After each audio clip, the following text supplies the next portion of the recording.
death of Mahatma Gandhi at a sitting of the Lok Sabha on February 2, 1948. उन्होंने क्या कहा था जानते हैं? We are meeting today under the shadow of double calamity. The sad demise of the tallest man of our age, who has led us from slavery to independence, and reappearance of the cult of political violence in our country. Mavalankar said, a glory that was said by Mavalankar ji.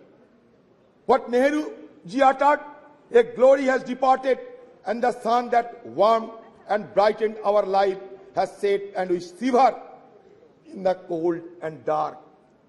Sir, सदन में चर्चा होगा, वो भी स्वतंत्र की मुद्दे पे, हमारे कॉन्स्टिट्यूशन के मुद्दे पे, और महात्मा गांधी जी के नाम की जिक्र नहीं होने से तो अच्छा नहीं लगता है सर।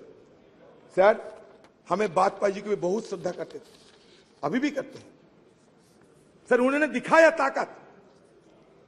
1974 में इंदिरा जी पोखरान में एटॉमिक एक्सप्लोजन किए थे। सर, उस समय से विदेशों की ताकतों ने हमें कमजोर करने के लिए हर संभव प्रयास की, लेकिन अटल जी रुके नहीं। नरसिम्हा राव की जमाने में भी ये न्यूक्लियर एक्सप्लोजन करने के लिए सोचा गए थे, लेकिन इसको साकार किया अटल बिहारी वाजपेयी जी ने, और उसके साथ साथ ये भी संदेश दिया देश सारे दुनिया को कि नो फास्ट यूज पॉलिसी हम अपना रहे हैं।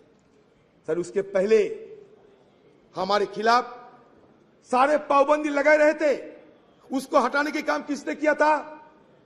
हमारे मनमोहन सिंह जी, जिसको कहते थे कि मौन रहते हैं, उन्होंने मौन नहीं रही।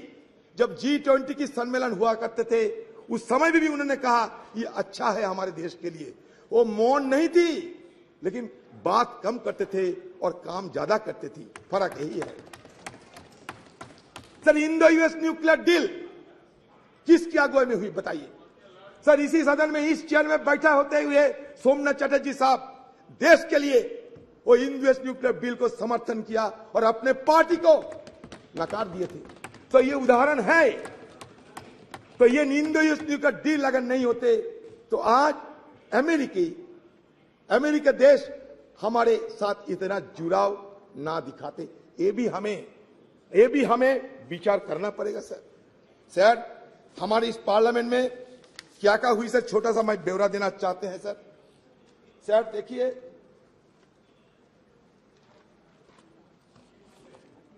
सर इस सदन में सर 1951 में रिप्रेजेंटेशन ऑफ पीपल्स एक्ट पारित हुई थी, to ensure that people are given the right to vote.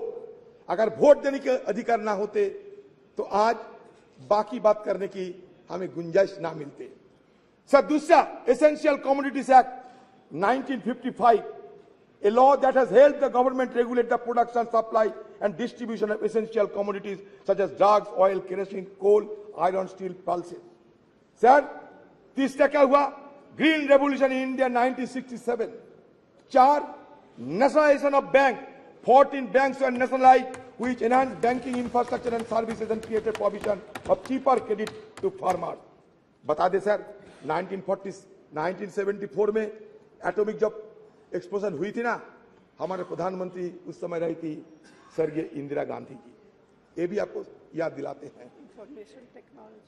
Information technology जब हुई थी हमारे देश में क्रांति के स्वरूप से, एक क्रांति के रूप से, हमारे स्वर्गीय राजीव गांधी जी। आज तो हम डिजिटल इंडिया की बात करते हैं। शुरुआत हमारे स्वर्गीय राजीव जी ने किए थे। शायद हम सबको ये याद में रखना चाहिए। सी डॉट से लेकर आज आर्टिफिशियल इंटेलिजेंस, जितने भी एवोल्यूशन होते हैं, इसका पीछे क्या इतिहास है, इसको हमें ध्यान में रखना चाहिए। हिस्ट्री को हम भूलना नहीं चाहिए। History is the remembrance of the past, it transmits from generation to generation. अगर हिस्ट्री को हम कैंसिल चेक नहीं बता सकते, history could not be treated as a cancel cheque, rather it should be treated as a promissory note in future. And now whatever cash in hand, we should spend it wisely. That should be the agenda of any government. Sir, anti defection law 1985 और एक क्रांतिकारी, child labour act 1986, the schedule caste and tribes prevention of atrocities act 1989 to prevent atrocities against members of scheduled caste and scheduled tribe.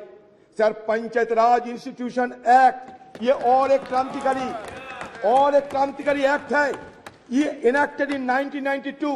This act aimed to decentralize power and ensures local self government, enhancing grassroots democracy. Sir आज देश में 3 सरकार है, केंद्र की सरकार, सूबे की सरकार, ग्राम की सरकार, लोकल सरकार. ये क्रांति, it was a social revolution, and that social revolution occurred without shedding even a drop of blood. That is the significant achievement of our former government of under Rajiv Gandhi ji. Sir, Member of Parliament Local Area Development Scheme 1993. Sir, Right to Information Act 2005. It is a landmark. Sir, Right to Information Act 2005 is a landmark legislation that revolutionized transparency and accountability in governance. It empowers citizens to request information from public authorities, thus promoting openness and reducing institutional corruption. Sir, I am being tempted to refer the name of my leader, Madam Sonia Gandhi ji. Sir, Madam Sonia Gandhi ji, who took the initiative to pass the landmark legislation, Right to Information Act. History will remember. Yes. The Scheduled Tribe and other traditional forest dwellers, Recognition of Forest Rights Act 2006. Yes. National Rural Employment Guarantee Act NREGA. Sir ये नरेगा के खिलाफ कटुक्ति करते हुए कहते थे किसी ने, ये मरेगा, ये नरेगा नहीं, ये मरेगा.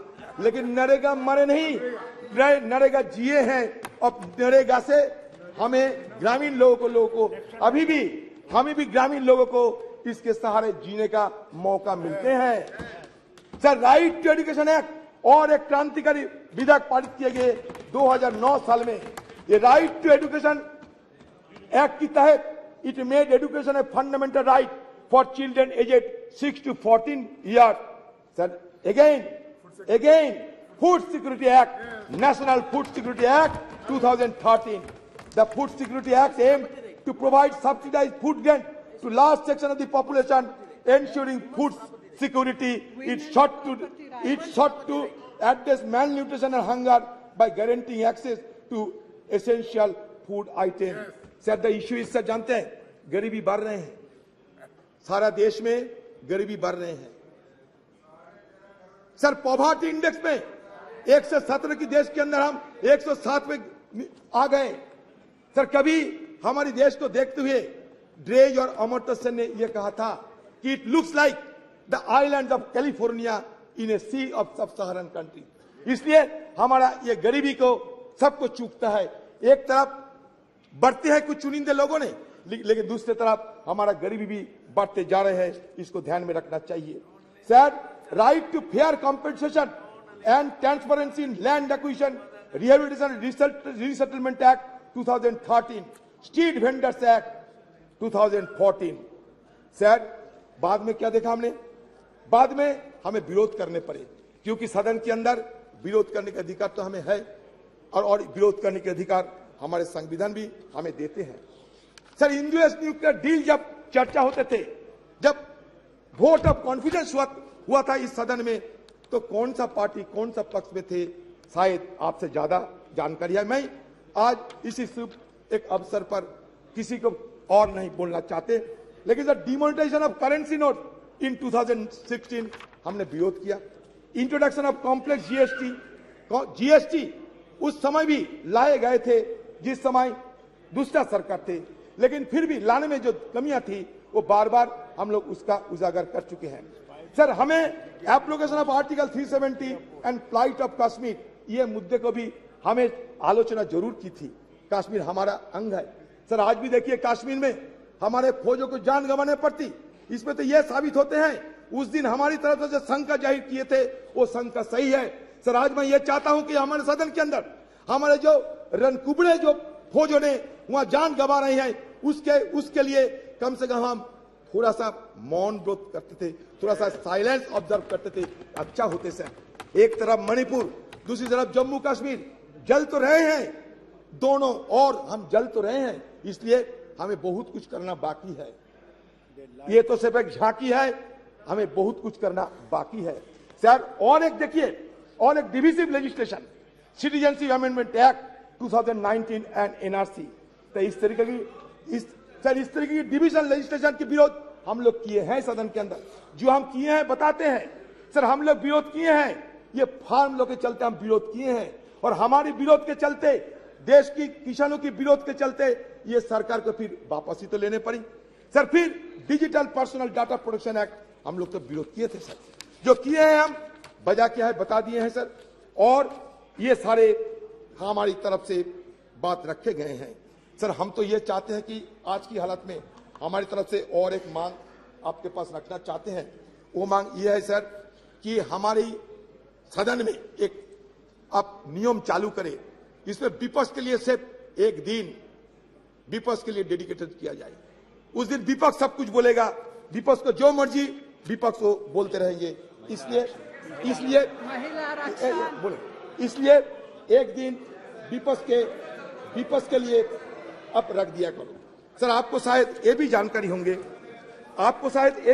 होंगे कि हमारे पार्टी की तरफ से, खासकर हमारे पार्टी की CPP chairperson madam Sonia Gandhi ji, ये Sonia Gandhi ji women reservation bill के लिए सदन में कितने बार सवाल किए हैं, और उन्हीं की अगुवाई में राज्यसभा में पारित होते हुए भी ये आज तक साकार नहीं हो पाए।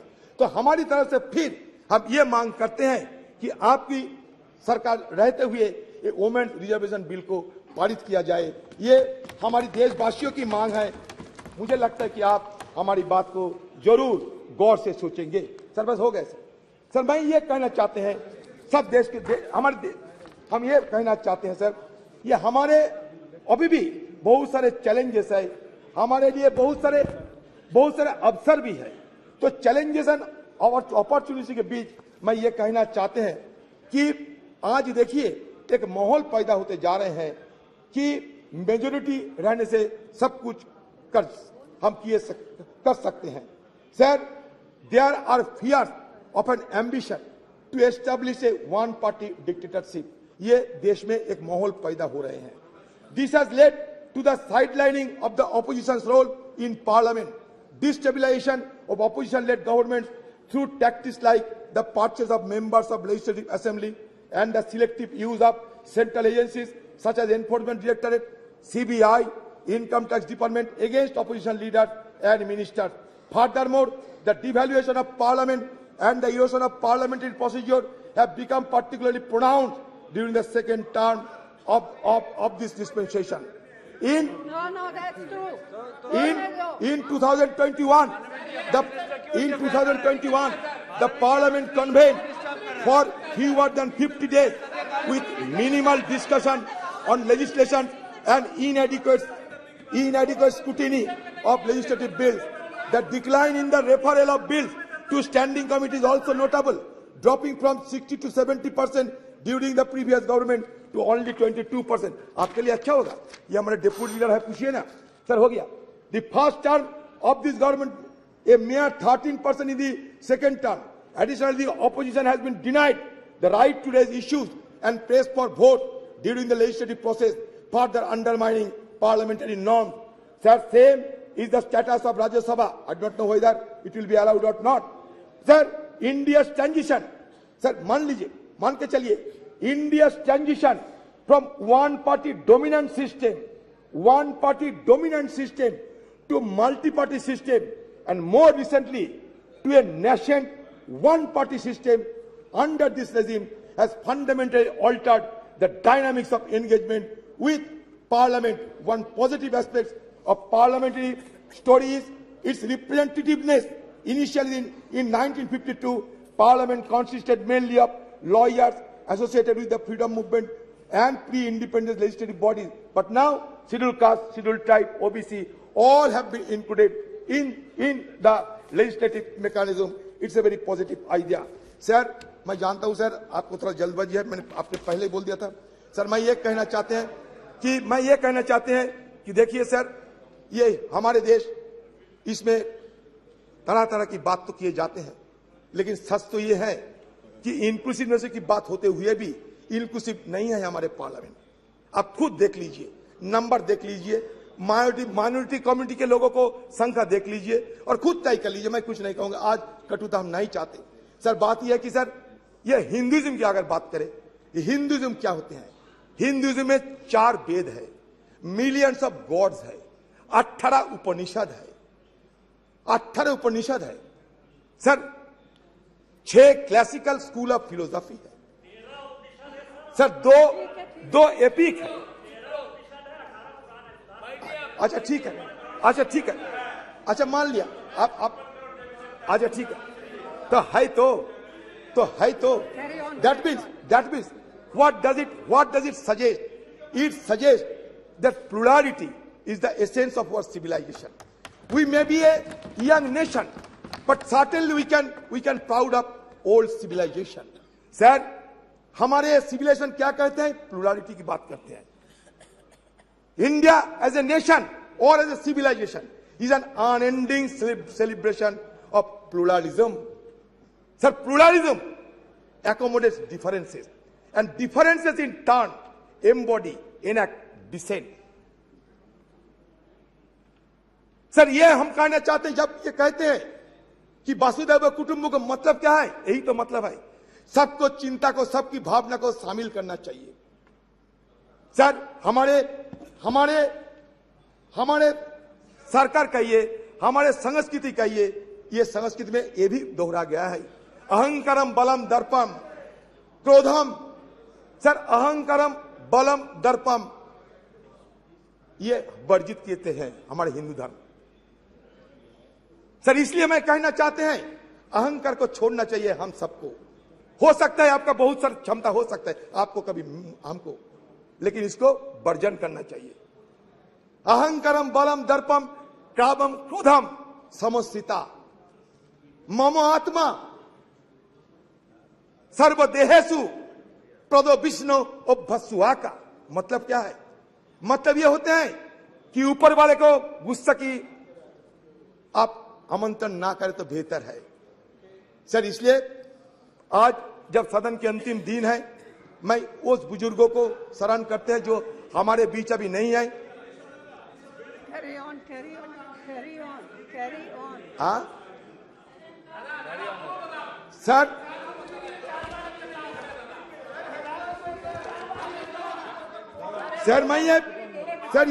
मैं और एक बात रखना चाहते हैं सर, बस लास्ट बात सर मेरा। देखिए सर, हम सब ये हमें भुगतना पड़ता है सर इसके लिए, इसलिए मैं रखना चाहते हैं आपकी निगाहों में सर। ये कहता है कि फ्रीडम ऑफ एक्सप्रेशन, ये मान के अब सुन लीजिए sir. It is perhaps the most fundamental parliamentary right of a member of parliament.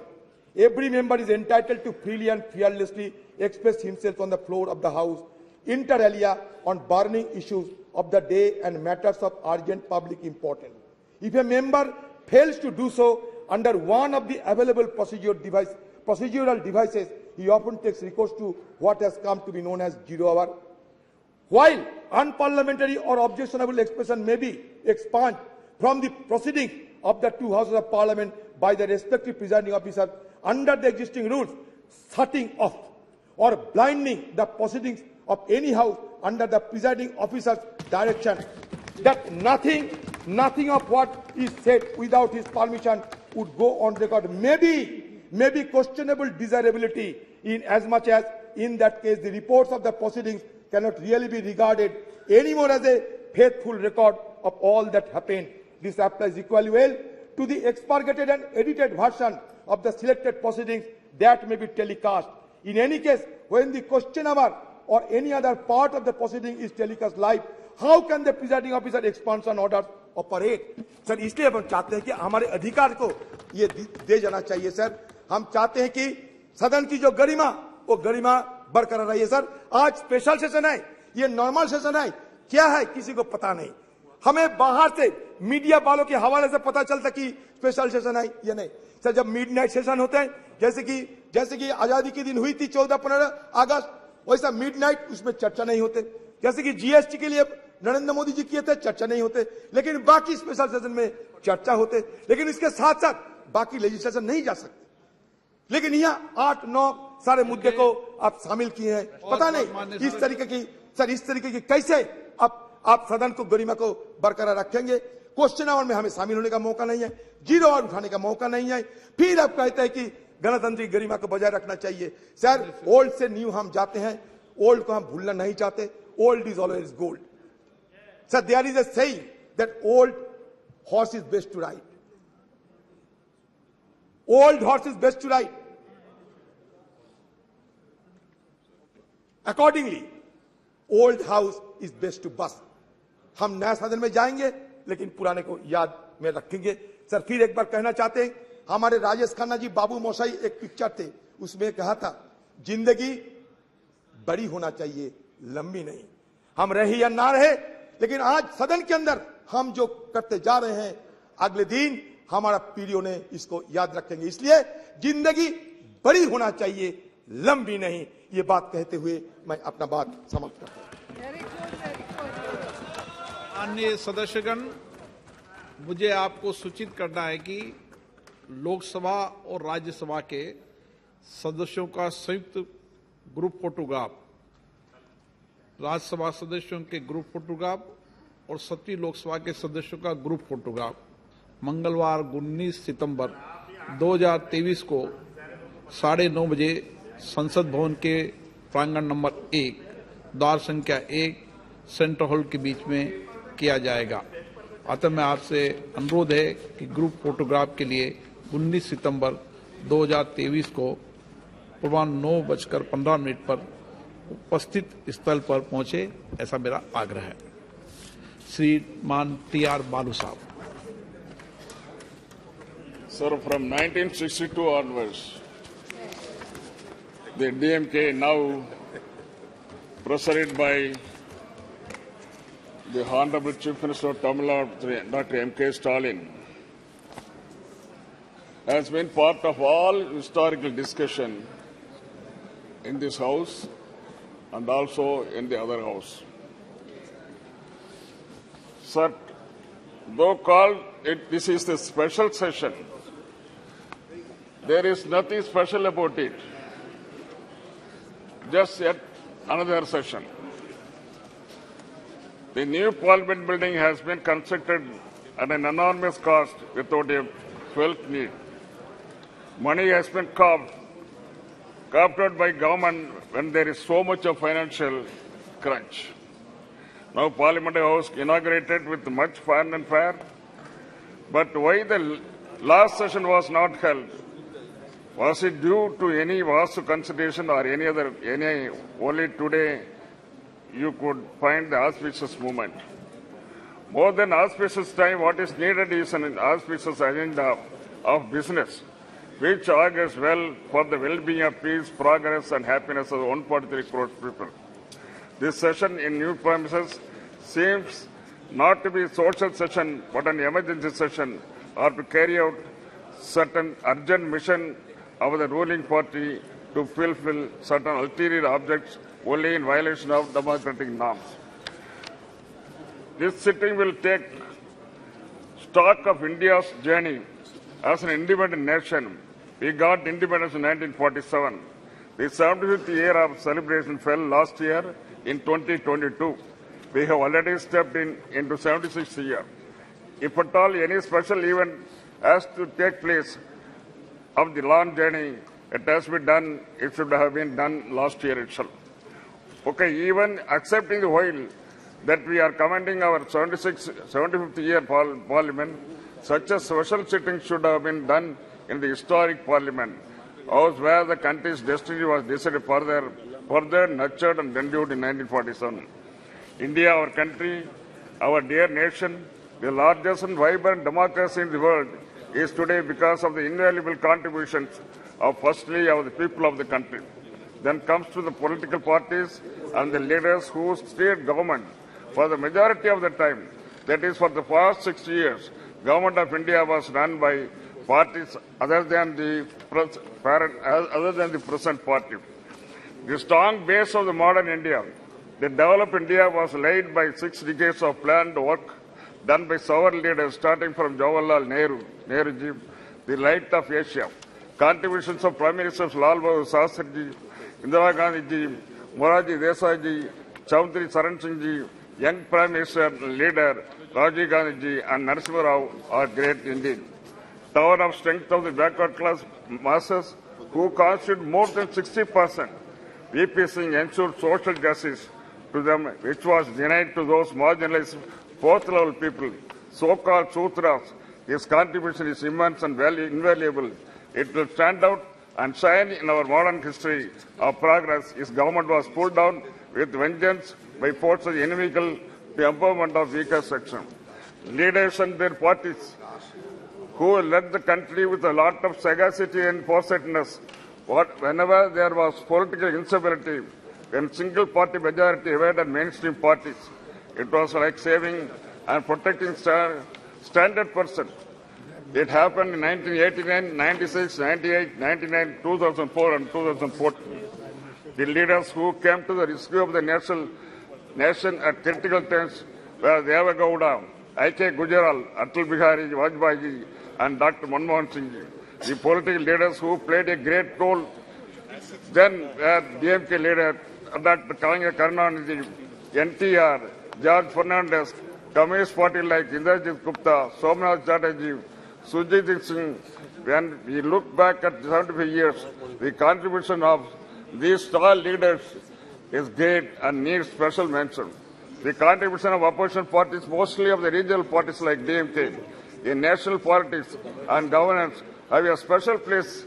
This constructive opposition criticism and suggestions have helped the government from time to time take corrective measures because they have represented the regional interest and linguistically minority population groups. DMK in parliament since 1962.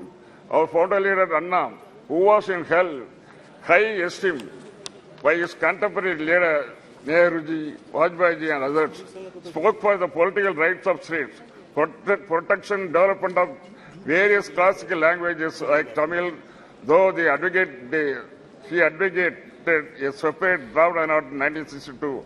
When the Chinese force was on us, he felt that territorial integrity of India was paramount importance.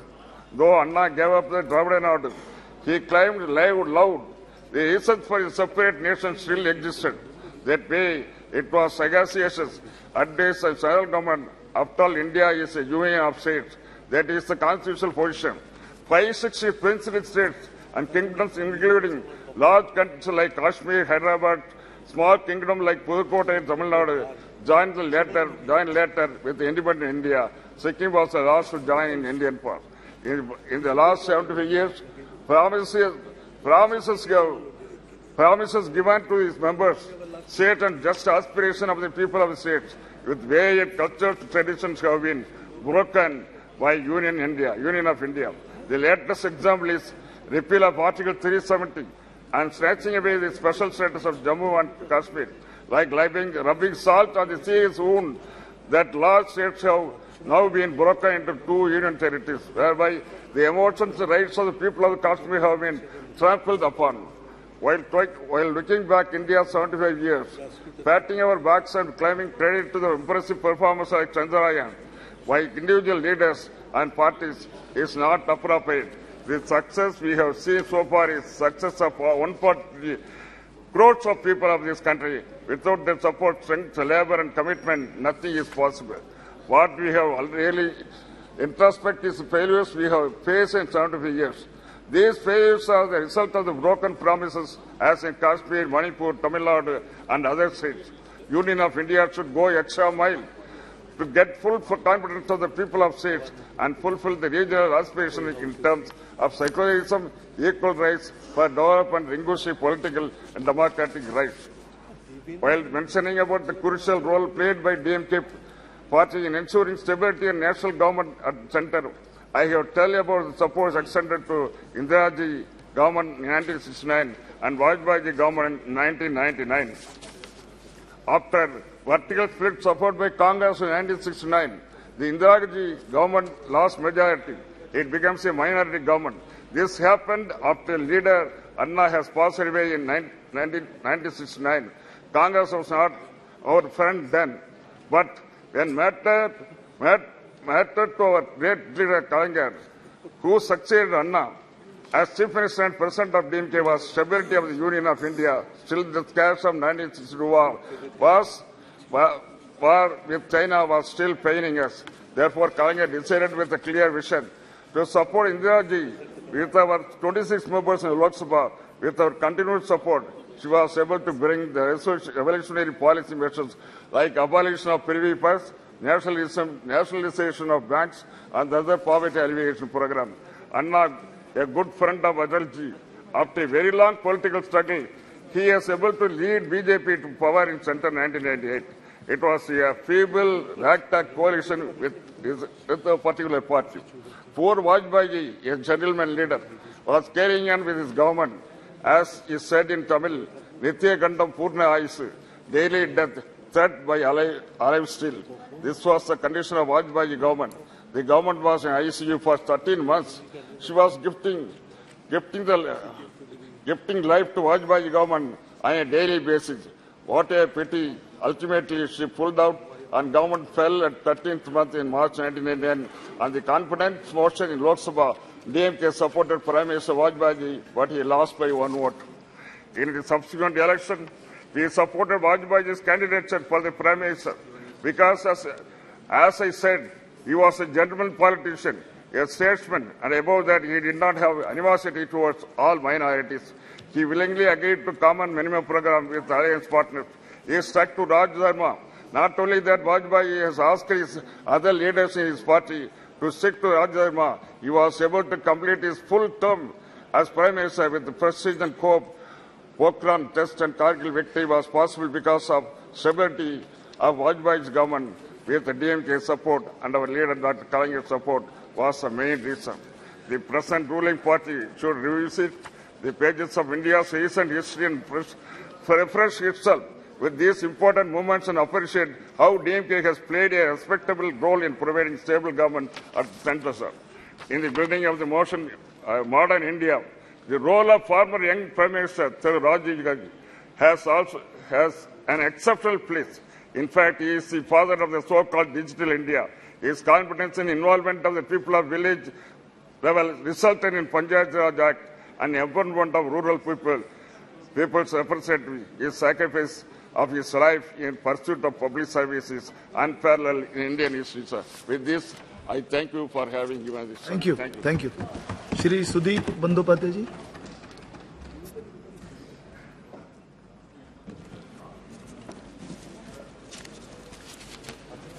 Sir, I rise to speak on the discussion on parliamentary journey of 75 years, starting from Samvidhan Sabha, which has not yet been discussed in details at all in the House. Achievements, experience, memories and learnings. Sir, this is the last day of the current Parliament House. And this is possibly the last agenda we are going to discuss. So on the day of the nostalgia, we feel a flood of memories. The past and pledge to preserve our best democratic traditions for the future.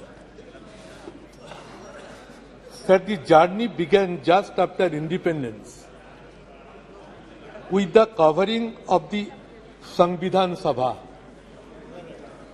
or Constituent Assembly, the list of members who registered and presented their credentials on the discussion held on December 9, 1946, from Bengal had been a veritable roll of honor.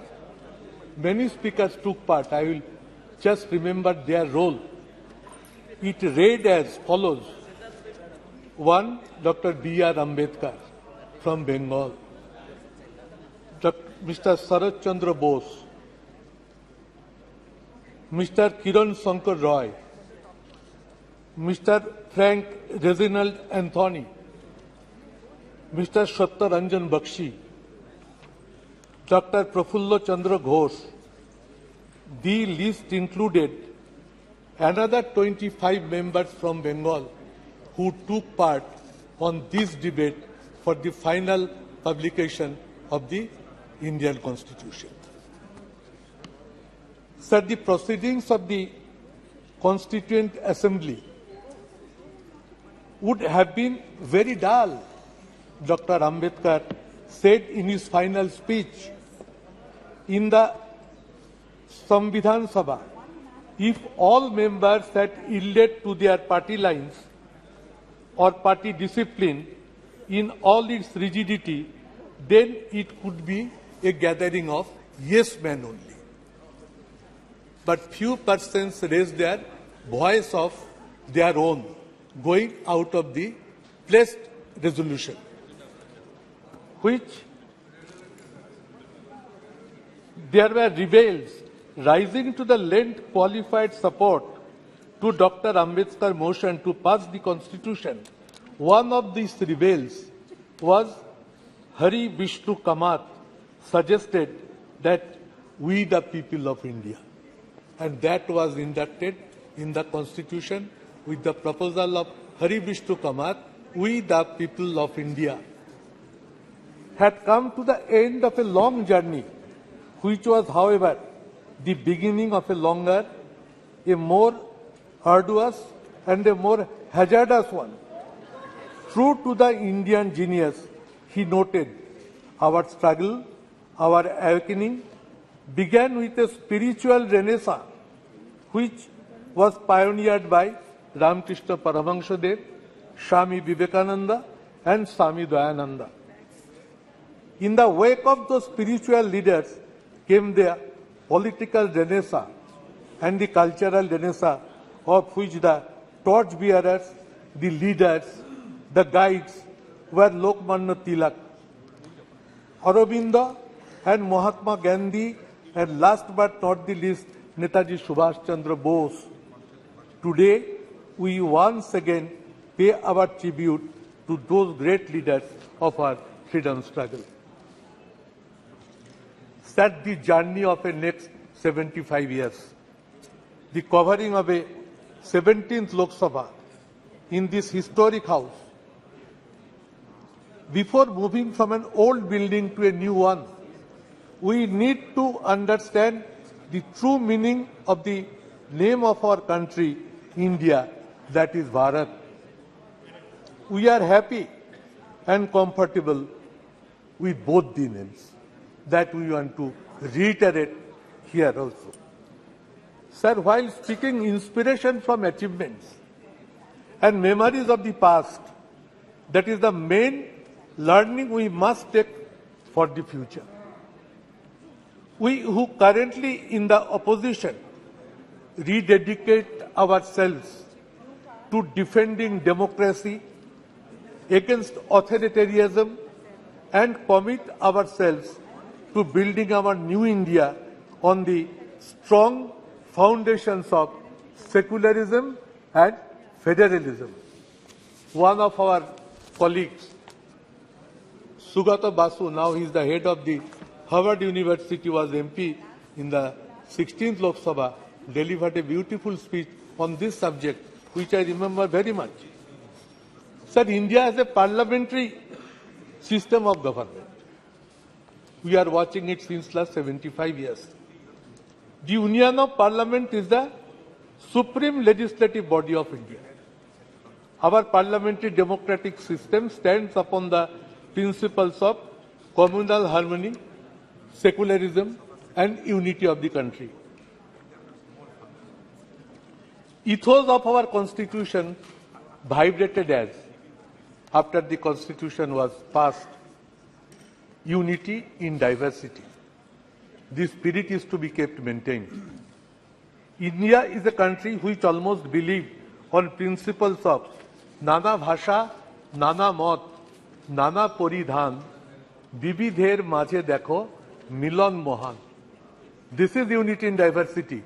This spirit was reflected from the first Prime Minister of India, Pandit Jawaharlal Nehru, and that should be reflected so long we remain in the country. We speak ek jati, ek pran, ekota, ei desh hamader vidhata.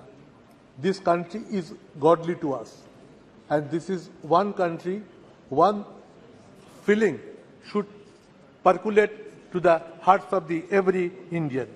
We believe the principles of unity amongst Hindu, Bauddha, Sikh, Jaina, Parsi, Muslim, Christian. Somewhere we are finding this idea is not being implemented in all parts of the country. Indian Parliament, sir, is famous for its ornamental speeches, records of debate and discussions since last its inception.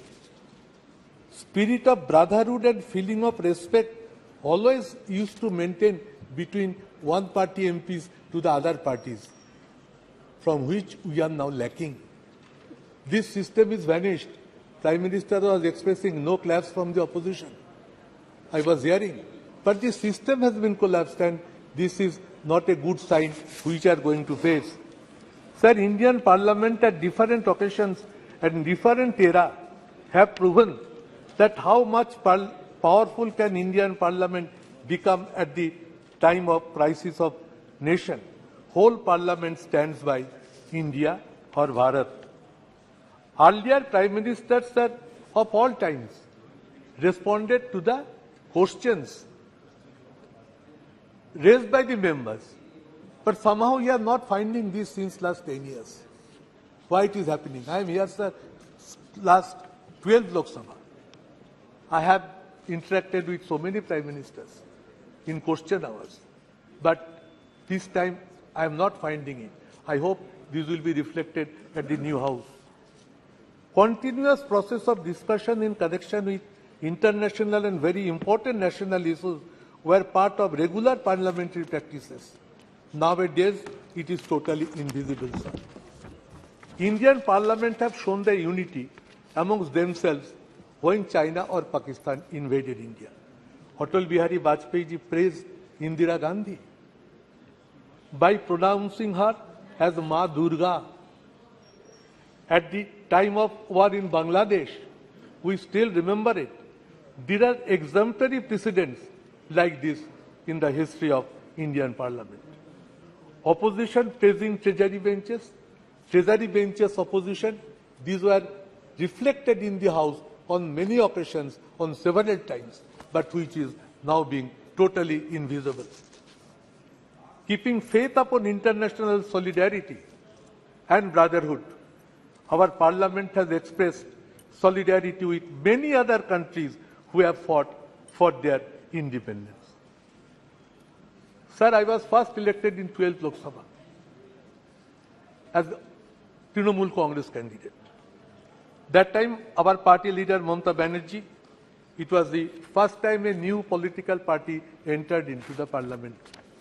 And that time, she raised her voice in Parliament for 1/3 reservation of in Lok Sabha and Assembly. The incident we still remember. She caught one MP by neck when she was going to hear the bill which was going to be placed on the floor of the House. Now Sonia ji has also written a letter to Honorable Prime Minister to take it up. Sir, our demand would be that in the next current new Lok Sabha building, Parliament building, let this women reservation bill be tabled and let it be passed without further delay. Let it be initiated with a positive direction by which this Parliament can initiate its journey with a very positive outlook. Sir, fall of government by one vote, we have witnessed it, sitting on the floor of the House. And we have seen the power of the Parliament. How peacefully the voting pattern went on. And just next to me, Chandrasekhar ji was sitting. He asked me, Sudeep, what is the result of the vote? I said, Vajpayee ji has been defeated by margin of 1 vote only. He said it to me, oh ho, if I had the idea, I could have voted for Vajpayee, by which the vote pattern could have been different. So these are the memories which haunt me always. Sir, let the present House run with a positive direction. Common principle of parliamentary democracy is that House belongs to the opposition. I tell it at the all-party meetings whenever Honourable Speaker convenes that in a parliamentary democratic system, House should belong to the opposition. But nowadays, bills are being passed without debate or discussions. It is not a good precedent. Both sides are to be more objective in their approach, in their outlook. And when a House can run properly, if the ruling party takes a positive decision, then only it becomes possible. Otherwise, it is not possible for the opposition to run the House in a proper manner. The GST declaration being celebrated by convening midnight parliament session. It was held to make it historical, but many important and extraordinary situations prevailing in the country are not being allowed to raise and discuss in the House. Sir, brute majority in Parliament by one political party at this present Parliament reflects its arrogance is not desirable. What my long experiences say that if brute majority persists, they are in a mood to gag the voice of the opposition. It is neither desirable nor it is supported by all the members. So we will approach to the ruling party to make themselves restrained in the coming sessions. Long since it is proven, Parliament session must reflect with more positivity and become as result-oriented. But in few last sessions or in few last years, this Parliament session is not becoming result-oriented. That is a part of sorrow. The attitude of the ruling party of Parliament can make it viable and functioning. Day will come, sir, if this way runs, that people will start losing their faith in the parliamentary system of process. That what this Parliament is going to give to us. And once people start losing their faith upon this parliamentary system, it is a very dangerous system. So, sir, we must try to remain more committed and faithful at the 75th year of Indian independence to see that parliamentary democratic system remains alive with its massive strength. Sir, we hope we are entering into a new parliament. Let all these systems be approached, be focused, be presented, be ventilated in a positive manner. Whole country should feel the change from one building to other building will also carry some feelings, good sense of ideas prevail, and we each one become to the respectful to each other sections in a broader mind. So lastly, I must say the slogan that whatever manner country proceeds, we must say long live secularism and federalism. The federalism structure of the country is under big threat, where West Bengal is one of the major victims. I should take it up. We are trying our best to draw the attention of the government, and as a leader of a Trinamool parliamentary party in Lok Sabha, I should keep it on record as mentioned. Sir, I repeat, no attempt is to be taken to create division in between India and Bharat. We firmly stand by both. Jai Hind, sir. Jai India. Jai Bharat.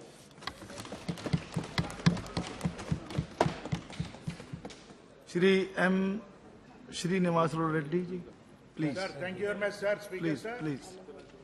Madam ji, just 1 minute, ma'am. I wanted to tell about, my 12th Lok Sabha under your leadership. I was a Congress member also. 2 minutes now. Then I will talk. Sir, thank you very much, Chairperson, sir. She will listen you, definitely. Yeah. Because she was my leader. Yeah. Please. Sir, I compliment our Honorable Prime Minister for, conducting G20 summit successfully and internationally. The country's name also in the worldwide totally. India is known everywhere also now, sir. So really, he has put a lot of effort and hard work for this. My complimentaries again to him, sir. And one more thing, sir. My Chief Minister of Andhra Pradesh, via Jagannath Reddy, wishes to all the honorable members of this Parliament on the occasion of 75 years Samvidhan Sabha, sir. He was also 2 terms, a member also of this House. So my experiences, I wanted to share. As my colleague, with the Sudeep ji, has mentioned about it. My 12th Lok Sabha I entered also, madam. That time, Madam Sonia ji was the president of the Congress party. And on Congress party ticket, I won. And I come to the Parliament also. That is in 12th Lok Sabha, sir. So the experience, as earlier, my colleague mentioned, that time, after 13 months, Vajpayee's government, when ADMK withdrew the support for the Vajpayee's government, then strength has come down, sir. It has become a minority government. So that time, because confidence motion has been moved by Vajpayee also. So the voting pattern and everything was on slips generally. Everybody was in tense generally. How we know the result will be there? Because of the floor management. Everything, we all also thought that, okay, Vajpayee also will come out and everything. But lastly, when the result has come with 1 vote, he was defeated. The government was defeated. That too, the then Chief Minister Giridhar Gomango ji was also a member of Parliament in this House. Yes, Sudhir? Yes. So he came and voted. Then otherwise it would have become equal and decided by the Speaker also. That time the Speaker was Honorable GMC Balayogi. So how the Parliament also depends on nature only, finally. God has to decide how it has happened. When we see all these experiences, we cannot forget in our lifetime, sir. So I have seen a lot of speakers also in this, because when I entered about 25 years back, before that itself, my family, my late brother and sister-in-law were also members of Parliament. I used to come to the Central Hall regularly, enjoy the Central Hall, sitting there yourself. Sorry. Sorry, ma'am. Sorry. The luxury of the Central Hall, sir. When you sit in the Central Hall and look at the dome, you will feel so comfortable also. Because that only now you are going to miss in the new Parliament. And these experiences cannot be, generally, only memories will be there always for us also, sir. And regarding, again, in 14th Lok Sabha, sir, main, important, agreements, Indo-US agreement. This has happened on 23rd August 2006. So the bill that time, to be passed in this agreement was also a potential thing. Later, 14th Lok Sabha itself, 22nd July 2008, conference motion of Dr. Manmohan Singh ji. That also was a tensionable thing. It was also, floor management could able to do everything. So that was also in a tensionable. All this, strength of strength and everything used to happen in the midnight only, sir, generally. So the result of the thing was so joyful at the time. Then if you look at it also, sir, 15th Lok Sabha, that is, was thing for our Andhra Pradesh itself. The division of both the states. Andhra Pradesh has been divided into 2 states. That is Andhra Pradesh and Telangana. 18th February 2014, the bifurcation the bill, AP reorganization bill has been passed. But problems are so far, after 9.5 years also, whatever the promises made on the floor of the House, both the houses have not been fulfilled, sir. The special category status, which has been, for 10 years awarded by both of the houses, so far, now we are not getting, any inch of it also, it has been no more, sir. In spite of, our Honorable Chief Minister, Jagan Mohan Reddy Garu, used to come and visit also and meet Prime Minister and our respective other related ministers also, sir. So I request you, sir, the special category status is a must for Andhra Pradesh for the development of the state, sir. In spite of, my Chief Minister, Jagan Mohan Reddy Garu is working hard. If it is there, to add to that also, he can do, a lot of wonders there in this, sir. Sir, now if you see that, 17th Lok Sabha, we are here. So 17th Lok Sabha also, this Lok Sabha, I have seen also, sir, Article 370 passing also, great thing, and introduction of GST, other things also, sir. So all my experiences, sir, I want to put it to you here, sir, because it is only to tell always to my colleagues that this House got only 543 members only. So becoming a member of Parliament is, God's nature's gift only. One should be lucky to become a member of Parliament in this House. Because 140 crore people are there, sir, now. Only 543 people are recognized in this. So this is the temple of democracy. From Sarpanch also, should think of, whatever is passed, Panchayat Sarpanch, in the Parliament, will go into that also. They have to implement that. So when the temple of democracy, when it is there, so here we have to, make some, suggestions also, sir. It is very much required also, sir. And to tell you frankly, sir, my dear colleague also mentioned some of the things. Number of days, working days has to be increased here. That is the main thing. And other thing is private members' bill, sir, should be implemented properly also. And the third one, sir, 30% of the agenda should be suggested by the opposition parties. Then only the House can, function properly.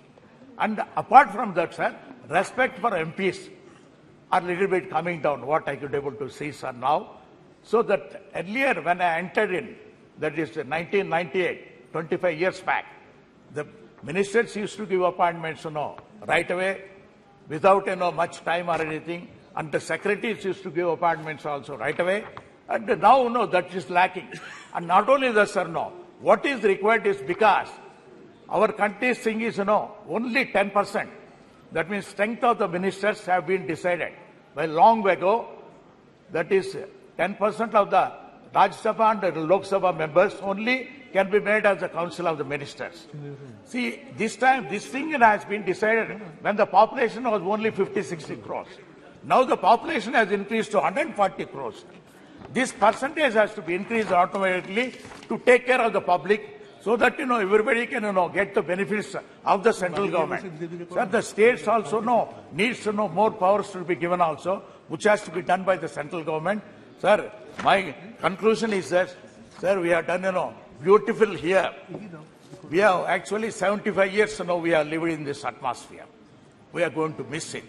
Emotionally, personally also, I feel that I am missing, a great thing. But changing times, changing trends, we need to know everything, for the sake of youngsters. You have to create a beautiful,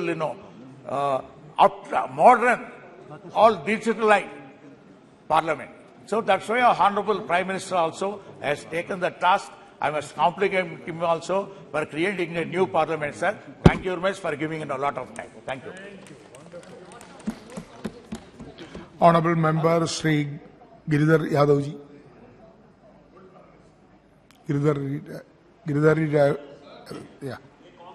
सम्मान्य सभापति महोदय, आज इस जो हमारा जो house जिसमें हम लोग बैठे हुए हैं वर्तमान, ये जो बिल्डिंग है बहुत पुराना बना हुआ, जो हमारे सम्मान्य प्रधानमंत्री ने कहा कि इस देश के जनता के पैसे के द्वारा बना गया है, बड़ी अच्छी बात है। उसका आज हम लोग विदाई दे रहे हैं।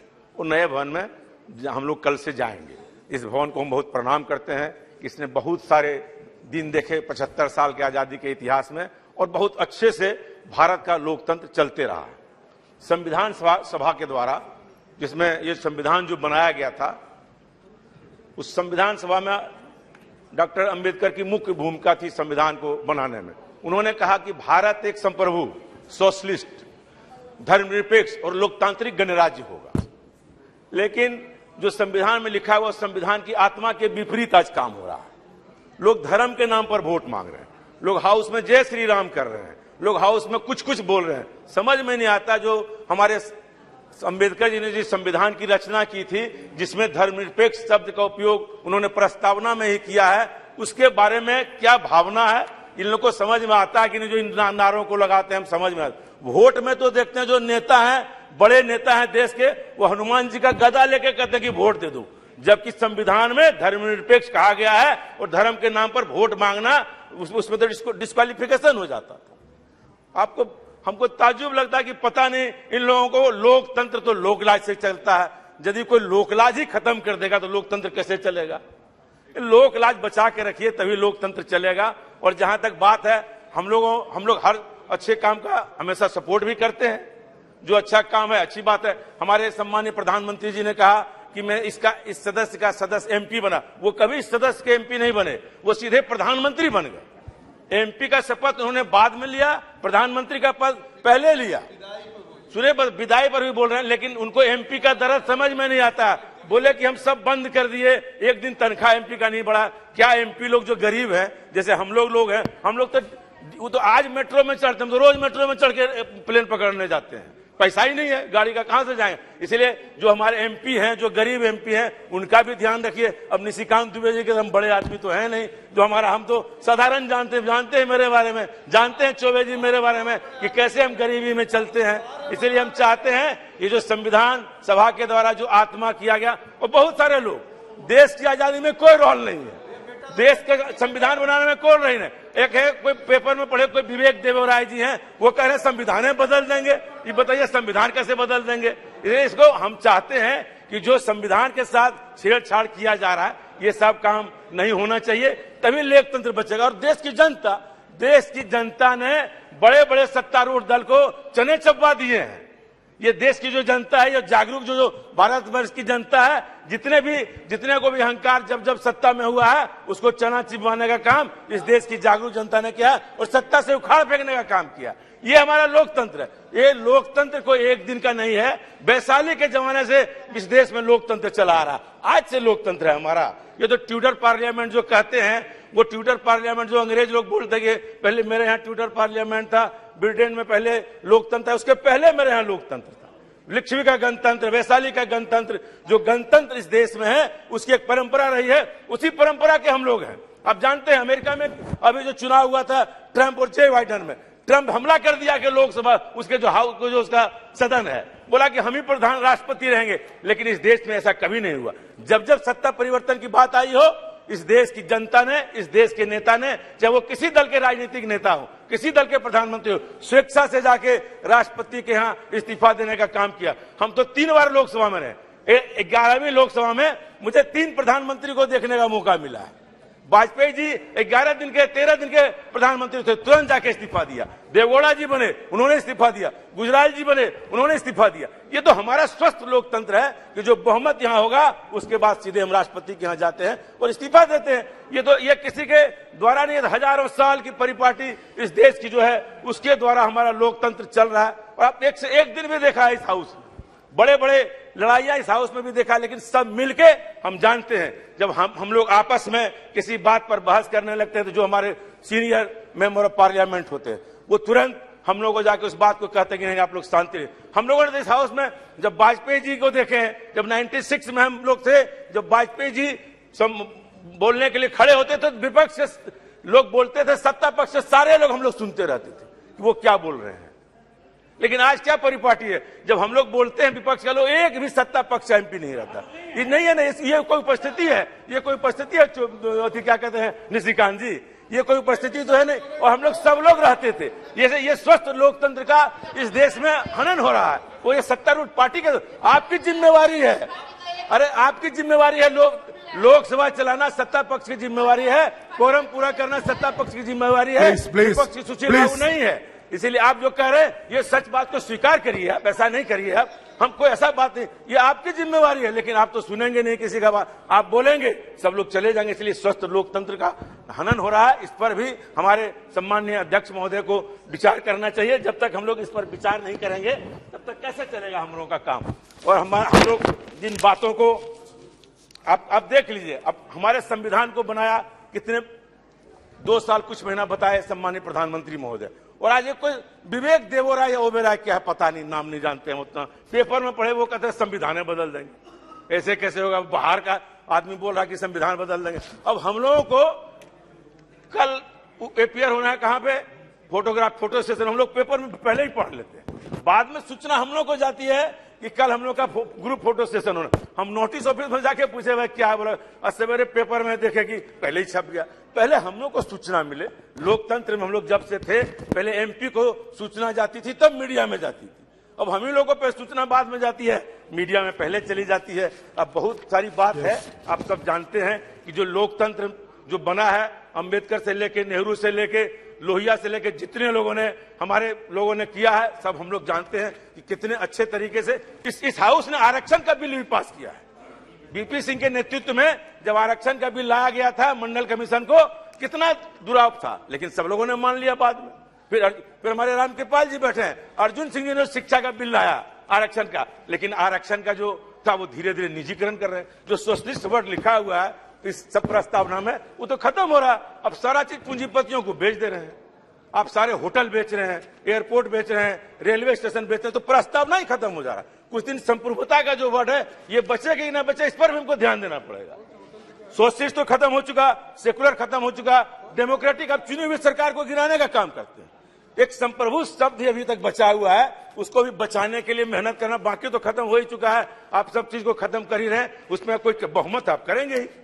बहुमत में लोगों को सत्ता पक्ष और विपक्ष जो बना हुआ है सबको मिलकर काम करने की आवश्यकता। एक एमपी का कोई सलाह नहीं लिया जाता। बात हम लोग की जो स्थिति है, एक पैसेंजर ट्रेन का स्टॉपेज, माननीय सभापति महोदय हम कहना चाहते हैं, एक पैसेंजर ट्रेन हमारे कहने से नहीं रुकती है। ये तो हमारी हाल है एमपीओ की। रिजर्वेशन हम डालते हैं कि कंफर्म होगा कि नहीं होगा, इसका गारंटी नहीं है। जो चिट्ठियां मंत्रियों जी को लिखते हैं उसका जवाब तक नहीं आता, जो मंत्री चिट्ठी का जवाब ही नहीं देता। इसलिए हम लोग एमपी का भी मान प्रतिष्ठा इस शासनकाल में गिरा है, इस पर भी विचार करने की आवश्यकता। तनख्वाह तो मिल ही नहीं रहा, हम लोग बहुत परेशान हैं, इसीलिए इन चीजों पर भी ध्यान देने की आवश्यकता है। इसलिए हम चाहते हैं जो हम नए भवन में जाएं, नए उत्साह के साथ जाएं, नई सोच और नई विचार के साथ जाएं, और लोकतंत्र को में जो संप्रभुता है इसको बचाने के लिए हम सारे लोग काम करें। सेकुलरिज्म को बचावें, सोशलिस्ट को बचावें, और डेमोक्रेटिक गणतांत्रिक राज्य बनाने के लिए हम काम करें, सब मिलकर, सारे एमपी मिलकर। इन्हीं बातों के साथ मैं अपनी बात को समाप्त करता हूं। जय Hind. Thank you. Honourable member Shri फतरगिरी मेहताब जी। मेहताब जी।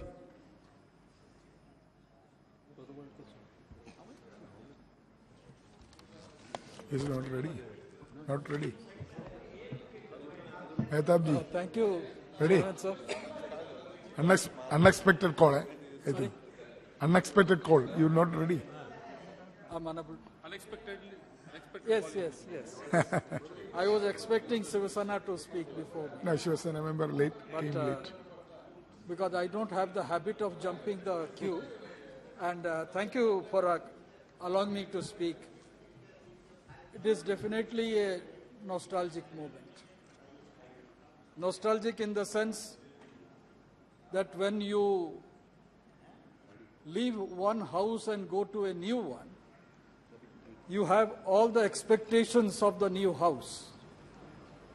And you have all the expectations how it would be. And as we have seen the other day when it was inaugurated, the technological advancement that has been put forth before all our seats is lacking here. Here it is very difficult, you also know yourself, that we have to squeeze our legs to sit in these benches. But the best part is, we don't relax while sitting in the Lok Sabha, in this house. We always sit little bit Congestion. in action mode, yes. On the edge.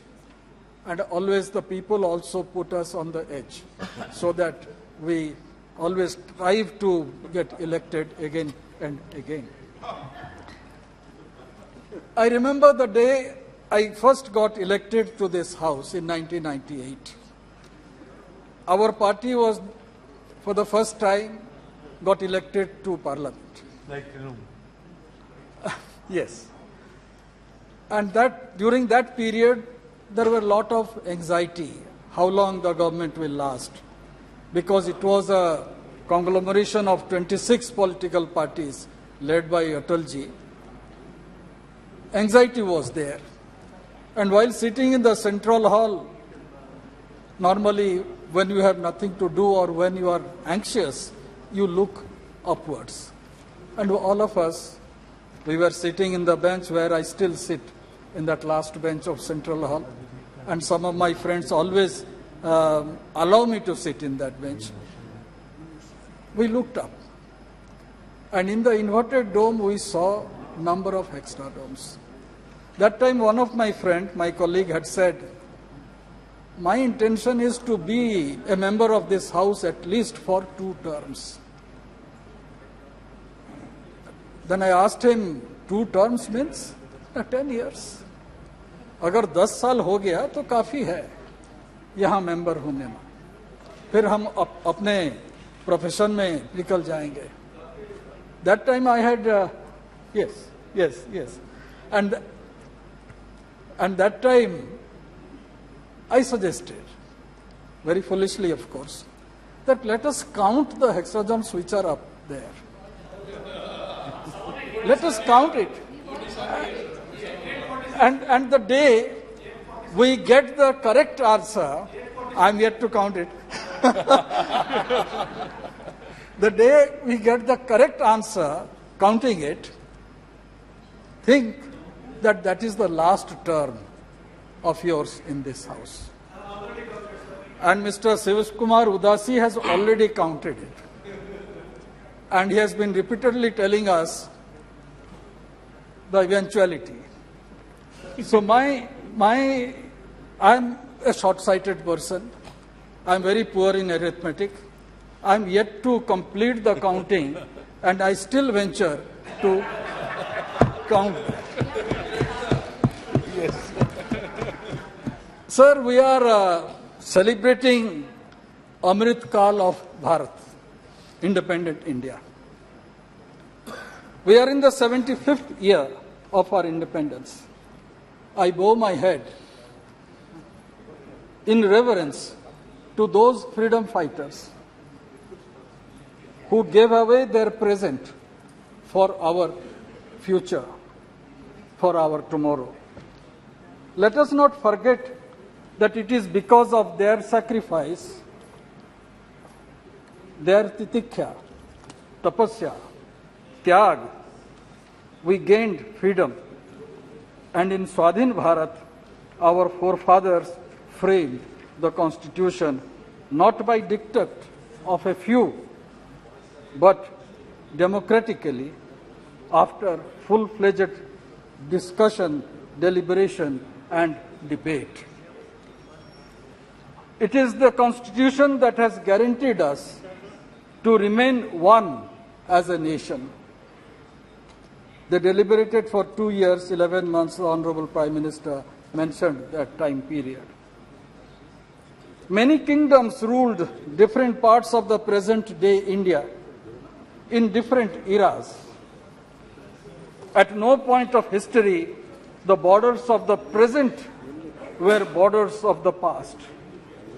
This political map came into existence 75 years ago. A question may arise, is it language that keeps us together?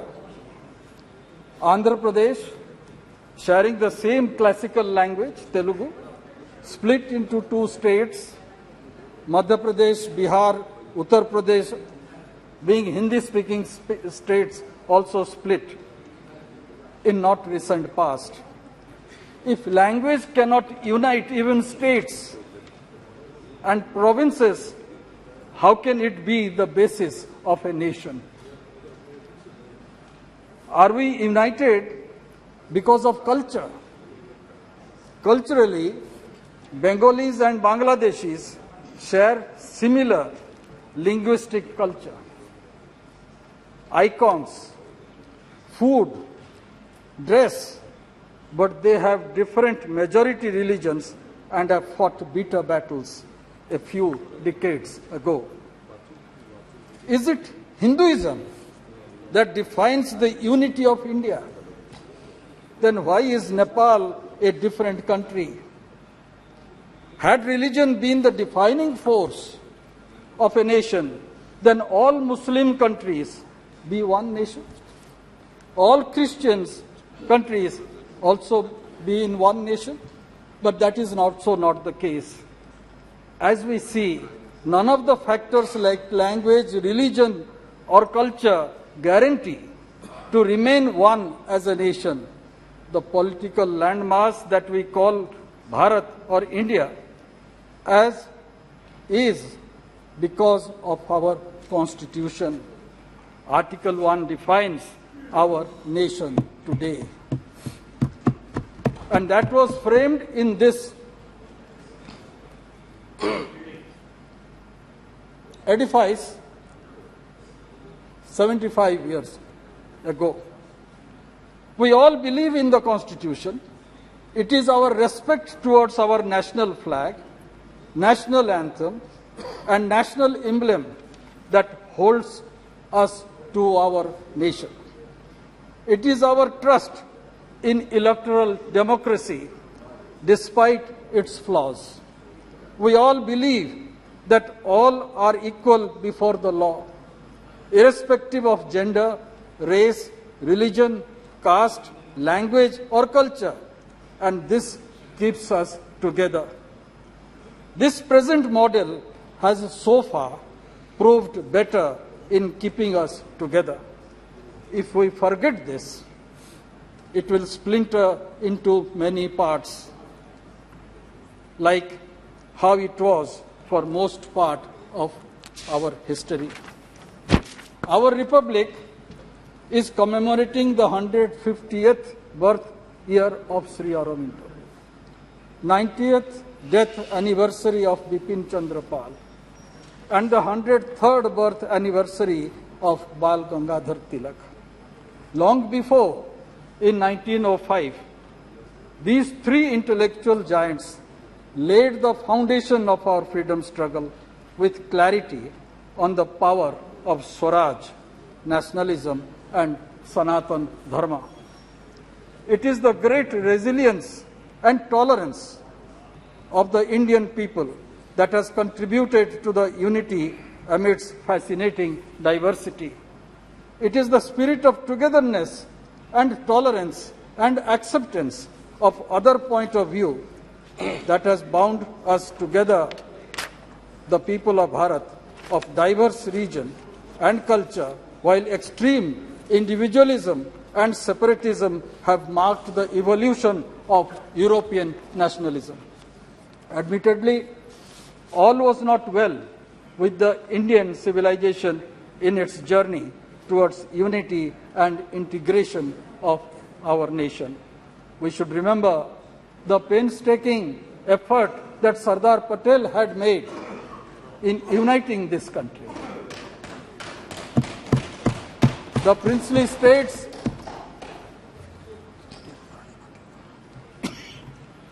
were declared as independent, and there were certain states, major states, princely states of that era, who wanted to ally with Pakistan. If Karachi port access was to be provided, Jodhpur was supposed to ally with Pakistan. If Vizag port was supposed to be provided, then Hyderabad would have emerged as a bigger country, including the eastern state provinces within it. Today, after 75 years, but that was dealt very strongly, and a great nation was formed. And today, number of fault lines are still there. The fault lines have been too many, in modern India that we had inherited. Few from the past and new ones have been created after independence. I'll just give some instances. Caste exists. That is a major fault line in our country. Communal divide is there. No matter what we say, it is there. Terrorism is the biggest enemy.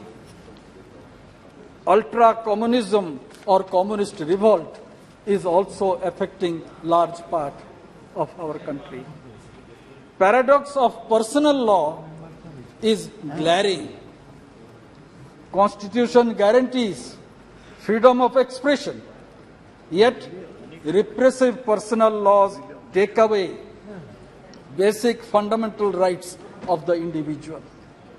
And this was demonstrated in the late 80s when Shah Banu got a verdict from the Supreme Court and it was undone here in this house. Yet the concept of Bharat has existed for more than 5,000 years. Since the Harappan age till date, in spite of all the vicissitudes, the sense of oneness exists. Sir, the Parliament has been the platform of many events that have shaped this nation in last 75 years. The Constitution is the instrument in making this country vibrant, modern, and forward-looking. It ensures rule of law, for which independence of judiciary has been protected and guarded religiously. Our Constitution is dynamic. The first amendment moved by the first Prime Minister, Jawaharlal Nehru, in May 1951, just a year after Constitution being adopted in the Constituent Assembly, clearly demonstrates keeping in tune with the time. And here I would like to quote what Pandit Nehru had stated.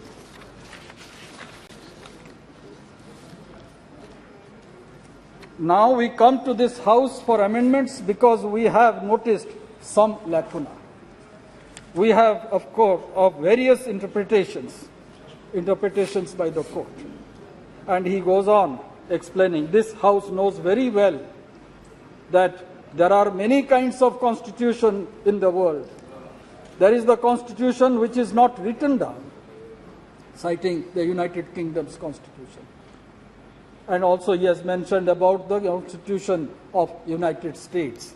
And there he says, we have a written constitution like the constitution of that great country, where the constitution to some extent limits the authority of the parliament or of the Congress.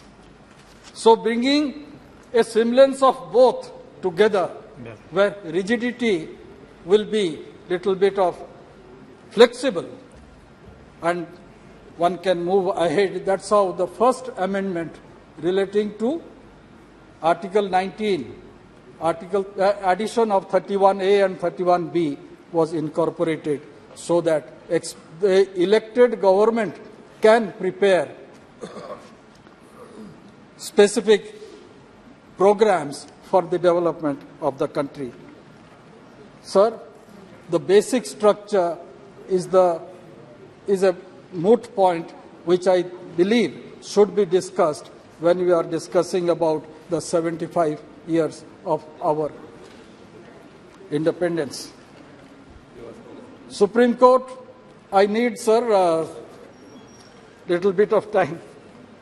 Rule of law means the parameters of decision making and discretion remains always circumscribed by the Constitution.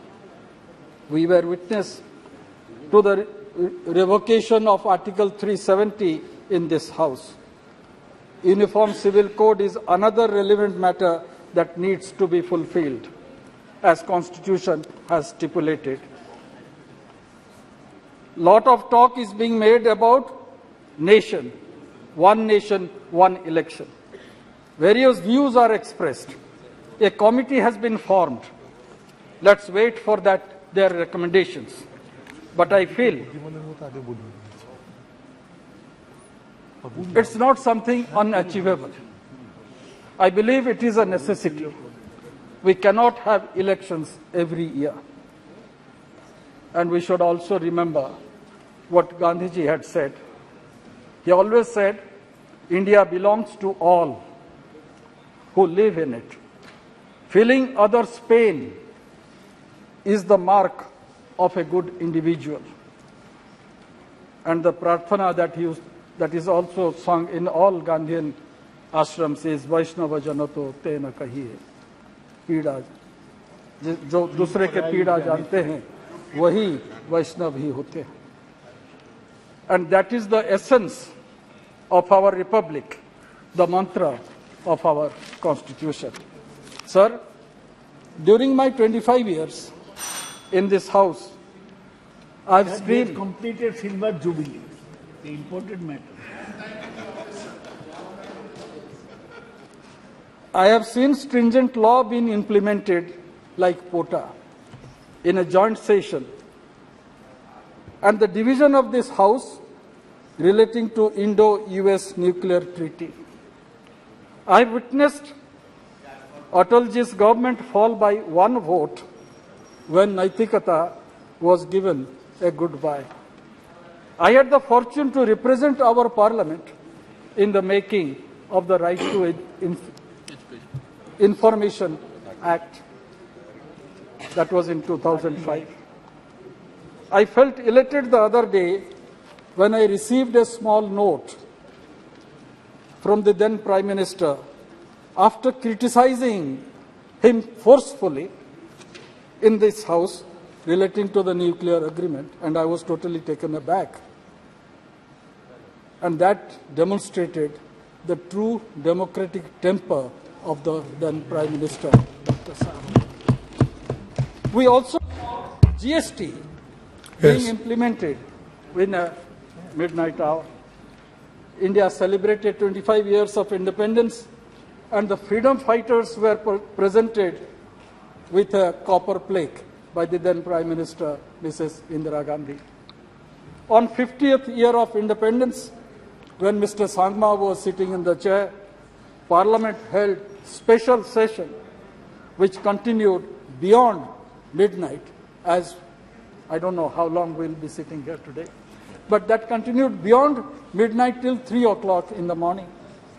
On 75th year completion, not only a special session is being held, but a newly constructed magnificent Sansad Saudha has been built, and session will start from tomorrow. This Sansad Bhavan functioned since 1927. The central hall was the library and became the venue of the Constituent Assembly.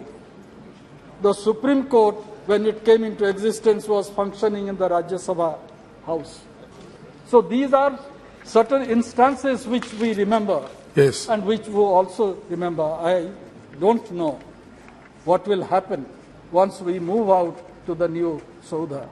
How this will be utilized. Become a museum. Before concluding, sir, I will just mention one aspect.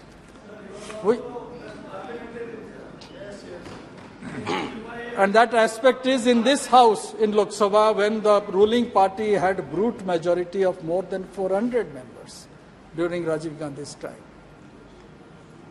Constitution amendment was made and 10th schedule was added. For the first time in the Constitution, party was mentioned. Earlier in the Constitution, party within quote was never mentioned. It was all individual members. The rights of the individual was recognized. But after 10th schedule addition, party came into existence. Yes. And by that, all of us have lost our voice. Individual opinion we cannot express it here. Though no matter how much we oppose certain aspects of a bill, When there is a whip, the terrorism of whip is very much hanging over our head. That needs to be corrected. If not today, of course in future, I believe the people of India will correct it. Thank you. Because with rampant fractured mandate, that became a necessity.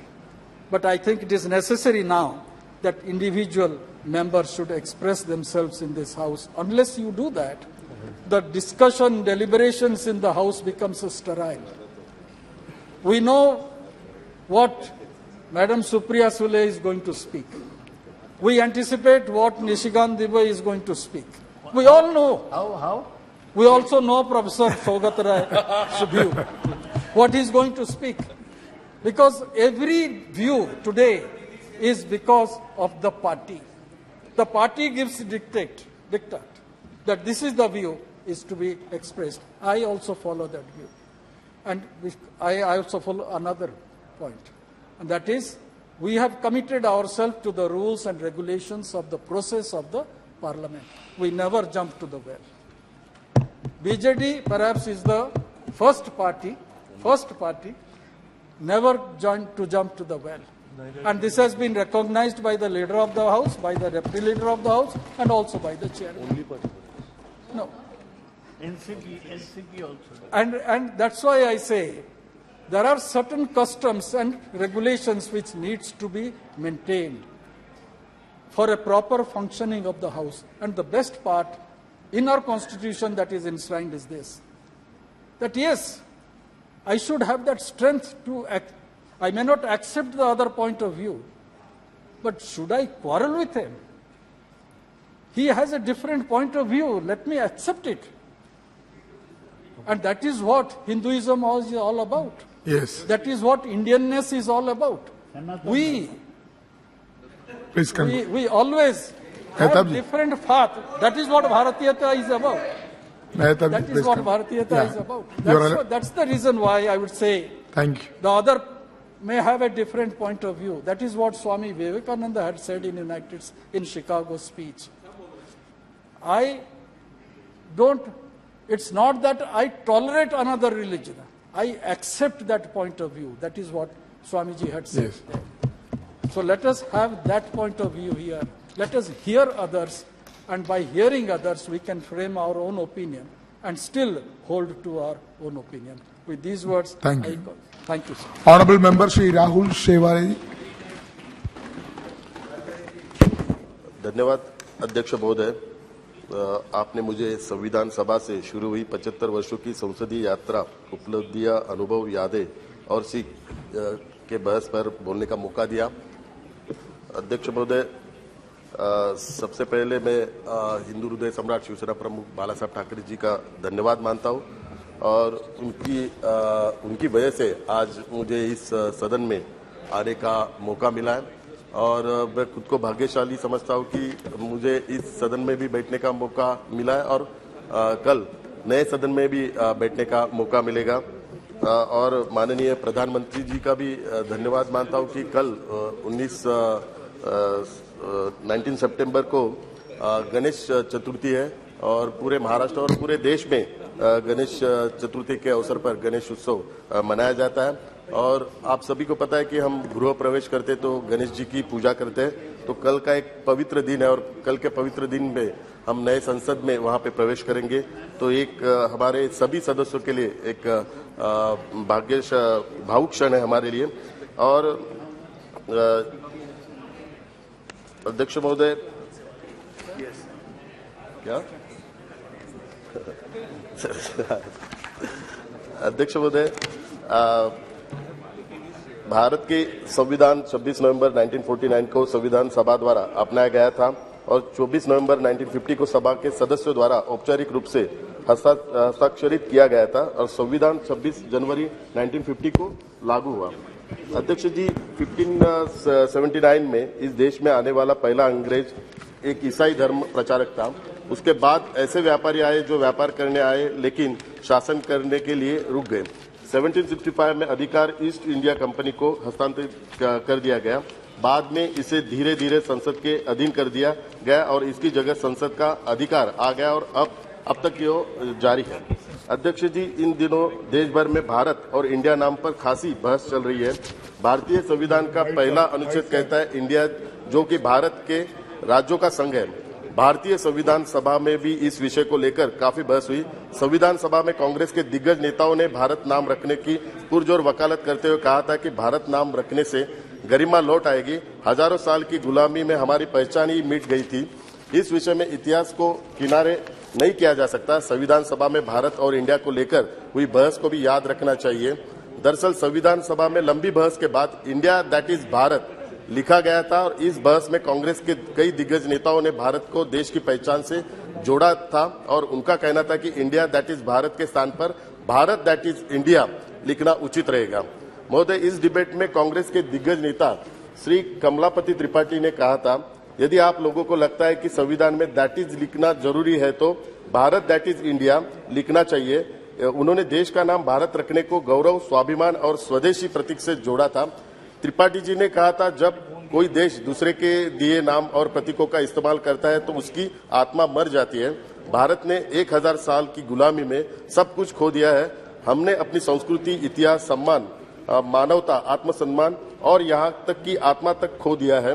Bharat नाम रखने से पुराना गौरव वापस लौटेगा का तर्क देते हुए त्रिपाठी जी ने यह भी कहा था कि 1000 साल की गुलामी से निकलकर हम अपनी पहचान हासिल करेंगे। भारत नाम हमें हमारी संस्कृति से परिचय करता है। उन्होंने यह भी कहा था कि वैदिक काल से ही साहित्य में देश का नाम भारत ही रहा है। इसके अलावा वेदों, पुराणों और ग्रंथों में भी भारत का वर्णन मिलता है। अध्यक्ष महोदय, 18 सितंबर 1949 को हुई इस बहस में स्वतंत्रता सेनानी हरगोविंद पंत ने भी भाग लिया और इंडिया शब्द का विरोध किया और कहा कि यह नाम हमें उन विदेशियों द्वारा दिया गया था जो इस भूमि की समृद्धि के बारे में सुनकर हमारे देश की संपत्ति को लूटने यहाँ आए और हमसे हमारी आजादी छीन ली। संविधान सभा में इंडिया शब्द का पुरजोर विरोध करने वालों में कई संविधान सभा के सदस्य थे। जब संविधान सभा में इस विषय पर बहस हो रही थी तो हरगोविंद पंत आखिरी व्यक्ति थे जिन्होंने इस पर अपनी बात रखी। महोदय, तो फिर आज क्या हो गया कांग्रेस को कि आज कांग्रेस के नेता कमलापति त्रिपाठी जैसे अपने नेताओं की वाणी को भूल गए। श्री एचवी कामत ने सभा में सबसे पहले भारत नाम रखने का प्रस्ताव रखा था। यह सर्वाधिक की संविधान के पहले ड्राफ्ट में भारत लिखने की मांग श्री कामत, श्री गोविंद वल्लभ पंत, श्री हरगोविंद पंत और श्री कमलापति त्रिपाठी जैसे नेताओं ने की थी। आज के कांग्रेस के नेताओं को ग्रंथ पढ़ने से परहेज है तो फिर जानकारी कहां से आएगी। बिना इतिहास जाने ये लोग अपने दिग्गज नेताओं को झुठला रहे हैं और उनको गलत साबित करने पर तुले हुए और यह सब एक व्यक्ति का विरोध करने के चक्कर में अपने ही दिवंगत नेताओं को बेइज्जत कर रहे हैं। अध्यक्ष महोदय, संविधान सभा की ऐसी पद्धति संविधान सभा ने एक ऐसी पद्धति अपनाई जो सुव्यवस्थित, सुलभ और स्वीकार्य थी। मौलिक मान्यताओं को सभी ने माना और उन पर सहमति व्यक्त की। हाल की आधी सदी में किसी भी प्रमुख सामाजिक संगठन या राजनीतिक दलों ने कभी भी संविधान की वैधता पर सवाल नहीं उठाया है। संविधान केवल अपने सदस्यों की राय का प्रतिनिधित्व नहीं करता है, यह उस समय की व्यापक सहमति को दर्शाता है। संविधान सभा का चुनाव भारतीय जनता द्वारा किया गया था। उस समय कोई वैश्विक वैश्व मताधिकार नहीं था। भारत का संविधान देश का सर्वोच्च कानून है जिसके आधार पर संपूर्ण शासन व्यवस्था चलती है। संस्थापकों ने नवजात गणतंत्र के लिए शासन प्रणाली के रूप में संसदीय लोकतंत्र को चुना था। अध्यक्ष महोदय, भारत की स्वतंत्रता का 76 वर्ष है और इस पूरे काल में देश में 15 प्रधानमंत्रियों की सरकार बनी। आज कुछ लोग कई बार पिछले 10 साल में मोदी जी ने क्या किया ये सवाल करते हैं, लेकिन ये लोग बहुत ही बेखूबी से भूल जाते हैं कि पिछले 76 वर्षों में कुल मिलाकर 54 वर्ष सिर्फ कांग्रेस और यूपीए की सरकार थी और इसमें भी कुल मिलाकर 38 साल एक ही परिवार राज कर रहा था। तो उनको मैं बताना चाहता हूं कि मोदी जी के नेतृत्व में भारत सरकार ने महिलाओं का सशक्तिकरण, बालिकाओं की शिक्षा पर विशेष जोर दिया। स्वच्छ भारत मिशन, नागरिकों को वित्तीय और अन्य सब्सिडी, लाभ और सेवाओं का सीधा हस्तांतरण, गरीबों और उन लोगों के लिए बैंकिंग सुविधाएं प्रदान की जो बैंकिंग के दायरे में नहीं आते थे, किसानों के लाभ के लिए प्रणाली, नीतियां और कार्यक्रम हाशिए पर मौजूद लोगों के लिए सामाजिक सुरक्षा योजनाएं लागू की। फिर भी ऐसे ही कई अन्य क्षेत्र हैं जिन पर भी ध्यान केंद्रित करने की आवश्यकता है। माननीय मोदी जी के नेतृत्व में भारत सरकार बड़ी दृढ़ता से संविधान निर्माताओं के सपनों को पूरा करने के लिए आगे बढ़ रही है। एनडीए सरकार ने माननीय मोदी जी के नेतृत्व में भारत के संविधान को सही रूप में लागू करने और देशवासियों को उनके मौलिक अधिकारों को अनुरूप जीने का अवसर प्रदान किया है। अध्यक्ष जी, साल 2023 में हमारे देश की आजादी के 75 साल पूरे हो रहे और हमारा संकल्प नए भारत का निर्माण करना है।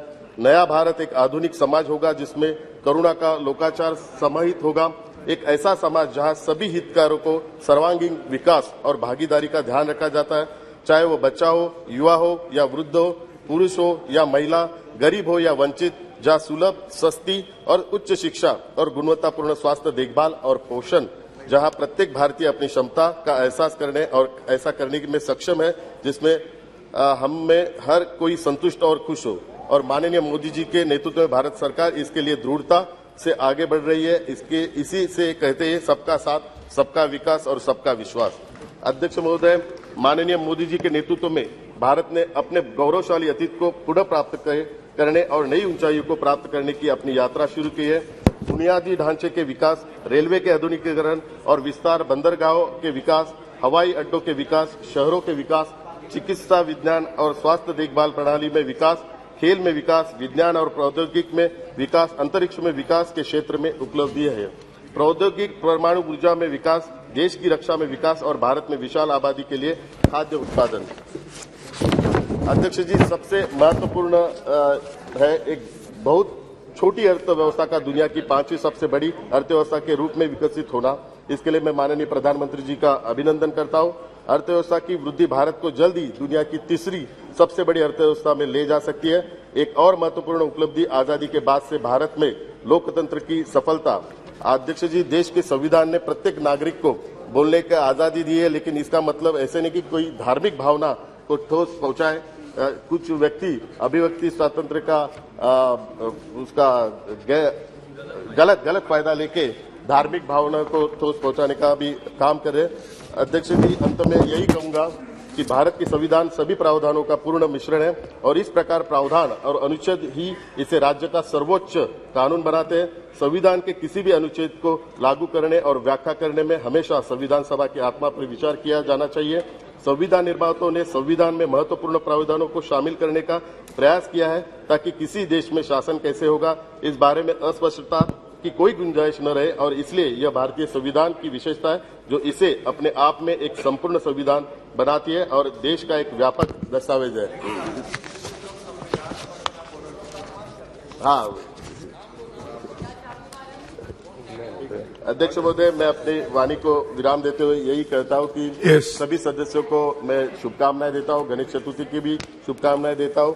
और जब भी हम नए सदन में जाएंगे तो पूरी जिम्मेदारी के साथ हम जाएंगे। नए भारत निर्माण के लिए सभी का सहयोग रहेगा। और जब भी मैं पहली बार इस सदन में आया था तभी मेरे साथ हमारे उस वक्त के एक्स मिनिस्टर अनंत गीते जी थे। तभी उन्होंने मुझे कहा था कि पूरे देश की आबादी हमारी 140 करोड़ लोगों की आबादी है, लेकिन केवल 545 लोगों को ही इस सदन में आने का मौका मिलता है। तो 140 करोड़ लोगों को रिप्रेजेंट करने के लिए हम सभी यहाँ पे आते हैं। तो जिम्मेदारी से देश को आगे बढ़ाने का काम करेंगे। धन्यवाद। Thank you. Honourable member Shri Rajesh Singh ji. Good, मेरा भी माइक चालू हो गया।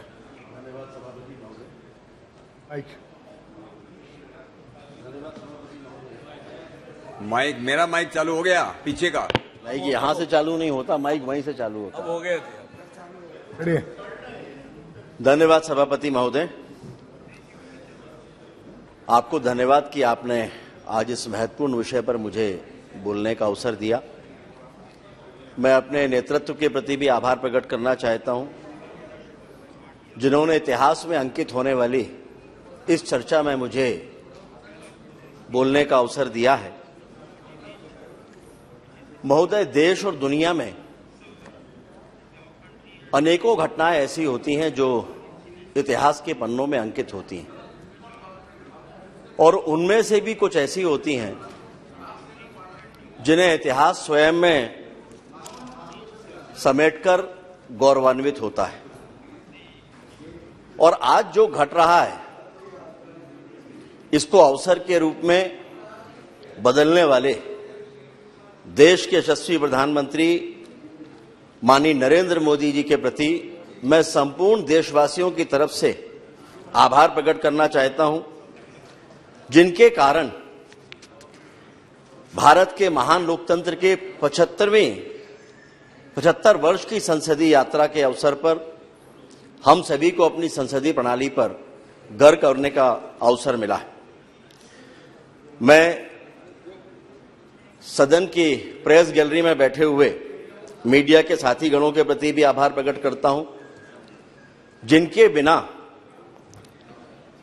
ये यात्रा अधूरी थी और संविधान सभा से लेकर अभी तक जो संसदीय प्रणाली का हिस्सा रहे हैं। ये यात्रा कितनी महत्वपूर्ण है महोदय, इसका अंदाजा इस बात से लगाया जा सकता है कि जब संविधान सभा की पहली बैठक हुई थी तब आकाशवाणी के माध्यम से पूरे देश ने इसको सुना था। सभापति महोदय, मैं चाहूंगा आपका ध्यान इस तरफ रहे। सभापति महोदय, आपका ध्यान इस तरफ रहे। सभापति महोदय का ध्यान नहीं हो रहा है। तब आकाशवाणी के माध्यम से देश ने संविधान सभा की पहली बैठक और उस पूरी कार्यवाही को सुना था, और आज संसद टीवी के माध्यम से देश प्रत्यक्ष रूप से इस चर्चा को सुन रहा है। जैसा माननीय प्रधानमंत्री जी ने कहा कि इस पूरी यात्रा में संसद के सभी अधिकारी और कर्मचारियों की भी महत्वपूर्ण भूमिका है। महोदय, अभी कुछ दिनों पहले ही G20 का ऐतिहासिक सम्मेलन भारत की धरती पर हुआ है। पूरे विश्व में जिसने भारत की साख बढ़ाई और प्रत्येक भारतवासी को जिस पर गर्व और गौरव की अनुभूति हुई, ऐसा वो सम्मेलन भारत मंडपम में जब आयोजित हुआ तो वहां हम में से अनेक लोगों ने देखा होगा कि वहां लोकतंत्र की जननी भारत ये प्रदर्शनी लगी थी और विश्व में लोकतंत्र का उद्गम किस तरह से भारत में हुआ, इसका सुंदर चित्रण उस प्रदर्शनी में है। लेकिन ये मान्यता देश और दुनिया के सामने इतने प्रभावी रूप से लाने के लिए मैं माननीय प्रधानमंत्री जी के प्रति भी आभार प्रकट करना चाहता हूं। महोदय, ऋग्वेद को विश्व का सबसे प्राचीन ग्रंथ माना जाता है और इस ऋग्वेद में हमारी लोकतांत्रिक परंपराओं का स्पष्ट उल्लेख है।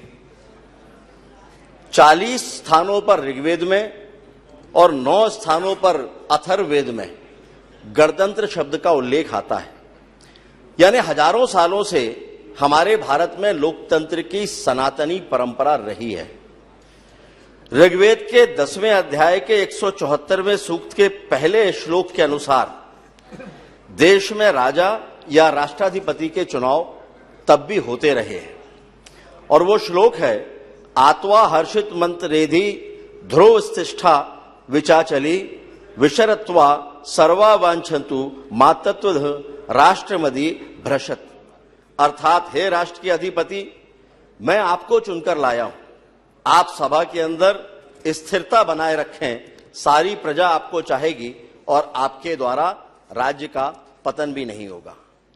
और अथर्ववेद के 3रे अध्याय के 4थे भाग का जो दूसरा श्लोक है, त्वा विशेष व्रणता राज्याय त्वामिमा प्रदिशा पंचदेवी वश्मन राष्ट्रस्य कुकदि श्रेष्व ततो वा उग्रो विमजा वसूनी। अर्थात देश में बसने वाली प्रजा, देश के नागरिक आपको राष्ट्राधिपति या प्रतिनिधि चुने, ये विद्वानों की बनी उत्तम मार्गदर्शक पंचायतें आपका अनुमोदन करें।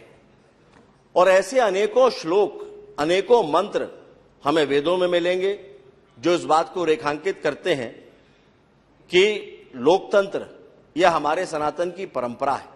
हम कह सकते हैं कि लोकतंत्र भारतवासियों के खून में है और इसलिए भारत को लोकतंत्र की जननी अर्थात मदर ऑफ डेमोक्रेसी प्रधानमंत्री जी के द्वारा कहना यह भारत के लोकतंत्र की ताकत का एहसास कराता है।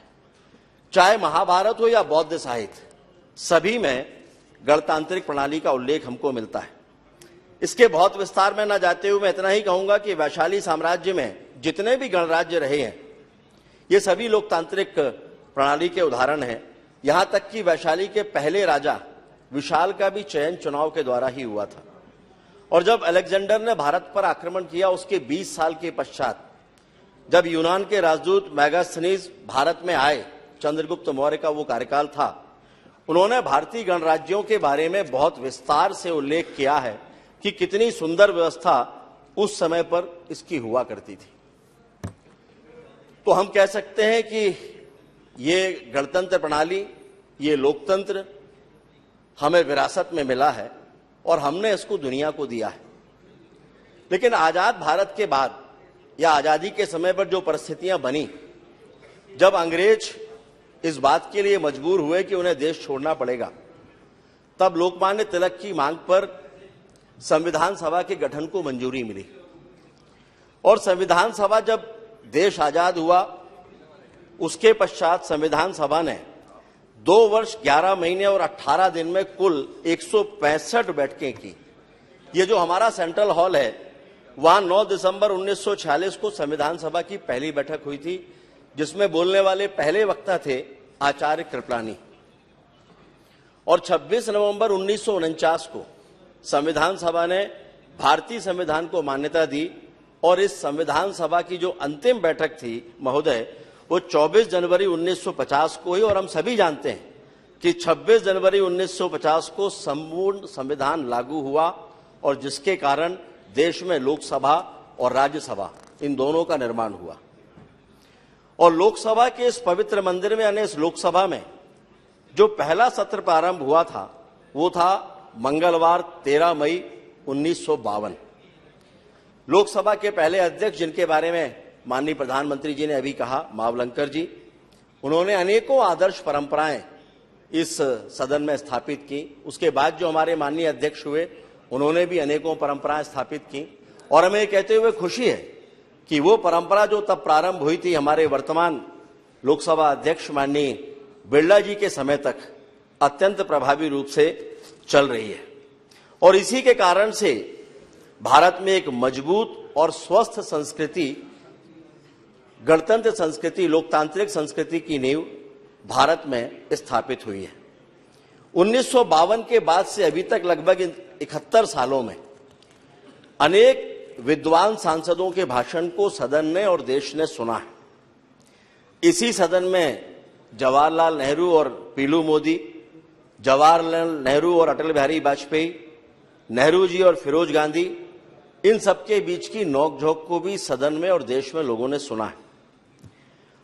और जो ऐसे बड़े प्रमुख वक्ता थे जिन्होंने सदन में ऐतिहासिक वक्तव्य दिए हैं, उनमें मधुलिमे, डॉक्टर लोहिया, श्रीपद डांगे, आचार्य कृपलानी, इंद्रजीत गुप्त, ओम प्रकाश त्यागी, प्रकाशवीर शास्त्री, लाल कृष्ण आडवाणी, कार्तिक उराव, मधु दंडवते, ऐसे अनेकों नाम हैं जिनके सारे नाम यहां पर ले पाना संभव नहीं होगा।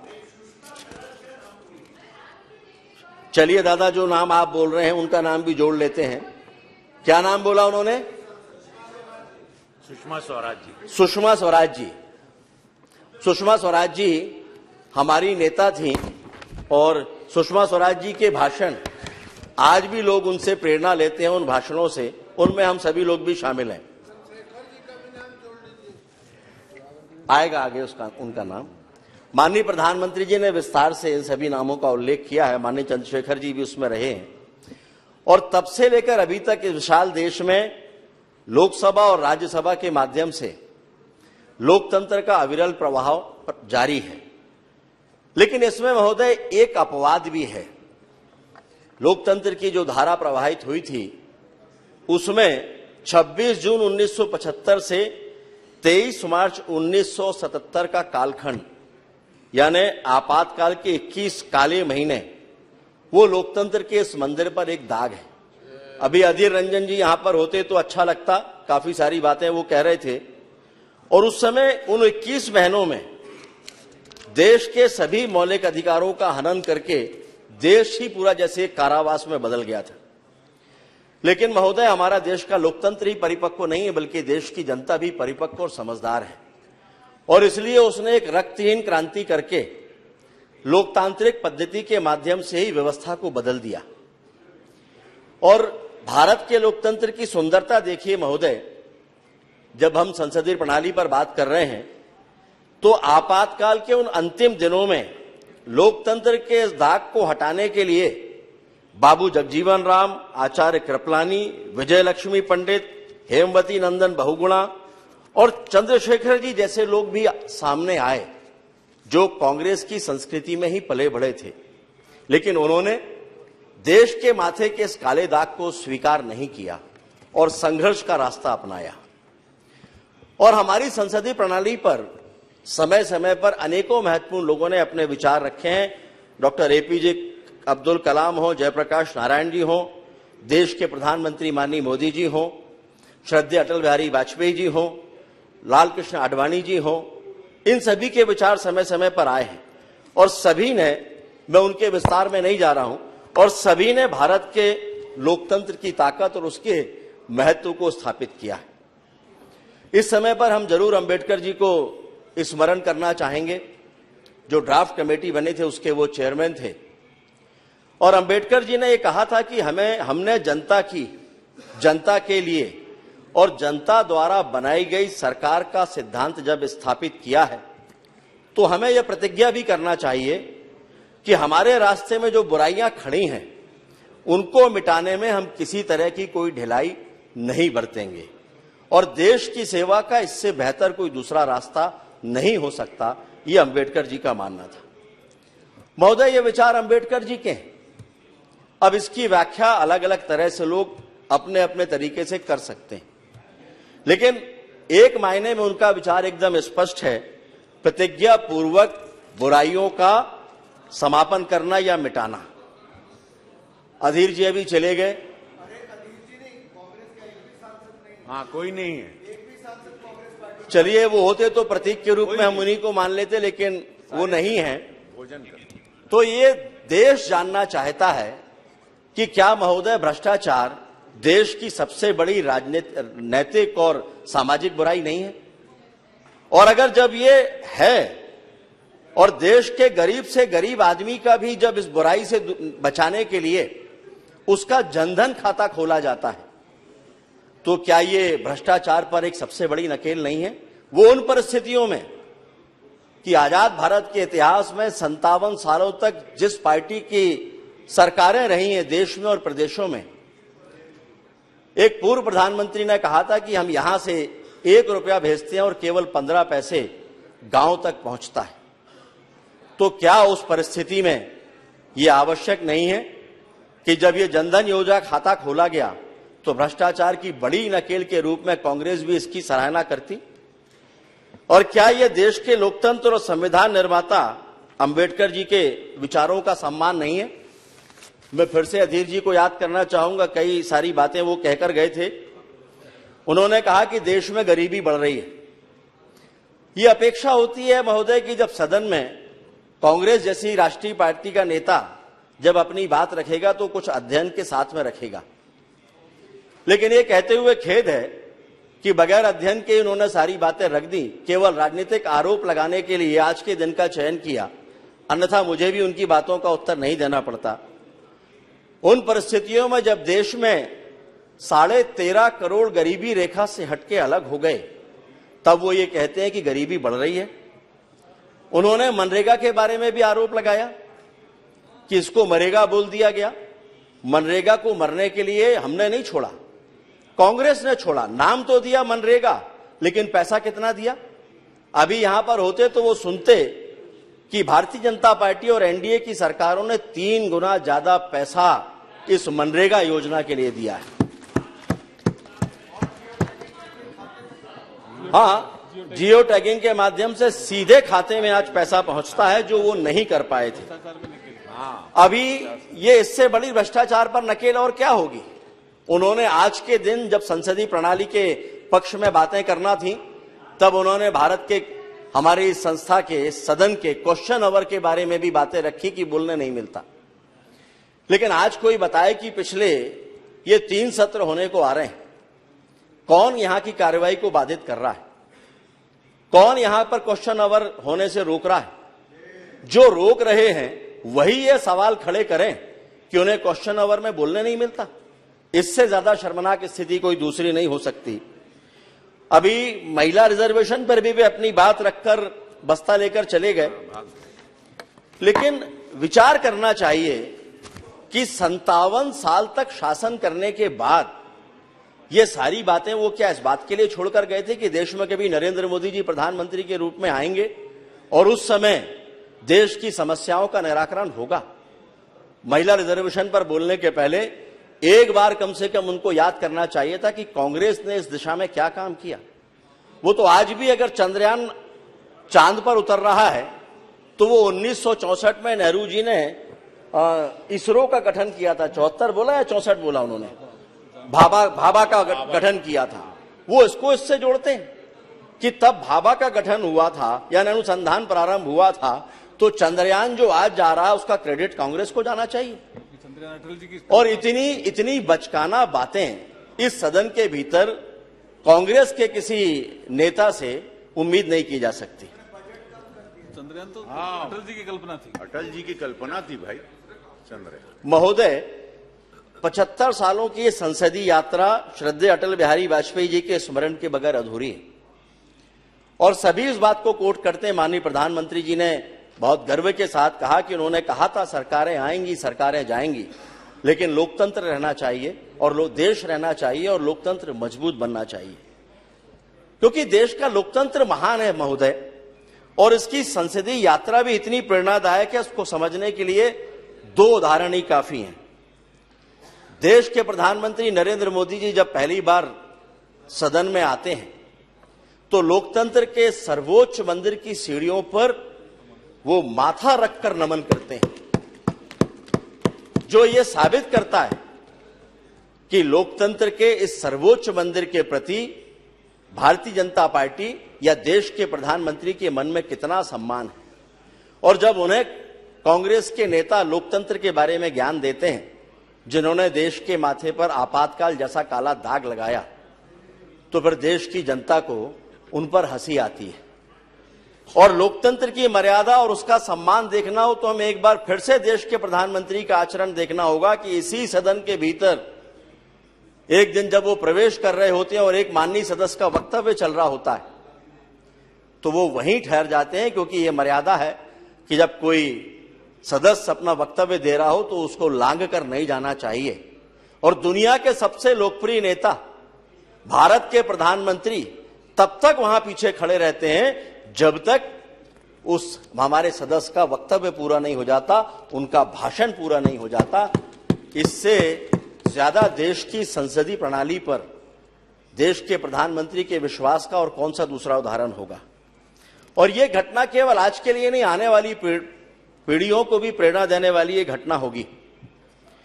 महोदय, अटल जी ने कई बातों के माध्यम से देश और लोकतंत्र के बारे में अलग अलग तरह से अपनी बातें रखी थी, जिसमें उन्होंने एक बार कहा था कि हम केवल अपने लिए ना जिएं, औरों के लिए भी जिएं, हम राष्ट्र के लिए अधिकाधिक त्याग करें। अगर भारत की दशा दयनीय है तो दुनिया में हमारा सम्मान नहीं हो सकता, किंतु यदि हम सभी दृष्टियों से सुसंपन्न हैं तो दुनिया हमारा सम्मान करेगी। दूसरा उन्होंने कहा था गरीबी, दरिद्रता और गरिमा का विषय नहीं है, बल्कि ये विवशता है, ये मजबूरी है, और विवशता का नाम संतोष नहीं हो सकता। ये दोनों बातों को उद्धत करने का केवल एक मतलब है कि देश के प्रधानमंत्री माननीय नरेंद्र मोदी जी ने इस पीड़ा से, इस दंश से न केवल देश को, गरीब को मुक्ति दिलाने का काम किया है, बल्कि देश के लोकतंत्र को भी मजबूत करने का जो प्रयास किया उसकी निरंतरता जारी है। यहां मैं नेहरू जी को भी उद्धत करना चाहूंगा। नेहरू जी ने संविधान सभा की बैठक में एक संकल्प पर चर्चा के दौरान कहा था 22 जनवरी 1947 को मैं वो साथ में कांग्रेस उस पर आपत्ति करे तो उसके लिए मैं रिकॉर्ड भी लेकर आया हूं कि एक व्यक्ति जो भूखा है, गरीब है, जिसके शरीर पर पहनने को कपड़े नहीं है और उसके लिए वोट का भी महत्व नहीं है, हमें उस पर विचार करना है। महोदय, कितना विचार करना है? हम अपने इस महान लोकतंत्र में कब तक लोगों को भूखा और गरीब रखकर उनके वोट के महत्व की प्रतीक्षा करेंगे? 57 साल का समय कांग्रेस की सरकारों के लिए कम था क्या? जो ये पहले आपको वहीं से पूछना चाहिए, केवल उत्तर जा रहे हैं जिन्होंने प्रश्न किया था। ना, ये आप उस समय उधर बोलना चाहिए था, ये केवल मैं उत्तर दे रहा हूं। और यदि देश के प्रधानमंत्री माननीय मोदी जी उसकी गरीबी दूर करने के लिए प्रधानमंत्री आवास का पक्का मकान उसको देते हैं, जिसके घर दीपावली के दिन भी बिजली का बल्ब नहीं जला, उसके घर में बिजली का कनेक्शन देते हैं, उज्ज्वला की रोशनी देते हैं, शौचालय देते हैं, कोरोना से लेकर अभी तक मुफ्त का राशन देते हैं, और ऐसा करते समय बिना किसी भेदभाव के अपनी जिम्मेदारी का निर्वहन करते हैं, सबको समान अवसर देते हैं, तो क्या ये उस गरीब को वोट का महत्व समझाने और देश में लोकतंत्र का सम्मान नहीं है? और अगर सम्मान है तो क्या कांग्रेस कभी इसके पक्ष में कुछ कहना चाहेगी? महोदय, अभी आप कह रहे थे कि ये विषय नहीं है आज का, ये मैं भी जानता हूं, लेकिन जिस समय पर कांग्रेस के नेता इस बात को यहां पर रख रहे थे, मुझे आश्चर्य है कि आप में से किसी ने भी उनको ये नहीं टोका कि आज का विषय ये नहीं है। आज जब उसका उत्तर मिलना शुरू हो रहा है तब आप ये कह रहे हैं कि आज का विषय नहीं है। चलिए मैं उसी पर आता हूं जिस पर आज का विषय है। महोदय, इस सदन में अनेकों फैसले हुए हैं, लेकिन इस सदन में इतिहास की गलतियों को सुधारने वाले भी कुछ ऐसे फैसले हुए हैं जो इतिहास में दर्ज हुए हैं। इसी सदन के भीतर जम्मू और कश्मीर को लेकर भी अनेकों बार चर्चाएं हुई हैं। इसी सदन के सदस्य रहे डॉक्टर श्यामा प्रसाद मुखर्जी जी ने जो गलती उस समय पर हो रही थी उसका विरोध किया था। उन्होंने कहा था कि देश में 2 प्रधान, 2 विधान और 2 निशान नहीं चलेंगे। मैंने क्या कहा? नहीं, आपको इतनी आपत्ति हो रही है। नहीं, आप ये बताइए, मैंने कब कहा कि हाउस में कहा? नहीं, मैंने कब कहा कि हाउस में कहा? मेघवाल जी, मैंने कब कहा? मैंने कब कहा कि वो हाउस में बोल रहे थे? Please sit down. मैंने नहीं कहा ये कि वो हाउस में बोल रहे थे, लेकिन सदन का सदस्य रहते हुए उन्होंने कहा था और आपको सुनना पड़ेगा। वही मैं कह रहा हूं, सदन का सदस्य रहते हुए का आपको सुनना पड़ेगा।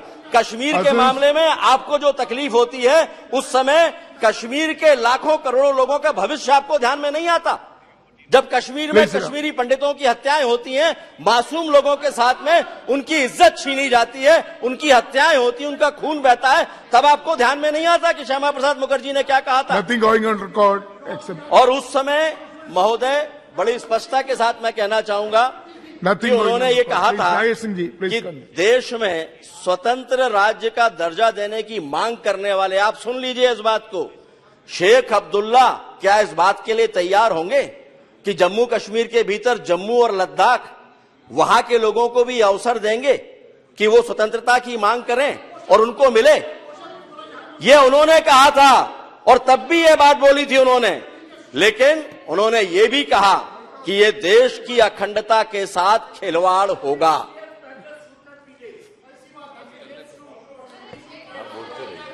सभापति महोदय, मैं जो भी कह रहा हूं वो देश के संसदीय इतिहास के संदर्भ में कह रहा हूं। यह पुरानी बात है जिसका उल्लेख मैंने किया है।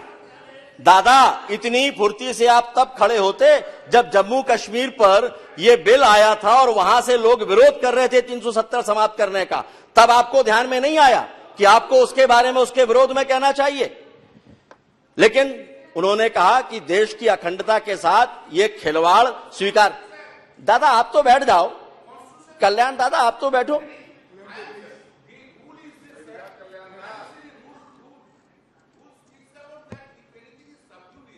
Before the court, that should not be discussed in the parliament. Yes. 370. हम जम्मू कश्मीर पर चर्चा नहीं कर रहे हैं, हम केवल इसके इतिहास की जानकारी दे रहे हैं।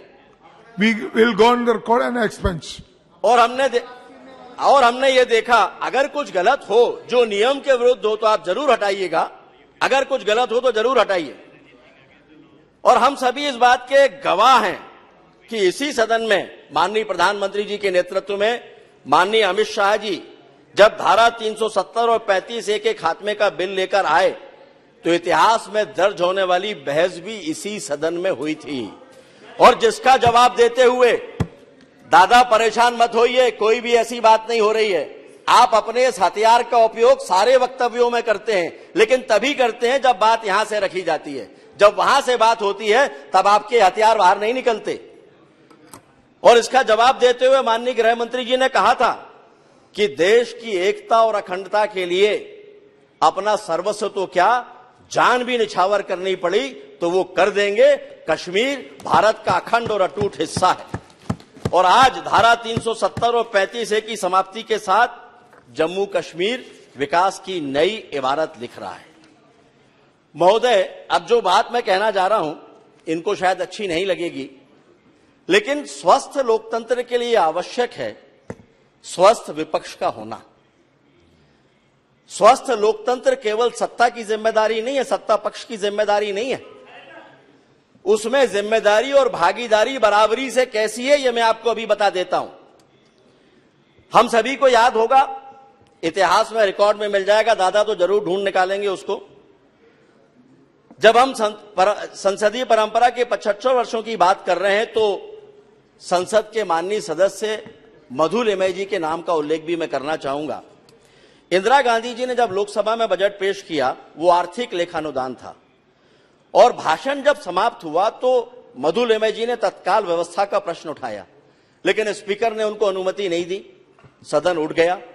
मधु लिमय जी स्पीकर के चैम्बर में गए और जाकर वहां उन्होंने कहा कि आज एक बहुत बड़ी गलती हो गई है कि आपने लेखानुदान तो प्रस्तुत किया लेकिन मनी बिल तो प्रस्तुत ही नहीं हुआ, और अगर ऐसा है आप रिकॉर्ड चेक कर लीजिए, और अगर ऐसा है तो आज रात को 12 बजे के बाद देश के सारे कामकाज रुक जाएंगे, कोई भी महकमा 1 रुपया भी खर्च नहीं कर पाएगा। और ये सुनने के बाद जो स्पीकर महोदय थे वो भी हतप्रभ रह गए। रिकॉर्ड बुलाया गया, रिकॉर्ड बुलाने के बाद पाया गया कि मनी बिल प्रस्तुत नहीं हुआ है, और उसके बाद सुझाव भी, मैं मजबूत विपक्ष की बात क्यों कर रहा हूं, सुझाव भी मधु लिमय जी ने दिया। उन्होंने कहा कि अभी भी आपके पास समय है, आप तत्काल सभी विपक्षी नेताओं को बुलाइए और आज सदन की बैठक आप बुलाइए। और जानकर आप लोगों को हैरानी होगी, आप में से कईयों को शायद जानकारी भी होगी कि उस समय रेडियो से बाकायदा घोषणा कराई गई कि जो जहां है वो तुरंत वापस लौटें, और सदन की बैठक हुई और रात में बैठक करने के बाद में मनी बिल पास किया, और इस तरह से देश का कामकाज चला। ये है मजबूत और सकारात्मक विपक्ष। ये कांग्रेस के साथ ये विपक्ष था। हम वैसी उम्मीद तो कांग्रेस से नहीं करते, विपक्षी साथियों से नहीं करते, लेकिन सकारात्मक भूमिका में वो दिखाई दें, इतनी अपेक्षा जरूर हमारी होती है। महोदय, इसी सदन में बहुत सारे ऐसे कानूनों को भी हमने समाप्त किया है, 14 से ज्यादा ऐसे कानून जिनकी उपयोगिता लगभग समाप्त हो चुकी थी। उनके बारे में बहुत विस्तार से कहने की आवश्यकता नहीं है, लेकिन उनको खत्म करने में भी 75 साल 70 साल निकल गए, तब जाकर वो कानून समाप्त हुए। महोदय, जब संसदीय प्रणाली की बात आती है तो पूरा सदन एक है, इस पर चर्चा होती है। और आज इस सदन में उपस्थित विभिन्न विचारों और दलों का प्रतिनिधित्व करने वाले अपने सभी साथी सदस्यों का मैं आह्वान करना चाहूंगा कि यह गौरवशाली यात्रा सामूहिक है। माननीय प्रधानमंत्री जी ने भी कहा है कि यह साझा है और यह हमारे सामूहिक प्रयासों की कहानी है। और अब जबकि माननीय प्रधानमंत्री जी की दूरदर्शिता और संकल्प से देश दुनिया की 5वीं बड़ी अर्थव्यवस्था बन चुका है और तीसरी बड़ी अर्थव्यवस्था बनने के संकल्प के साथ आगे बढ़ रहा है, और हम विश्व में एक महाशक्ति के रूप में जाने जा रहे हैं, और इस समय हम पूर्णतः भारतीय ज्ञान और भारत की अपनी आर्थिक ताकत के बूते बने संसद के नए भवन में प्रवेश करके गुलामी के प्रतीकों को हटाते हुए आगे बढ़ रहे हैं, तब ये हमारी सामूहिक जिम्मेदारी है कि उस नए भवन को भावी पीढ़ियों और भविष्य के भारत की नींव रखने वाले लोकतंत्र के ऐसे मंदिर के रूप में स्थापित करें जहां मंदिर के घंटे से नाद की तरह एक ही गूंज हो, सबका साथ, सबका विकास, सबका विश्वास और सबका प्रयास। और विश्वास मानिए 140 करोड़ भारतीयों के स्वप्न को हम सब मिलकर पूरा कर लेंगे। इस मंत्र में इतनी ताकत है, आवश्यकता है राजनीति का चश्मा आंखों से उतारने की। महोदय, बहुत कुछ कहने को है, लेकिन मुझे लगता है कि हमारे जो माननीय सदस्य हैं आज दूसरा मानस बनाकर यहां पर बैठे हैं, और इसलिए अंत में मैं देश के प्रधानमंत्री माननीय नरेंद्र मोदी जी ने देश को उन ऊंचाइयों पर पहुंचाया जहां पर पहुंचने की कल्पना इसके पहले कोई कर नहीं सकता था। आज पूरी दुनिया में भारत के नाम का डंका बज रहा है, और इसलिए कुछ पंक्तियां उनको समर्पित करते हुए मैं अपनी बात समाप्त करूंगा। वो परख रहे हैं तूफानों में कितनी ताकत है, वो देख रहे हैं आंधियों की कितनी आहट है, पर मन में संकल्पों की राहत है। कांटों से कीलित पथ पर कदमों की छाप उकेरी है, हाथों को वज्र बनाकर अंधियारों में दीप जलाती वह एक जान अकेली है, वह एक जान अकेली है। और इसी के साथ हम सभी कल जब उस नए सदन में प्रवेश करेंगे तो भविष्य के एक नए भारत के संकल्पों के साथ हम अपनी जिम्मेदारी को महसूस करते हुए प्रवेश करेंगे। आपको बहुत बहुत धन्यवाद। भारत माता की जय। Thank you. Now honourable member Shrimati Supriya Sule ji. Sir, here I stand here on behalf of the NCP here for this very important discussion, which was actually started by the Honorable Prime Minister on a very emotional note. And he, after a long time today, spoke as a statesman. So I was presuming that this debate was not about the tutu meme, which we usually do. But unfortunately, when the Treasury bench started speaking, he made it really political, which was not what the Honorable Prime Minister's speech says. So I will follow the Prime Minister's speech first, but I will seek your help, guidance and time for 2 minutes to give a few clarifications to the Honorable. I won't speak as much as he does, but in a small few clarifications before I make it a little political, with your permission, sir. Sir, India is the largest democracy in the world. Democracy, freedom, secularism, fraternity, equality. This is what B.R. Ambedkar ji gave us in this constitution, which we are also proud of. And this is what this organization, the Temple of Democracy Parliament, where we all are absolutely blessed that we have had the opportunity to speak on behalf of millions of Indians, to debate, deliberate, have discussions, and make sure that the last person becomes first. And that's what really the common agenda, I think, whether you're sitting on this side or this side becomes. And I appreciate the Honorable Prime Minister's speech today, where he appreciated that governance is continuity. Various people have contributed over the last 7 decades to build this country, which we all love equally. It's not that whichever side you love it less or more. Whether you call it India or Bharat, it's your own country. We're all born here. We're all blessed to be here. And I think I would take the point forward what Mehtabji said, that unity in diversity, this is the beauty of India. And I think that's what clearly comes across in most of the speeches which came. And I'd like to quote Dr. Ambedkar. The B.R. Ambedkar in the Constitution Assembly said that the Constitution is a federal constitution. The Union is not a league of states, nor in the states is the agencies of the Union deriving powers from each other. Both Union and the states are created by the Constitution. Both derive their respective authority from the Constitution. And here, unfortunately, I felt a little sorry because I am the 2009 Member of Parliament here. Clearly, this is a huge legacy that we have been blessed to have. But I would like to put on record 2 people who have not been mentioned by the BJP today, who I am been highly influenced by in my parliamentary work, who come from the BJP, but I still feel that they were one of the tallest leaders and excellent, extraordinary parliamentarians who we looked up to. One was Honorable late Sushma Swaraj ji, and second was Shri Arun Jaitley ji, who constantly talk about cooperative federalism. It's not on this side or that side. Good work has to be established.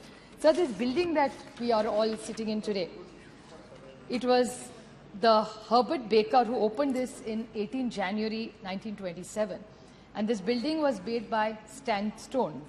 You know, Dushyant Singh ji comes from Dholpur. And fortunately enough, SP Baghel ji is here from Agra. ये जो मिट्टी जिससे बनाई है, ये आपके निर्वाचन क्षेत्र आगरा से आई है. So Agra and Dholpur have contributed substantially to build this building. So we should thank the contribution of Agra and Dholpur for this, and thousands of Indian artisans who we are so proud of, which teach us about our legacy, have contributed for this work. While we are here, everybody talked about Panditji, President Rajendra Prasad. These are walls which the Honorable Prime Minister, or every wall, every tile, every bench has a story to tell. They can't articulate it, but they have so many stories, decisions, controversies that these walls of this beautiful parliament have seen. And I would definitely like to put on record that besides, of course, all the prime ministers which the Honorable Prime Minister said, but there were people like C. Ram Gopalachari ji, Sarvapalli Radhakrishna ji, Sardar Patel, Y.B. Chavan, C.D. Deshmukh, Madhu Dandaute, Pranab Mukherjee ji. In this debate will be completely incomplete if we don't talk about Pranab Mukherjee, who we all learned so much from here while we were sitting here. So, while we talk about various, lot of debate has gone about which bill. They did a lot of good work, we did a lot of good work. So nobody can take away from each other here. But I definitely like to make a few suggestions while we are here. See, sir, the average age, this is something for us to deliberate, which I'd like to highlight. These are just observations and suggestions for us to deliberate as a team. That the average age of today's parliament is much older than when we really started. And this is one of the youngest countries. So this is something we, whichever side you sit on, must think about this factor for sure. Plus the women MPs. I would like, most of these women here today have been asking about the women reservation bill. My friend Kanimoli, Dimple, everybody who's sitting here has been concerned about it. And all the parties are concerned and would support it. But there was a question Rakesh Singh ji raised, which I'd just like to put the record straight. That he said, "Itne salon se aapki sarkar thi, aapne kya kiya?" The first woman president of India, Pratibha Tai Patil, was from the Congress. The first prime minister of this country, a woman, Indira Gandhi ji, was from the Congress. The first speaker who was a woman was Meera Kumarji, was from the Congress. So this is what he's done. And I would like to put one more thing on record, which probably Rakesh Singh ji missed out, that the women's reservation bill was also brought out. Unfortunately, we didn't have the numbers, so we couldn't pass it. That was also brought by the Congress. And the late Rajiv Gandhi ji and the then Chief Minister of Maharashtra, Sharad Pawar, were the first people who brought 33% reservation in every panchayat in this country. I'm very proud to say that Maharashtra was the first state to bring it to 33%, and then we raised it to 50%. So this is what has been done for women, and I take this opportunity that since we are all thinking here, deliberating here, 50% of India's population is women. So why don't we all deliberate in the new building, and maybe the first decision that the Honorable Prime Minister can take is ask, and we all support him if he brings in the reservation for women in Parliament and in assemblies. Yes. We all wholeheartedly. They should bring it. So there is another small observation which I would like to make. Please don't take it negatively. But this is the first session, as I mentioned, which has no deputy speaker. This must be the only session since independence where there has been no deputy speaker. So only term which has not had a deputy. So I wish Meghwalji was just here, but I would like to bring it to his and Prahladji's notice that he should take this issue up, that naye building mein ja rahe, so please, even if it's for a few months, we don't know when you're announcing election, but this is a record that there has been no deputy speaker in this term. So this is not something I think any of us should support. And Lok Sabha seatings, sir. This is another suggestion I'd very humbly like to make, that the Lok Sabha seatings keep going up and down. In 1956 was the longest, which is 151 days. So why can't we have more days? We are all happy to, whatever we get elected for, to come here and deliberate and make sure we serve the nation. So isn't there something we can, Supreme Court also works, and sometimes these ordinances which this government constantly brings, this is a record, the amount of ordinances this government has got. So why don't we have more parliament dates? Why does government need to bring so many ordinances? And if there are such hurry, call for parliament. You, instead of having 4 sessions, have 6 sessions. What is the problem? The other thing is the number of voters have gone up. So constituencies are becoming huge now. So is that something that the government would, this is a very positive suggestion I'd like to make the government. The constituencies are going from 23 lakhs to 25 lakhs. Impossible for an MP to manage even with the MP lakhs that we get. So is there something that we can all deliberate in and see? Because anyway there are more seats coming there. Can there be another suggestion is stronger committees? The committees are wonderful, they do very good work. But can we have stronger committees, give them more authority? Could that be another suggestion? Another suggestion I'd like to make is question hour, sir. Question hour is something even Om Birla ji has always recommended in our all-party meetings. That can we find a consensus that that's 1 hour I would like to recommend as an MP I would write. That's one place we can really take the government to task. So can we unanimously suggest this, that no question hour, whoever sitting on which side should be disrupted. So this is something we should all consider, I think. Even when you're here. Even when you're here. We have seen him in the, well, many times, sir. Sir, another suggestion I'd like to make is private members' bill. Private members' bill, don't be hubris. Private members' bill, sir. It is, a lot of MPs work very hard and do a lot of work to bring those bills, but they're almost toothless. So can we strengthen that part where there is more meaning, more visibility, more authority in those bills? Maybe we can debate them, deliberate them and come. Otherwise, it's just a piece of document that we argue with it, but it goes nowhere. So I think that's one legislation we must look into and see what more we can do. Sir, even the opposition, I know it's a numbers game, but many times they are in a treasury bench. They get hours to discuss. Their ministers speak for 90 minutes sometime. And we are the opposition. So if Rakesh Singh ji really wants, वो कह रहे थे सक्षम opposition चाहिए, like Madhu Dandavate ji, हमें और थोड़ा वक्त दे दीजिए. We will make some very good suggestions which will be productive. I have only not criticized. I have only given you suggestions. तो मुझसे अकेले नहीं, सबको थोड़ा विश्वास रखिए हम पे, हम लोग और दे देंगे. Sir, I think another thing which we need to do is the media. The Honorable Prime Minister was very gracious to the media today. And he said that the media we need to encourage for the time they put in. The media is not allowed here. So why can't we see what more visibility or what better way we can work with the media? Sir, another point I'd like to make is the support team, the secretarial, library and research work. With new technology coming in, is there more ways we can find out whether the research team can work better with every parliamentarian here, where the funds need to go up? India has a large budget, so why not we spend more money on the research and the library, more for research people in this thing? I think that would really make a lot of help and support to all the members of parliament, sir. Sir, another point I would like to bring to your notice is that Maharashtra has contributed substantially to the chair.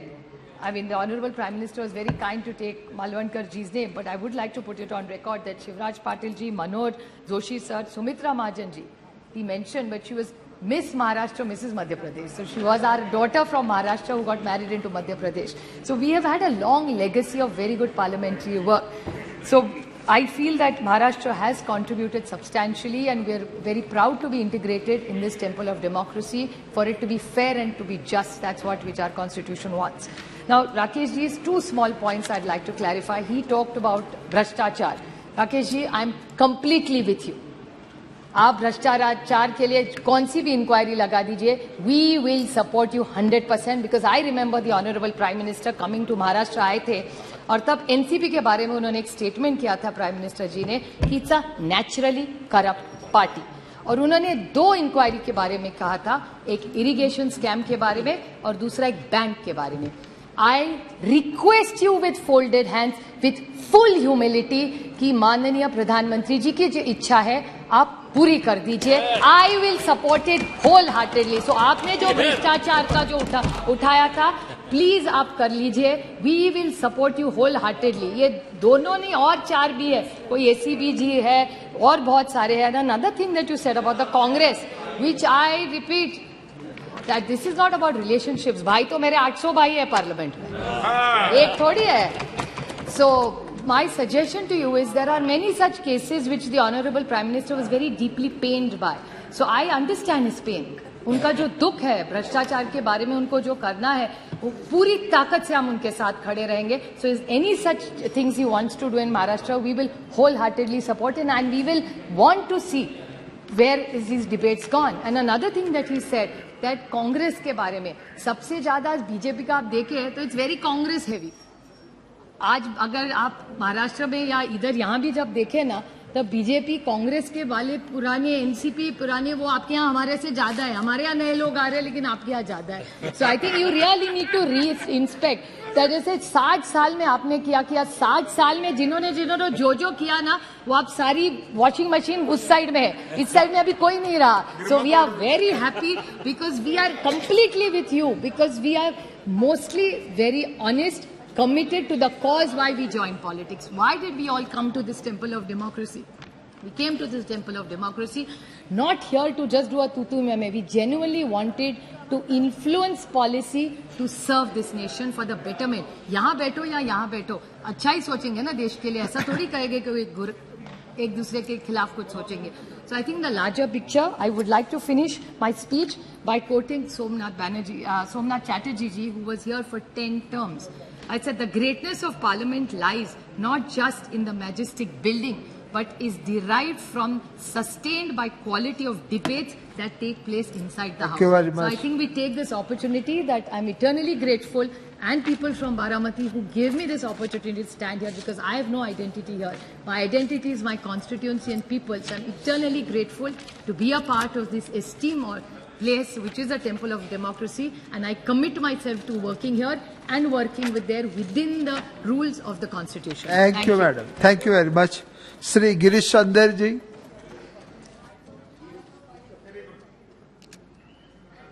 महोदय, आज मुझे संविधान सभा से अब तक 75वें वर्षों की संसदीय यात्रा, अब तक उपलब्धियां, अनुभव, स्मृतियां और सीख पर चर्चा में भाग लेने के लिए इस ऐतिहासिक दिन पर अवसर प्रदान किया. मैं आपका आभार व्यक्त करना चाहता हूं. आपके साथ साथ बहुजन समाज पार्टी के राष्ट्रीय अध्यक्षा आदरणीय बहन जी का भी आभार व्यक्त करना चाहता हूं. महोदय, आज हम धन्य हैं कि हमारे बीच बाबा साहब डॉक्टर भीमराव अम्बेडकर साहब का जन्म हुआ, जिन्होंने उस जमाने में अपने इस भारत देश में फैली कुरीतियां, भेदभाव, ऊंच नीच, सामाजिक, आर्थिक, शैक्षणिक विषमताओं को समाप्त करने के लिए जीवन के अपने अंतिम समय तक कार्य करते रहे. हमारे प्रदेश में तो एक कहावत भी है, जाके पैर न फटे बिबाई, सो का जाने पीर पराई. कहने का तात्पर्य यह है कि बाबा साहब ने स्वयं छुआछूत, ऊंच नीच और उत्पीड़न को सहा, जिसलिए उनको जब संविधान सभा में मौका मिला तो पिछड़ों, दलितों, महिलाओं के लिए संविधान में उन्हें हक दिलाने का काम किया. महोदय, लेकिन बाबा साहब अम्बेडकर साहब ने संविधान सभा की अंतिम सभा की बैठक में यह भी कहा था कि संविधान कितना भी अच्छा क्यों ना हो, लेकिन उसके मानने वाले लोगों की नियत साफ नहीं है तो संविधान कभी अच्छा नहीं हो सकता. बाबा साहब ने इस संविधान को लिखकर 1950 में जब बाबा साहब संविधान को सौंप कर निकल रहे थे, उस वक्त में कांग्रेस के अध्यक्ष आचार्य कृपलानी हुआ करते थे. तो आचार्य कृपलानी ने कहा कि अम्बेडकर तुम आज बहुत खुश हो. बोला हाँ, आज मैं बहुत खुश हूं क्योंकि मैंने इस देश के अंदर पहले राजा के देव परिवार में ही राजा पैदा होता था, मैं इस देश के अंदर भिखारी के परिवार में भी राजा पैदा करने की व्यवस्था मैंने संविधान में लिखने का काम कर दिया है. देश में राजा के घर में राजा पैदा नहीं होगा, एक गरीब परिवार में भी राजा पैदा होने की व्यवस्था इस देश के अंदर मैं लागू करने का काम करता हूं. कृपाली ने कहा कि आपका समाज तो गरीब है, कमजोर है, अशिक्षित है, लाचार है, कमजोर है. हम उनका वोट पैसे के अभाव से लेने का काम करेंगे. हम आपके समाज का वोट उनको डरा कर लेने का काम करेंगे.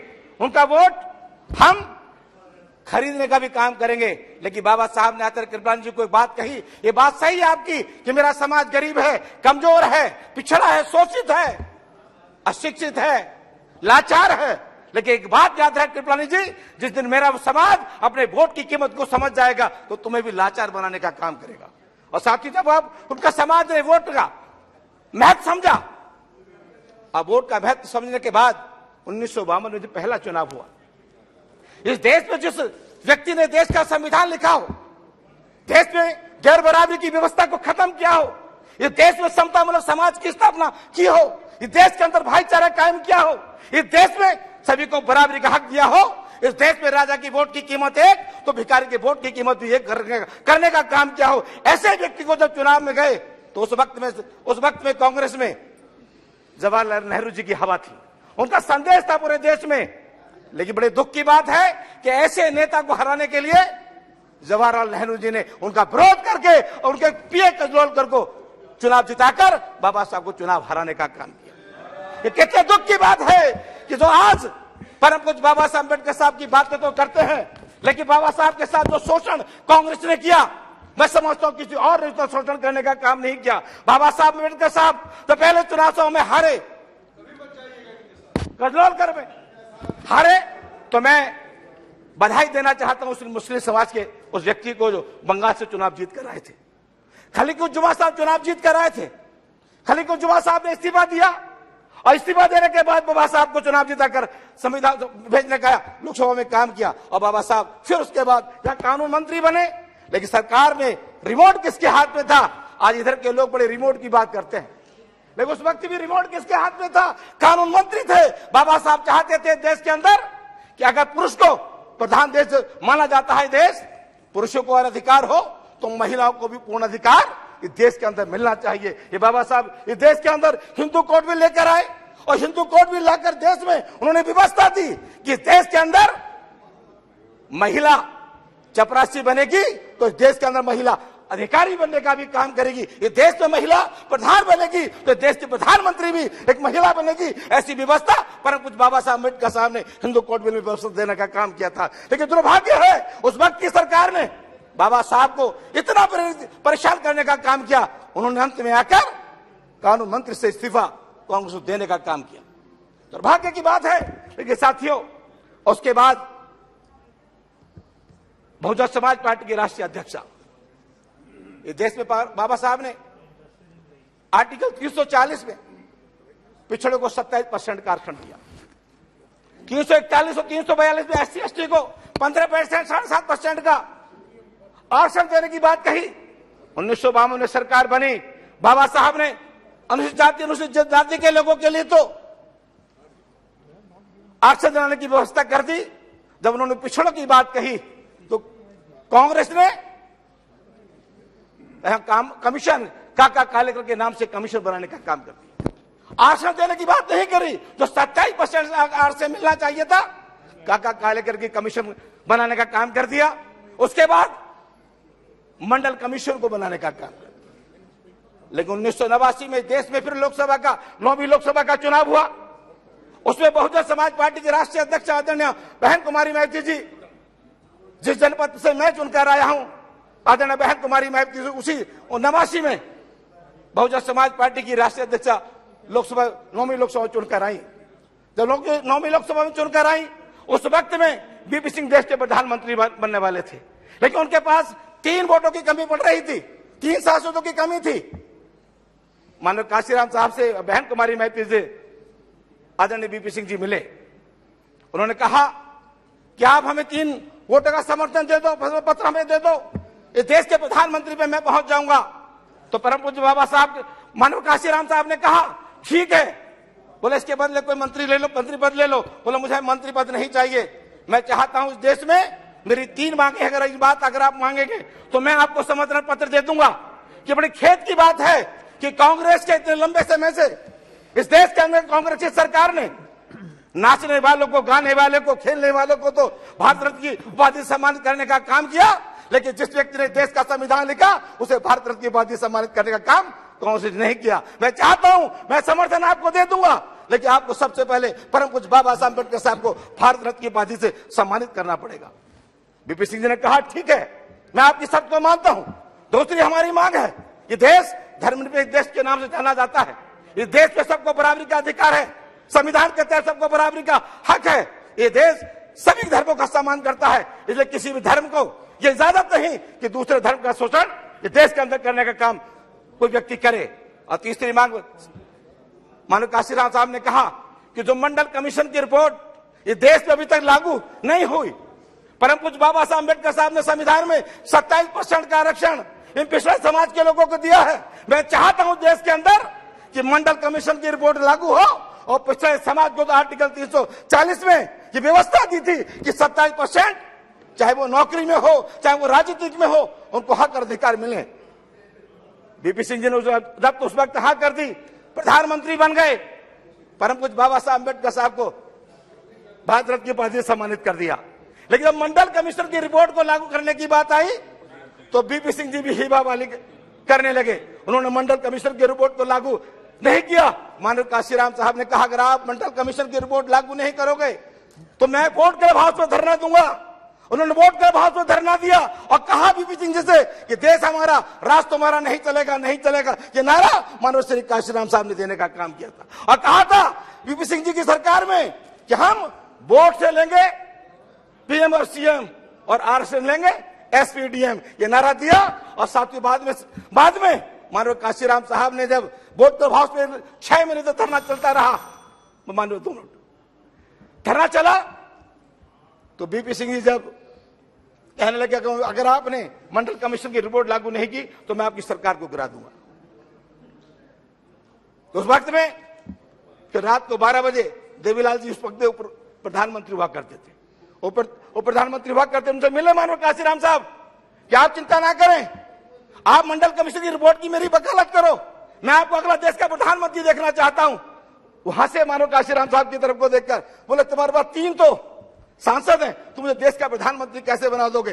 बोले मैं ऐसे बना दूंगा कि मैं 22.5% खुद बैठा हूं और 54% की वकालत कर रहा हूं पिछड़ों को वोट का अधिकार, पिछड़ों का आरक्षण को लागू करने के लिए। तो सारे 85% के लोग तुम्हें वोट देंगे, तुम्हें देश का प्रधानमंत्री बनने से कोई रोक नहीं सकता। तब ये बात चली पता बीपी सिंह को। बीपी सिंह ने रात को 12 बजे माननीय प्रधानमंत्री जी ने अपनी कैबिनेट को बुलाया और देश के अंदर 27% का आरक्षण मंडल कमीशन की रिपोर्ट को लागू करने का काम किया। कांग्रेस चाहती इस मंडल कमीशन की रिपोर्ट को तो आज पिछड़े समाज के लोग तो बात करते हैं कि अगर पिछड़े समाज के लोगों को 27% का आरक्षण, चाहे वो हिंदू हो चाहे हमारे मुस्लिम भाई हो, 27% के आरक्षण की बदौलत तो आज नौकरी और जो पा रहे हैं, तो आज नगर निगम, नगर पालिका, जिला पंचायत अध्यक्ष, जिला पंचायत पे चुनाव जीत कर जा रहे हैं, ये किसी और की बदौलत नहीं, परम पूज्य बाबा साहब अम्बेडकर साहब के आर्टिकल 340 के 27% के आरक्षण की बदौलत ये लोग जीत कर जा रहे हैं। तो मैं चाहते ना कहते मानवर आपसे इतना कहना चाहता हूं, आज 75 साल इस देश की आजादी को हो गए हम लोग। कृपया समाप्त कीजिए।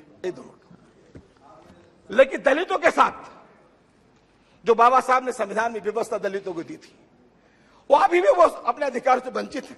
बड़ा दुर्भाग्य के साथ मैं कहना चाहता हूं कि राजस्थान जहां एक दलित समाज का युवक मूछ रखना तो रखता है, उसकी हत्या कर दी जाती है।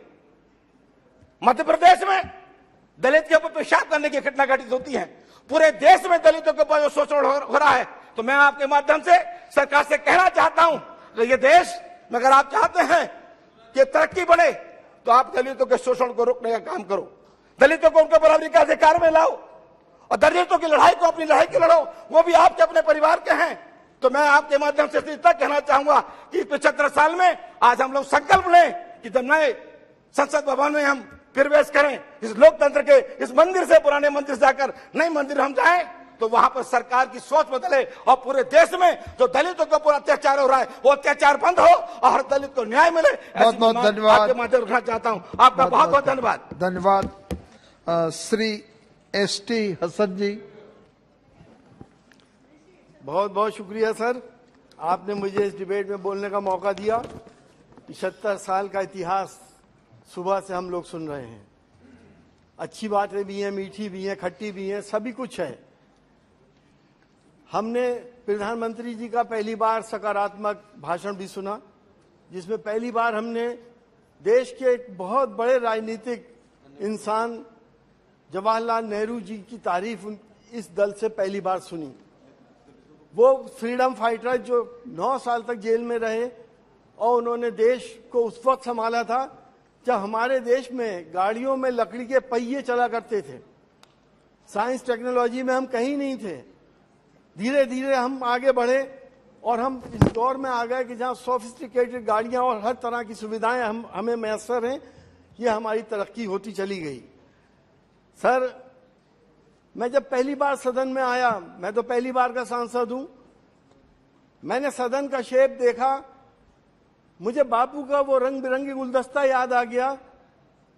यहाँ पे हर धर्म के लोग, हर जाति के लोग, हर भाषा बोलने वाले लोग, हर रंग के लोग मौजूद थे और इस गुलदस्ते की खूबसूरती मैंने इस पार्लियामेंट के अंदर देखी। सर, हमने वो दौर भी देखा था जवाहरलाल नेहरू जी के बाद बहुत मिसेस इंदिरा गांधी भी तशरीफ लाई और इंदिरा गांधी के ज़माने में जब हमने एटॉमिक ब्लास्ट करा था, हम एटॉमिक पावर भी बने थे, वो भी पल हमारे लिए स्मरणीय हैं और गौरवशाली हैं।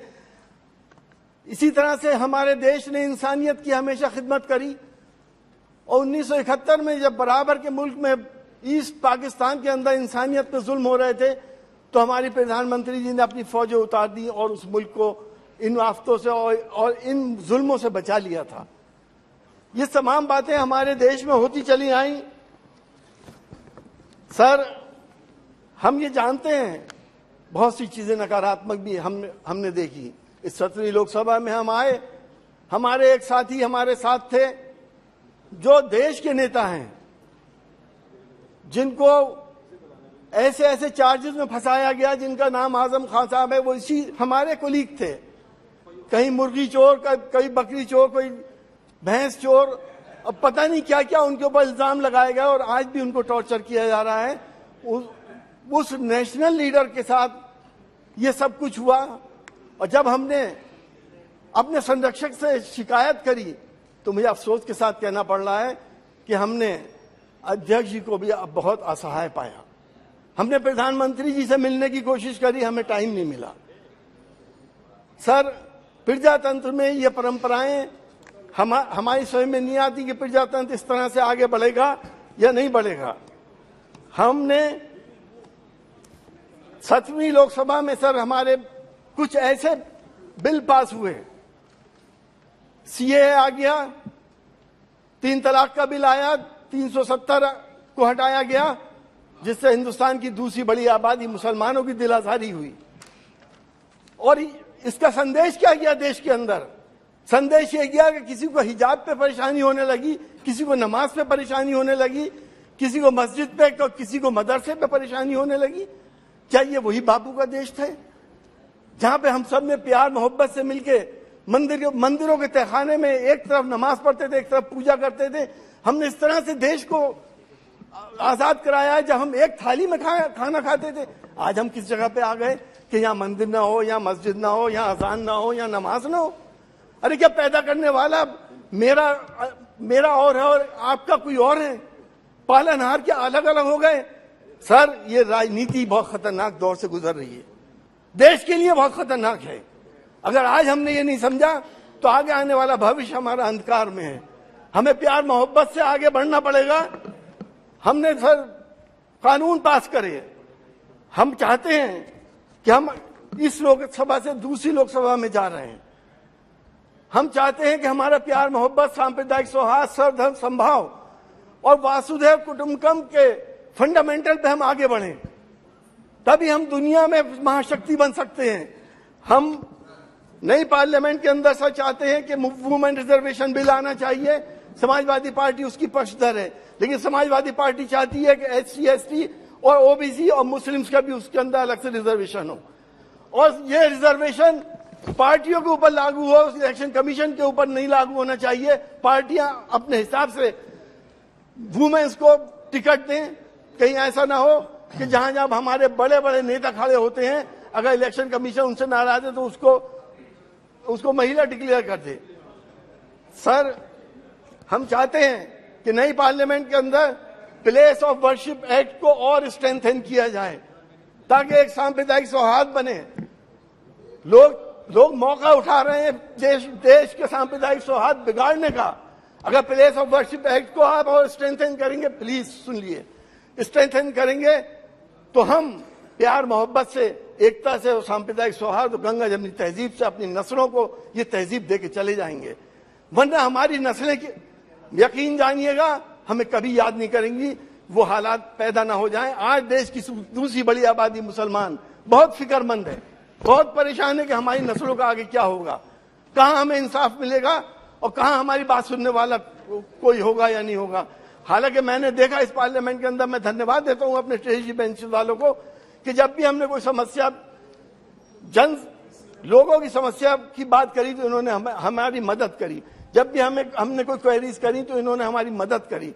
हमारे मनभेद हरगिज नहीं है, हमारे मतभेद जरूर हैं, वो हम पार्लियामेंट के अंदर हैं और बाहर हम सब एक हैं। सर, G20 हुआ, हमें खुशी है कि देश का नाम आगे बढ़ा। ऐसे आयोजन पहले भी बहुत हुए थे और होते रहने चाहिए। G20 से हमें किसी बात की कोई परेशानी नहीं है। नॉन अलाइंड मूवमेंट भी हुआ था यहाँ पर, उसकी भी बहुत बड़ी एक इवेंट हुई थी। सर, मैं आपसे ये कहना चाहता हूं कि हमारे देश के फंडामेंटल है सर्वधर्म समभाव, वासुदेव कुटुंबकम।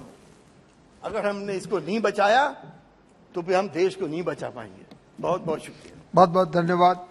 श्री मनीष तिवारी जी। सभापति महोदय, आपका बहुत धन्यवाद कि आपने मुझे ये जो हमारा संसदीय सफर रहा है पिछले 7 दशकों का, उसके ऊपर जो इस सदन में चर्चा हो रही है उसमें भाग लेने का मौका दिया।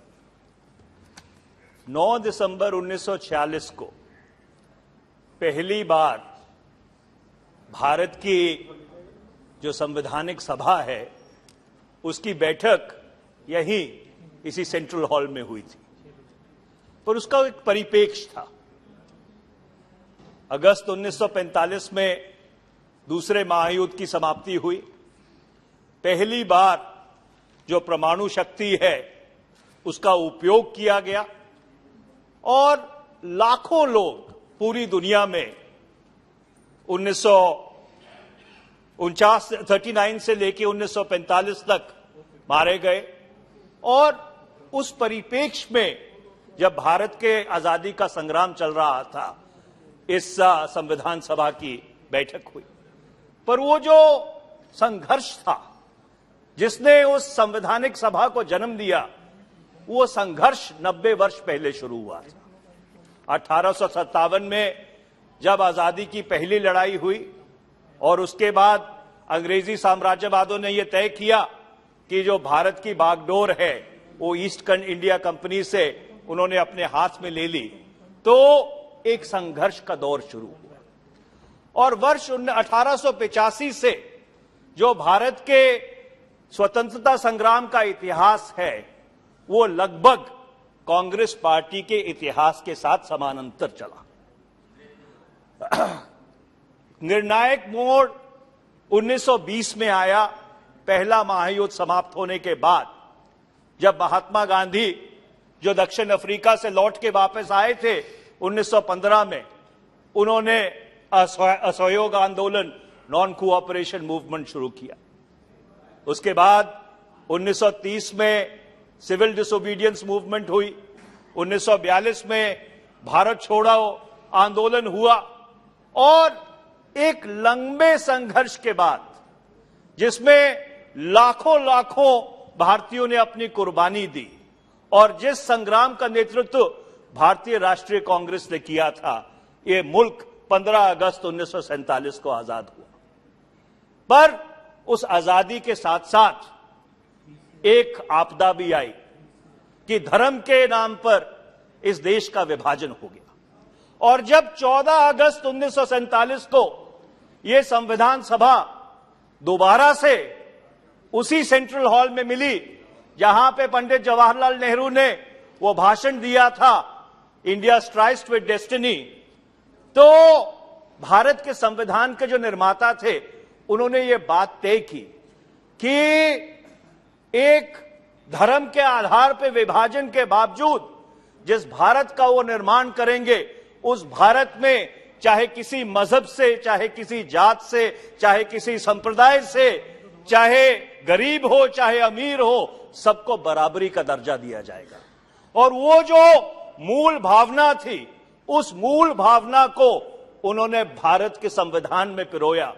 शायद जो शब्द पंथ निरपेक्ष 42वें संसदीय संशोधन में से 1976 में भारत के संविधान में जोड़ा गया, पर जो उसका मूलभूत ख्याल था वो मूलभूत ख्याल जब उस संविधान को ढाला गया, जब वो कॉन्स्टिट्यूशनल डिजाइन बनाया गया, तो उस कॉन्स्टिट्यूशनल डिजाइन में उस ख्याल को बहुत केंद्रीय तरीके से उसको इनकॉर्पोरेट किया गया। और जब हम संविधान की चर्चा करते हैं सभापति महोदय, तो बहुत सी धाराओं की चर्चा करते हैं, पर कई धाराएं ऐसी हैं जिन्होंने मूलभूत रूप से इस मुल्क का सुधार किया, वो बुनियाद रखी, और मैं उसका जिक्र करना चाहता हूं। भारत के संविधान निर्माताओं ने भारत के संविधान में धारा 17 को शामिल किया, और उन्होंने क्या कहा कि जो सदियों से चली आ रही ये कुरीति है छुआछूत की, इसको संवैधानिक तौर से हम समाप्त करेंगे। उन्होंने धारा 18 को शामिल किया। धारा 18 ने क्या कहा कि ये जो राजाओं महाराजाओं की परंपरा है, इसको हम समाप्त करते हैं। धारा 23 को उसमें इनकॉर्पोरेट किया, जिसने कहा कि ये जो बेगार है, जो लोगों से जबरदस्ती काम कराया जाता है, उस बेगार को हम समाप्त करते हैं। मैं इन धाराओं का जिक्र इसलिए कर रहा हूं क्योंकि जो सामाजिक असमानता है, जो सोशल इनइक्वालिटी है, जो आज भी हमारे मुल्क की सबसे बड़ी चुनौती है, सबसे पहले अगर किसी ने संवैधानिक तौर के उसको समाप्त करने की कोशिश की, तो वो भारत के संविधान के निर्माता थे डॉक्टर बाबा साहब भीमराव अंबेडकर, पंडित जवाहरलाल नेहरू, सरदार पटेल, मौलाना अबुल कलाम आजाद और अनेकों ऐसे लोग जिन्होंने उस संवैधानिक सभा में बैठकर अपने विवेक से ऐसे संविधान की संरचना की जिसने सबको बराबरी का दर्जा देने की कोशिश की। उसके बाद जो सफर शुरू हुआ 1955 में protection of civil rights act इस सदन ने बनाया।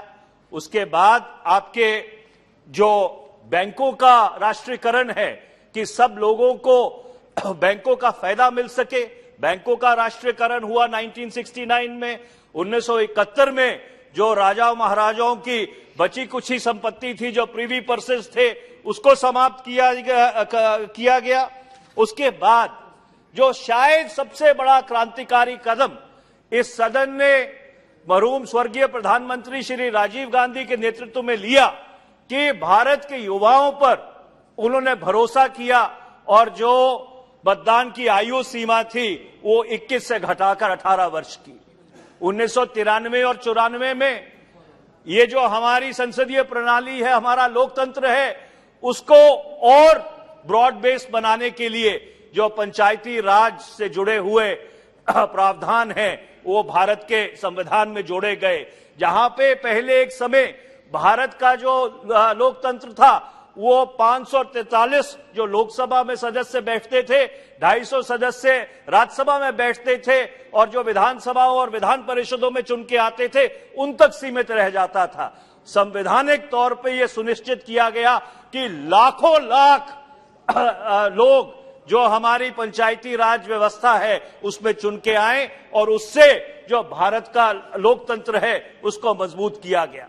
2004 में आरटीआई का कानून, 2005 में आरटीआई का कानून, 2006 में मनरेगा का कानून, 2009 में निःशुल्क शिक्षा का कानून, 2013 में फूड सिक्योरिटी एक्ट, ऐसे कई क्रांतिकारी कदम इस सदन में उठाए गए और मुझे इसके कहने में गर्व है कि कई इन सब जो क्रांतिकारी कदम उठाए गए उन सब में अधिकतर तौर पर सर्वसम्मति से इस सदन ने उन कानूनों को पारित किया। ये भारत की जो लोकतंत्र है उसकी सही जो क्षमता है, जो सही उसकी शक्ति है, उसको दर्शाती है। मैं अपनी बात खत्म करने से पहले सभापति महोदय 2-3 बातों का जिक्र जरूर करना चाहूंगा। सुप्रिया सुले जी ने भी उन बातों का जिक्र किया था। ये दुर्भाग्यपूर्ण बात है कि 1952 से लेकर 1971 तक भारत की संसद लगभग 120 से लेकर 130 दिन साल में मिला करती थी। 1971 से लेकर वो जो समय है वो कम होता गया और ये लगभग घटकर 2014 तक लगभग 80 से 85 दिन तक रह गया और 2014 के बाद वो और घटकर 45 से 50 दिन तक रह गया। मैं आपके माध्यम से अनुरोध करना चाहता हूं कि जैसे इस सदन ने कानून पारित किया था कि किसी भी मंत्रिमंडल में 10% से ज्यादा लोग मंत्री नहीं बनेंगे, हमें एक कानून पारित करना चाहिए कि भारत की संसद लगभग 120 से 130 दिन हर वर्ष मिलेगी। और ये अधिक जरूरी है हमारी विधानसभाओं के लिए। कई विधानसभाएं ऐसी हैं जो साल में एक हफ्ते के लिए मिलती हैं। ये किस तरह का लोकतंत्र है? और इसलिए ये प्रावधान करना जरूरी है कि जो बड़े राज्य हैं उनकी विधानसभाएं 100 दिन तक मिले, जो छोटे राज्य हैं उनकी विधानसभाएं 75 दिन तक मिले। इसके साथ साथ अध्यक्ष महोदय, सर्वसम्मति से इस सदन में कानून पारित हुआ जिसको हम 10th शेड्यूल कहते हैं, जो एंटी डिफेक्शन लॉ है। शायद समय आ गया है कि उस एंटी डिफेक्शन लॉ को भी दोबारा से हम अपने संज्ञान में लें, क्योंकि जो उसका मूलभूत उद्देश्य था, उसका मूलभूत उद्देश्य वो पूरा करने में असफल रहा है। जो पिछले कुछ वर्ष की घटनाएं हैं वो उसको बहुत साफ तौर पे प्रमाणित करती हैं। पर जो हमारी संसदीय प्रणाली में लोकतंत्र है उसके ऊपर उसका बहुत नकारात्मक असर पड़ा है। और आखिर में मैं यही कहूंगा कि सदन में जो सत्ता का दल है, सत्तारूढ़ दल है, उसका अपना एक स्थान है। ये सदन जरूर जो विधेयक सत्तारूढ़ दल लेके आता है उसको पारित करने में के लिए बना है, पर इसके साथ साथ इस सदन में विपक्ष का भी एक स्थान है। जो विपक्ष के मुद्दे हैं, जो इस देश के मुद्दे हैं, जो शायद जो भी सत्ता पक्ष में बैठा हो, हम भी वहां बैठते थे, आज ये बैठते हैं, कल घटनाक्रम क्या रहेगा, कभी कभी उनके अनुकूल नहीं होते।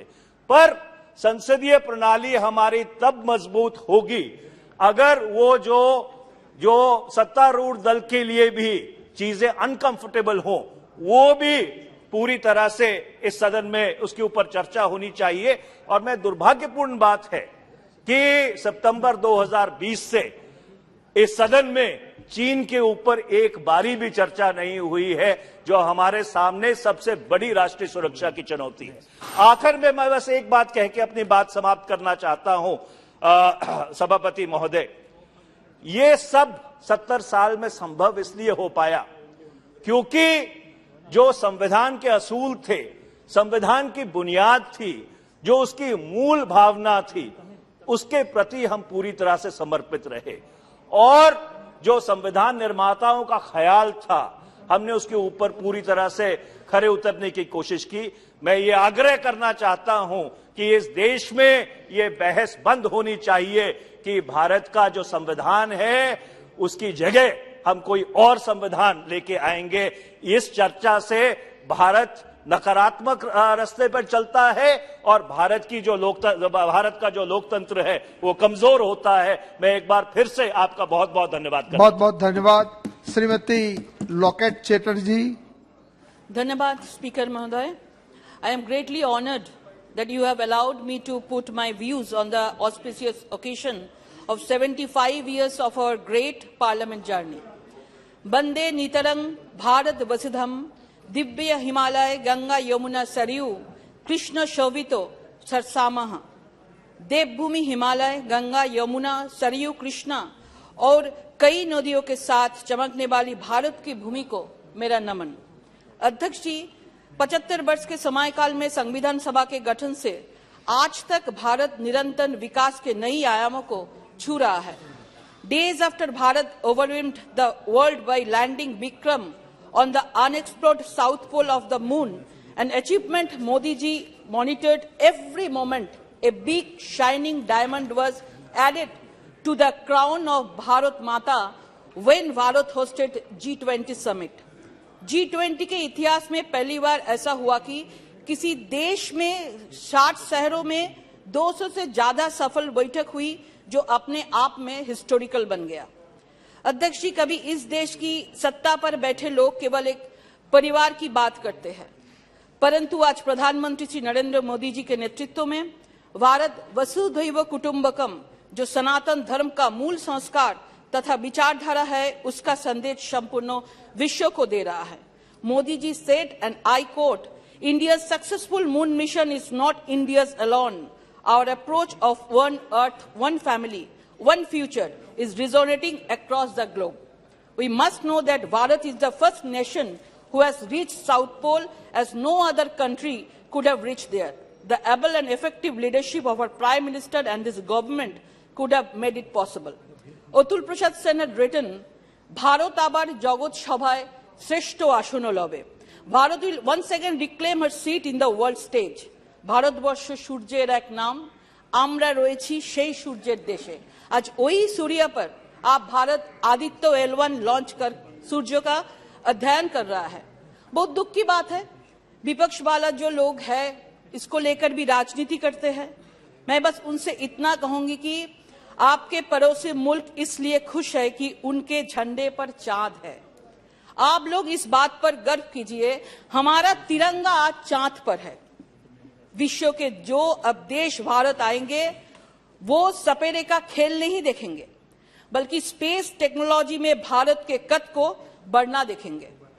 Following Bharat's independence from the British rule in 1947, its members served as the nation's first parliament as the Provisional Parliament of Bharat. The assembly met for the first time in New Delhi on 9 December 1946, and its last session was held on 24th January 1950. The first task of the assembly is to free Bharat through a new constitution, to feed the starving people and to clothe the naked masses, and to give every Bharatiya the fullest opportunity to develop himself according to his capacity. This is certainly a great task. आज हम यहाँ बैठे हैं, एक दिन हमारे पूर्वज भी यहाँ बैठकर देश का संविधान को निर्माण किया था। मैं इसको नमन करती हूँ। अध्यक्ष जी, आजादी के बाद से अच्छे बुरे हर प्रकार के कालखंड को इस देश को लोगों ने देखा है, परंतु हमारा लोकतंत्र और लोकतांत्रिक व्यवस्था में विश्वास सदैव अटल रहा है। किसी ने कहा है कि मुश्किलों से कह दो उलझा ना करे हमसे, हर हालत में जीने का हुनर आता है हमें। 1952 में हुई लोकसभा बैठक में तत्कालीन प्रधानमंत्री ने, नेहरू जी ने इसी सदन में ये कह दिया था कि I will crash the Jansangh, और उसका जवाब देते हुए हमारे आदर्श डॉक्टर श्यामा प्रसाद मुखर्जी ने कहा था कि I will crash this crashing mentality. किसी भी लोकतंत्र में पक्ष और विपक्ष दोनों को ही महत्वपूर्ण भूमिका होती है। हम एक लंबे कालखंड एक विपक्ष में रहे हैं। हमने तो वो समय भी देखा है जब हमारे मात्र 2 सदस्य होते हैं और पक्ष के लोग हम दो हमारे दो बोल के मजाक उड़ाते थे। वही अटल जी ने कहा था, अंधेरा छटेगा, सूरज निकलेगा और कमल खिलेगा। और आज भी वो भविष्यवाणी सच होती जा रही है। इस देश की 140 करोड़ जनता ने हमें लोकतंत्र के इस मंदिर में लगातार 2 बार बहुमत से भेजा है।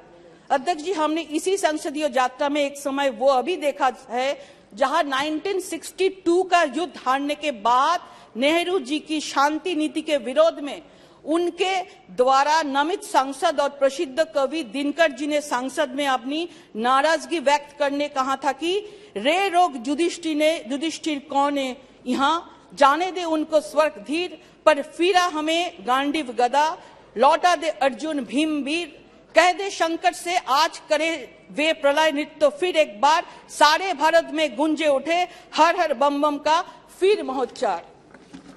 जो विपक्ष आज लोकतंत्र पर बड़े बड़े भाषण करते हैं, वो विपक्ष इमरजेंसी पर क्यों मौन है? जिस विपक्ष के युवराज आज विदेश में जाके भारत में लोकतंत्र समाप्त हो गया बोल के भाषण देते हैं, आज मैं उसको याद दिलाना चाहती हूँ, उनका दादी ने अपनी सत्ता बचाने के लिए इस देश में इमरजेंसी लेके आया था। अध्यक्ष जी, 1975 में एक व्यक्ति की सत्ता बचाने के लिए लोकतंत्र का गला घोटने का प्रयास किया गया। अटल जी, लाल कृष्ण आडवाणी जी, जयप्रकाश नारायण जी, मुरली मनोहर जोशी जी जैसे विपक्ष के नेताओं और समाज के प्रमुख लोगों को जेल जाना पड़ा। यहां तक कि इस सदन में अधिकारों को भी समाप्त कर दिया था, मीडिया पर भी प्रतिबंध लगा दिया था। परंतु उन लोगों के शायद इतिहास को समझ में कम आती थी कि ये तानाशाही यहाँ पे स्वीकार नहीं होगा। ये देश लोकतांत्रिक मूल्यों का जीता जागता उदाहरण है। अत्यंत परिणाम आपके और हमारे सामने हैं। कबीर का एक दोहा है जो शायद वर्तमान में विपक्ष पर सटीक बैठता है, बुरा जो देखन में चला, बुरा ना मिलिया कोई, जो दिल खोजा अपना, मुझसे बुरा ना कोई। अध्यक्ष जी, मुझे कहने में संकोच नहीं है कि 1986 में प्रधानमंत्री राजीव गांधी शाहबानो केस में सुप्रीम कोर्ट के आदेश के केवल राजनीति के कारण इस सदन के माध्यम से पलट दिया था और मुस्लिम महिलाओं को उनके अधिकारों को वंचित कर दिया था, परंतु वो भूल गए थे कि the Parliament always made efforts to make upliftment of नारी शक्ति, poor and weaker sections of the society. इसी सदन में जब प्रधानमंत्री जी नरेंद्र मोदी जी आए, उन्होंने 3 तलाक को समाप्त कर मुस्लिम महिला को आत्मसम्मान से जीने का मौका दिया है। कांग्रेस सरकार द्वारा कश्मीर में धारा 370 लगाकर उसे विकास के मुख्य धारा से अलग करने का प्रयास किया, परंतु हमने हमेशा कहा था जहां हुई बलिदान मुखर्जी, वो कश्मीर हमारा है, वो कश्मीर हमारा है, वो सारा का सारा है। और आज धारा 370 समाप्त कर जम्मू कश्मीर को विकास की मुख्य धारा से जोड़ने का काम आदरणीय प्रधानमंत्री नरेंद्र मोदी जी ने किया है।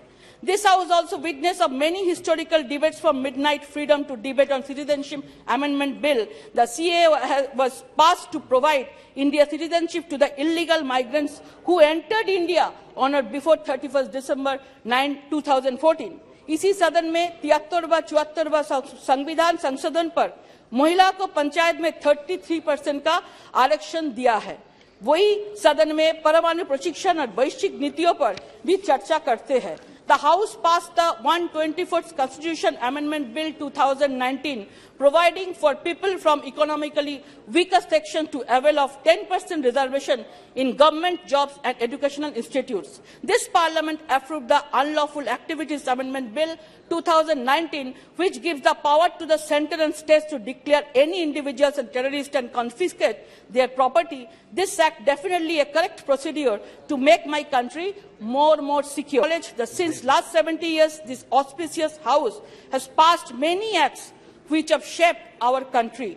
This include Right to Education Act, Right to Information Act, Information Technology Act, Panchayat Raj Act, and मैं one nation one ration card, 80 crore जनता को फ्री में राशन देना, इंटरनेशनल मिलेट सीआर, ये सब यही 75 साल में घोषणा हुआ।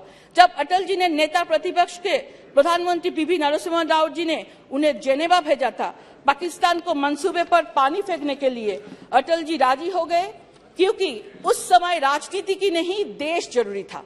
तब कांग्रेस ने बोल रहा था कि ये राव साहब का चाल है, लेकिन वाजपेयी जी ने कहा था देश हमारी प्राथमिकता है, राजनीति नहीं। अटल जी जेनेवा गया और देश को जिता के लेके आया। सर, हमारे लिए सबसे पहले देश है, पर कुछ लोगों के लिए देश से बढ़कर एक परिवार है। इसी सदन में देखा है कैसे 1971 में पाक से युद्ध के दौरान वैचारिक मतभेद होते हुए भी कैसे जब राष्ट्र की बात आए तो तब हमारे वरिष्ठ नेता, तत्कालीन नेता विपक्ष अटल जी ने सदन में माध्यम से इंदिरा जी का सरकार को समर्थन किया है। आज का ये विपक्ष समर्थन तो दूर की बात है, सेना के ऊपर भी प्रश्न चिन्ह रखते हैं। However, this House also witnessed the fall of Vajpayee government by only one vote. A BJP Prime Minister was ousted by the single vote of a Congress Chief Minister. It was one of the most unfortunate incident in Indian Parliament. Sushma Swaraj ji ने एक बार सदन में कहा था कि इस सदन में सत्ता को स्थानांतरण कभी भी गोली और बम से नहीं होगा, पर सर आज बंगाल में लोकतंत्र के पर्व से हिंसा हो रहा है, लोग मर रहा है। Sir, I represent West Bengal from where Kobiguru Rabindranath comes, where Netaji Subhash Chandra was, 2 minutes sir, where Netaji Subhash Chandra was flourished, where Swami Vivekananda was born, where Ishwar Chandra Vidyasagar served. My state was the epic center of democratic norms and value. ये हमारे waste Bengal से बहुत सारा senior जनप्रतिनिधि ये 75 सालों में यहाँ पे प्रतिनिधित्व किया। Doctor Shyama Prasad Mukherjee, NC Chatterjee politics कर रहा है, लोगों ने वैक्सीन तक भी पॉलिटिक्स किया था। सर, आज कल प्रधानमंत्री जी का जन्म दिवस था, मैं उसको शुभकामना देती हूं और उनके माध्यम से, उनका नेतृत्व में भारत आज विश्व के 5th लार्जेस्ट इकोनॉमी में पहुंच गया है। स्पीकर सर, आज भारत पूरे विश्व का नेतृत्व कर रहा है। प्रधानमंत्री जी ऑलवेज बोले हैं कि जीरो टॉलरेंस, ना खाऊंगा ना खाने दूंगा, लेकिन सब लोग इसको लेके नाराज है, क्योंकि बंगाली में एक कहावत है, सब एलोमेलो करे दे माँ लूटे पुटे खाई, माने सब इधर उधर खाद्य हम लूट के खाते हैं। आज मोदी जी का नेतृत्व में एक शक्तिशाली वैभवशाली भारत का निर्माण हो रहा है। मुझे एक गाना याद आ रहा है, भारत आमार भारतवर्ष स्वदेश आमार स्वप्न गो, তোমাতে আমরা লোভিয়া জন্ম, ধন্য হয়েছি ধন্য গো, কিরীটধারিণী তৃষার সিংহ সবুজে সাজানো তোমার দেশ, তোমার উপমা তুমি তোমার রূপের নাহি তো শেষ। সগন গহন তমসা সহসা নেমে আসি যদি আকাশে তোর, হাতে হাত রেখে মিলি একসাথে আমরা আনিব নতুন ভোর। শক্তি দায়নি দাও মা শক্তি, ঘুচাও দীনতা ভীরু আবেশ, আধারে জননী ভয় কি জননী, আমরা বাঁচাবো এ মহাদেশ। রবীন্দ্রনাথ বিবেকানন্দ বীর সুভাষের মহান দেশ, নাহি তো ভাবনা করি না চিন্তা, হৃদয়ে নাহি তো ভয়ের lace. Thank you very much. Thank you very much. Bharat माता की जय। श्री नमो Nageshwar Rao ji. Thank you, Chairman, for giving this opportunity to speak on 75 years journey of this country in this house. आज के दिन में आखिरी दिन है, ये हाउस को छोड़ के हम लोग नया बिल्डिंग में, नया पार्लियामेंट में जा रहा है। ये 75 साल में जो कंट्री को इंडिपेंडेंस मिलने के बाद कई बिल्स ये हाउस में पास हुआ है। वो बिल्स का वजह से कुछ डेवलपमेंट भी है, कुछ तकलीफ भी है।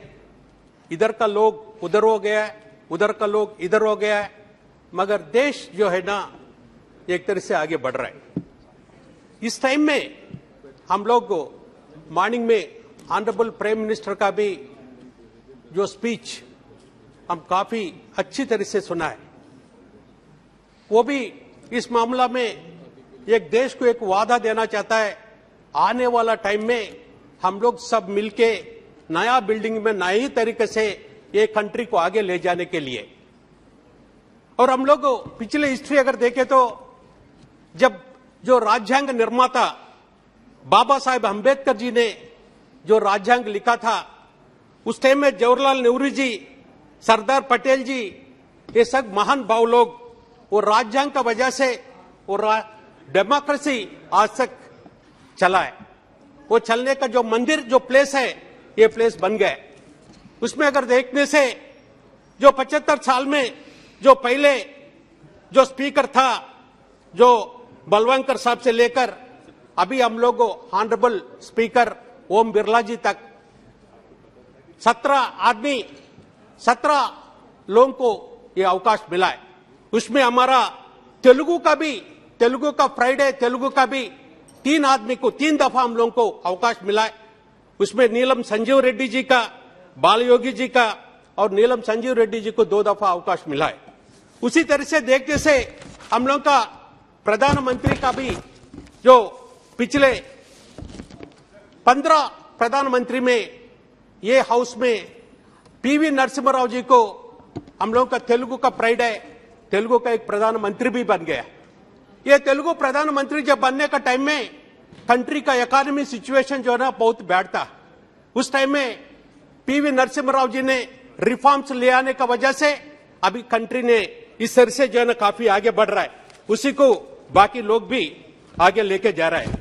और ये जो नया मंदिर अभी जो हम लोग जो है ना न्यू पार्लियामेंट जब में कल जाने का है, हम लोग का ये डिमांड था, जो राज्यांग निर्माता अंबेडकर जी का उस टाइम में जो है ना उसी का वजह से ये जो कंट्री का डेमोक्रेसी में विभिन्न जाति का, विभिन्न मत का इस तरह से 75 चलने के बाद अभी जो नया जो बिल्डिंग में जा रहा है, उसको अंबेडकर जी का नाम लगाने के लिए हम लोग मांग किया था। अभी हम लोग हमारा तेलंगाना बनने के बाद उसी अंबेडकर जी का 125 फीट का स्टैचू भी जो है ना इंडिया में पहले स्टैचू हम लोग लगाया था 125 फीट का। हम लोग ये डिमांड को अभी भी कम से कम कल इसको अंबेडकर जी का नाम से, बाबा साहब अंबेडकर जी का नाम ये अगर नया पार्लियामेंट में आने से उसमें अच्छा रहेगा बोल के हम लोगों का मांग है। उसका साथ अगर दलित का बारे में जो बात कर रहे हैं, पहले दफा हमारे जो तेलंगाना का में दलित बंधु बोल के एक फैमिली को 10 लाख रुपीस हम लोग दे रहा है। 10 लाख रुपए दलित लोगों को दे रहा है। वो भी एक थोड़ा ये करे। और आने वाले में अभी 75 साल में अगर हिस्ट्री अगर देखने से पिछले पार्लियामेंट में हम लोग को 150 डेज तक पार्लियामेंट चलता था। अभी ये बात को कहीं जो है ना हमारा साथ भी बताया था। आज के दिन में जो पार्लियामेंट का जो डेज गिरते 56 डेज तक आ रहा है, इसका बारे में भी थोड़ा देखना चाहिए। और उसका जो है हम लोग का इसी हाउस में कुछ बिल्स, ऐसा बिल्स आया था, फार्मर्स का बिल, सब 2 मिनट, फार्मर्स का बिल्स आया था। फार्मर का बिल्स को पास भी किया है इसी हाउस में, जो है फार्मर का बिल्स को भी वित्ड्रॉ किया है। This is the peoples power, people का पावर का वजह से ये सब हुआ है। ये भी जो है ना हम लोग जानना चाहिए। उसी तरह से हमारा डेमोक्रेसी का ब्यूटी, ये हाउस का ब्यूटी देखिए। 2 आदमी था बीजेपी का, 2 MP का बीजेपी, आज के दिन में जो है ना देश को पाल रहा है। 2 नंबर से लेकर अभी जो है ना 10 साल से जो है ना ये जो कंट्री को चला रहा है। Kindly conclude. अच्छा, बहुत मेंबर से बोलने वाले बहुत। उसी तरह से सब हमारा तेलंगाना का हमारा नेता केसीआर साहब जब आए था उस टाइम में 2 ही तो MP था। 2 MP होने के बाद भी इसी हाउस में फाइट करके, इसी हाउस में जो है ना देश का सब लोगों को, हमारा जो डिमांड को, तेलंगाना बनाने का डिमांड को, तेलंगाना को लोगों का इच्छा को सबको बोलने के बाद 2 MP होने के बाद भी तेलंगाना को जो ना बना दिया था। यही हाउस में 2014 में AP रीऑर्गेनाइजेशन एक्ट का बिल पास हुआ है। उसी का वजह से तेलंगाना बना है। वो तेलंगाना बनाने का वजह से आज के दिन में मॉर्निंग में तो ऑनरेबल प्राइम मिनिस्टर ने एक बात बता दिया था, but creating of Telangana left bitter memories, मगर ऐसा नहीं था। आज के दिन में तेलंगाना देश में नंबर 1 है, तेलंगाना सब में नंबर 1 है। 24 आवर्स फ्री करंट जो है ना दे रहा है, 24 आवर्स फ्री करंट तेलंगाना दे रहा है। तेलंगाना में पहले दफा पर एकड़ 10,000 का हिसाब से फार्मर को दिया है। उसी तरह से पर कैपिटा इनकम देखे तो we are number 1 in India. Per capita power consumption देखे तो we are number 1 India. Dalit Bandhu already बोला है। उसी तरह से हमारा 33 डिस्ट्रिक्ट में 33 मेडिकल कॉलेजेस भी हम लोग लगाए। उस तरह से तेलंगाना हर एक चीज में आगे बढ़ रहा है। उसी का वजह से आने वाला टाइम में जो तेलंगाना का मॉडल को भी जो अच्छा है उसको लगा। बहुत धन्यवाद। आखिरी में हम यही बोलना चाहता है, जो वुमेन रिजर्वेशन का बिल बहुत दिन से पेंडिंग है, वो वुमेन रिजर्वेशन का बिल को जरूर जो है ना नया पार्लियामेंट बहुत धन्यवाद तो उसको करें। एक ही पॉइंट है साहब, ओबीसी का रिजर्वेशन भी जरूर जो है ये 2 बिल को ये नया पार्लियामेंट में पहले सेशन में लेने से अच्छा रहेगा। Thank you chairman. Thank you. Shri Hasnain Masoodi ji, kindly 5 minutes में। You start with me, this honorable chairman. Yeah. अरे आप बैठिए। अरे kindly be seated. Honorable chairman, Parliament occupies key position in a democracy. It is therefore more than appropriate to sit up after 75 years of its journey and trace the high and low points of this journey. Sir, where there have been a number of achievements during last 75 years and important, significant steps in strengthening democracy, there have been low points as well. Sir, as the House is aware, Jammu and Kashmir was not part of the country on 15th August 1947. Jammu and Kashmir in peculiar circumstances joined much after 2.5 months. That was on 27th October 1947. So there was it is this August House that gave special status to Jammu and Kashmir, and it was a decision reached with consensus, without any dissent, without any amendment to the proposal, and without any kind of reservations. Sir, under the Jammu Kashmir, with around 75% Muslim population and contiguity as regards Mountbatten Plan of 3rd June 1947 had to take a different direction. But for more than 70%. But it took a different journey, and as I said, in a particular background. And our party, though not party to our Jammu and Kashmir National Conference, though not a party to the accession, but all the same did favor it, under the belief that it is better, the people of Jammu and Kashmir will be better off if they join a democratic country, a country having belief in secularism and in rule of law. So this is the reason, and there was another reason, that Lord Mountbatten, while accepting the accession, had made it conditional and said that in peculiar circumstances they will go for a referendum.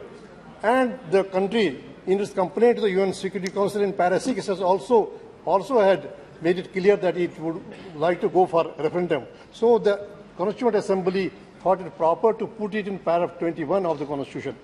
Be that as it may, this was followed by this House, August House, approved Delhi Agreement of 1952.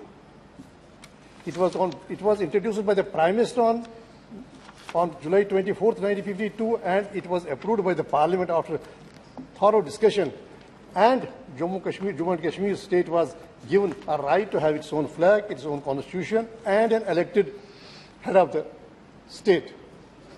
Sir, however, while the Parliament did adhere to the pledges made to the people of Jammu and Kashmir, but unfortunately the low point was 5th August 2019, when the state was stripped of its special status, and that too without adhering to the Constitution, without any respect for the Constitution, and surprisingly, this House, without adhering to the spirit and letter and spirit of the Constitution, divided it into two union territories. It was unprecedented, in a most undemocratic, and without any precedent, and without the sanction of Article 3 and Article 1 of the Constitution.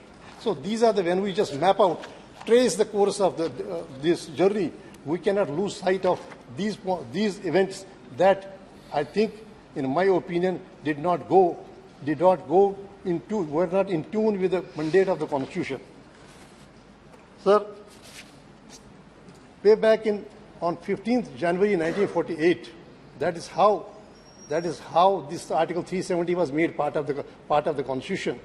The representative of the Indian representative in the United Security Council had made it very clear that they are permitted to have a referendum, and the people of Jammu and Kashmir will have a right to join either of the two dominions.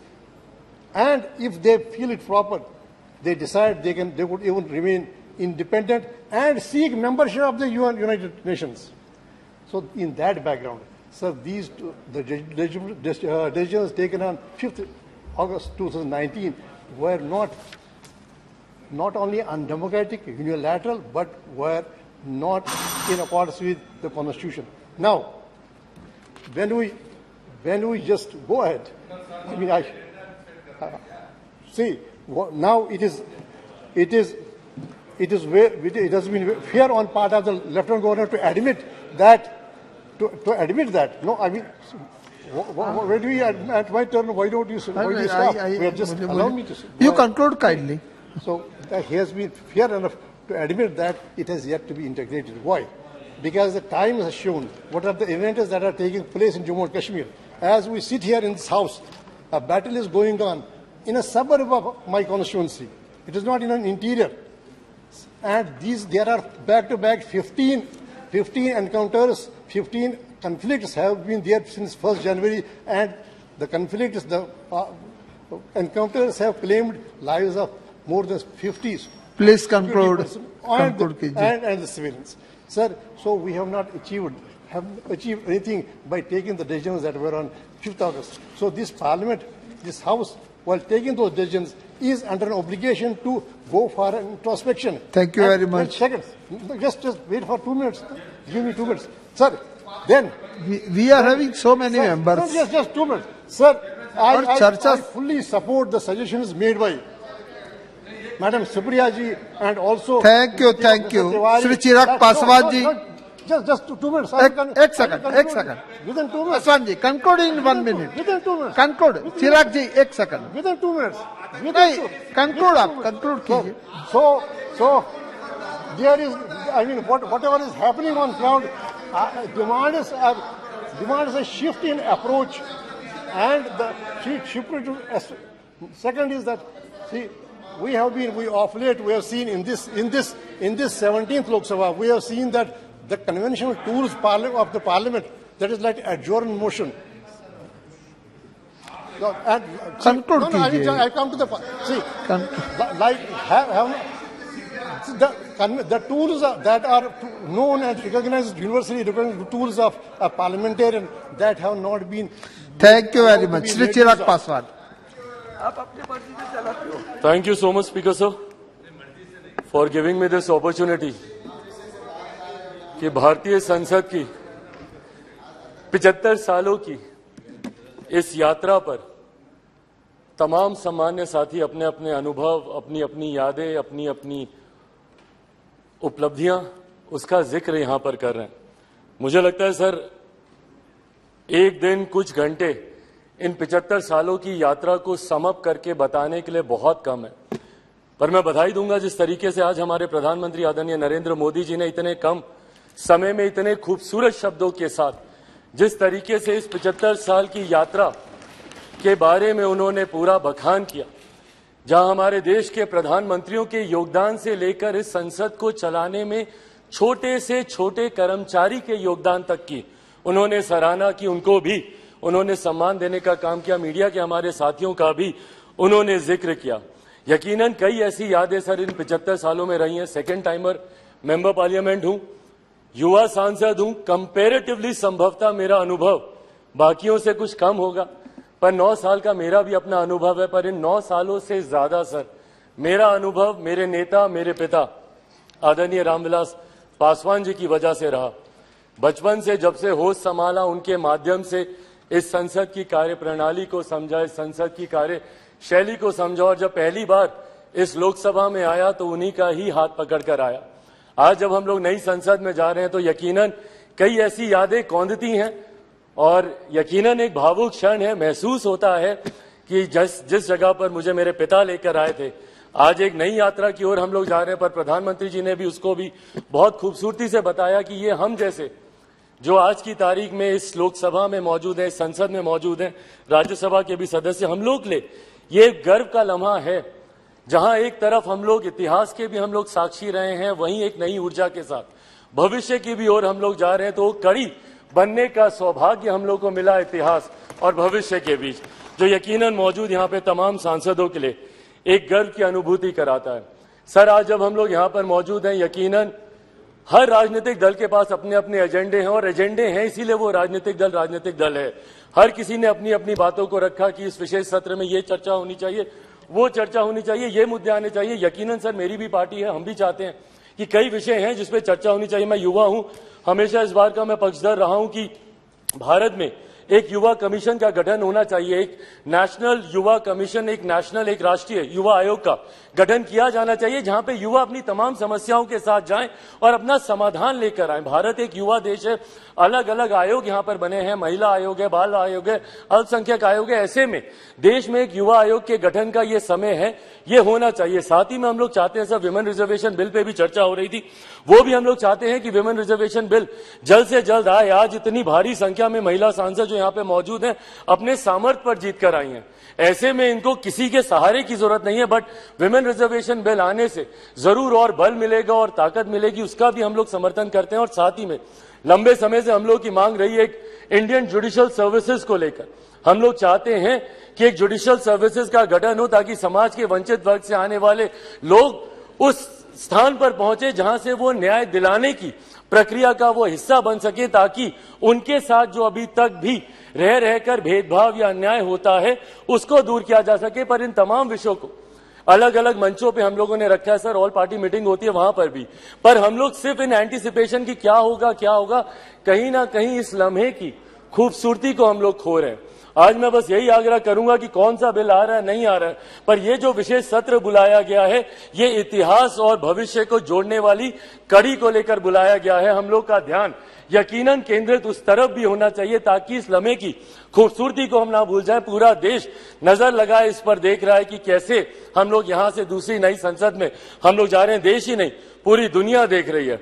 और आज sir, जब doctor Baba Saheb Bhimrao Ambedkar ji के बनाए हुए संविधान के आधार पर जिस तरीके से भारतीय संसद के 75 सालों का इतिहास रहा है, मैं उम्मीद ही नहीं पूरे विश्वास के साथ ये कह सकता हूं कि हमारे मौजूदा प्रधानमंत्री आदरणीय नरेंद्र मोदी जी के नेतृत्व में डॉक्टर बाबा साहेब भीमराव अंबेडकर जी के बनाए हुए संविधान के आधार पर ही हम लोग एक विकसित देश की हम लोग नींव रखने जा रहे हैं। और जो लक्ष्य है 2047 में विकसित देश के निर्माण का, उस लक्ष्य को हम लोग नई संसद से हम लोग जरूर अचीव कर पाएंगे। अंत में अपनी बातों को समाप्त करूं सर, मैं जरूर अपने क्षेत्रवासियों का धन्यवाद करूंगा।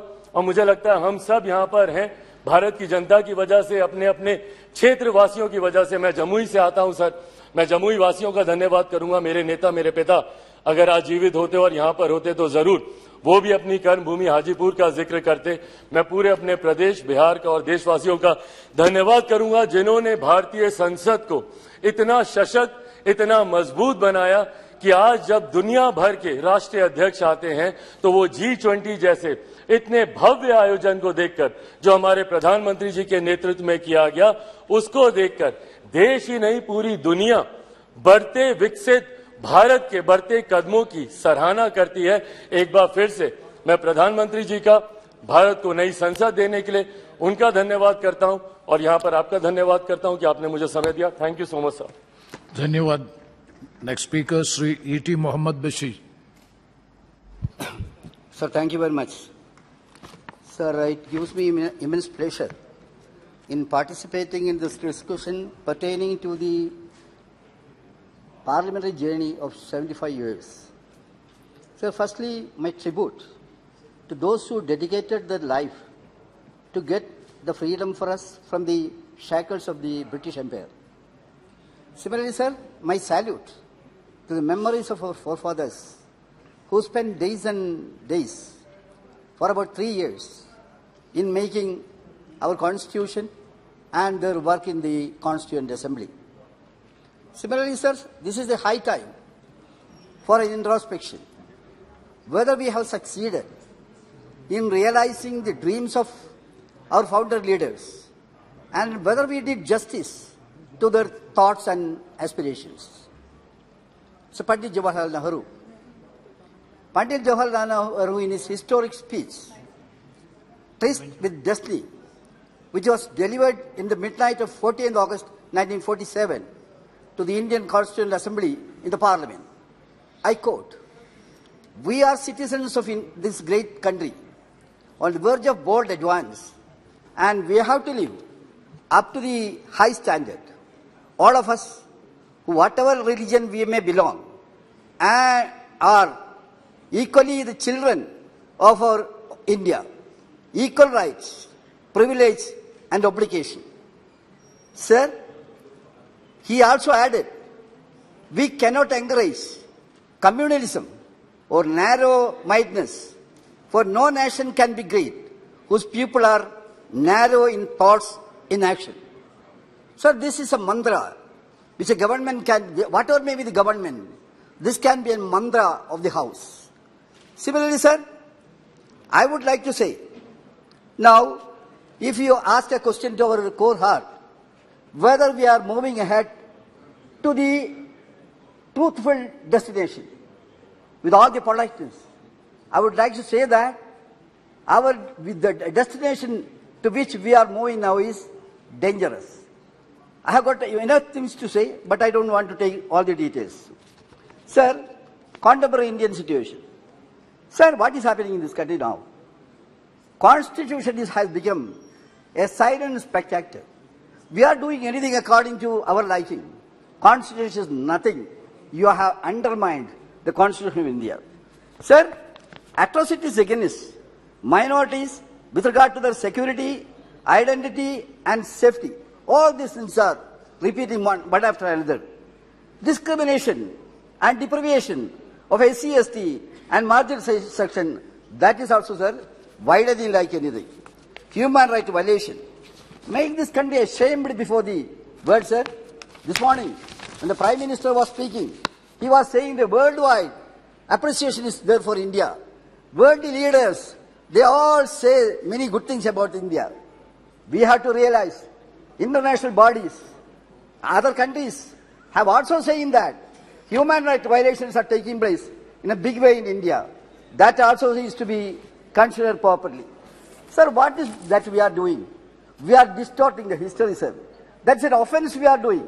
Sir, what we are doing is, you are distorting the history according to your will and pleasure. You are distorting it and making it upside down, sir.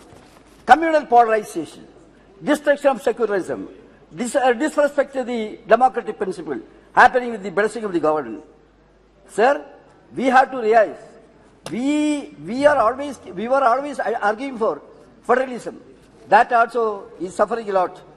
Settling out the wealth of the nation to big business tycoon, that also is taking place in this country, sir. Yes, Mr. We are, kindly give me 2-3 minutes, Please. because we are renaming the places and institutions, and we are forgetting or we are wiping out the names of the forefathers. Now India controversy, Bharat. See, nobody is against Bharat, sir. What is wrong with India? This was there forever. But what I am asking is, if this India terminology give you any kind of sleepless nights, that's something different. There is no cure for that. That's another thing. Sir, we have to agrarian crisis. In fact, government is not at all democratic way they are doing. Sir, new threat. A new threat. I will be taking only this point, sir. What is that new threat? Political parties and other system. You are threatening them, saying that enforcement agencies, investigation agencies and things like that. I remember Mahatma Gandhi. Mahatma Gandhi said to British people, what he said. No, please. Yes, sir, I am coming to it. What he said, you can chain me. Mahatma Gandhi said, you can chain me. You can torture me. You can even destroy this body. But you will never imprison my mind. Thank So you. that was this. I am concluding. So what I am asking is, another thing, the last point is that, sir. Now a new threat. What is that? Encroachment on this challenge against this freedom of expression. So what is happening? Freedom of expression is the strongest pillar as far as the constitution is concerned. Sir, what is happening in that? If a man speak, a political leader speak something against the government, then the government says that you will be under prison. How many journalists are languishing in Indian jails? That also may kindly be Thank you very much. considered. So Next. that is the thing. Sir, I would like to say that. Conclude, please. This government, you are spoiling the democratic principle. You are far away from the democratic principle. But you are very close to the draconian kind of Srimati administration. Hasimad. I would like to conclude with saying that you have to correct your mistake.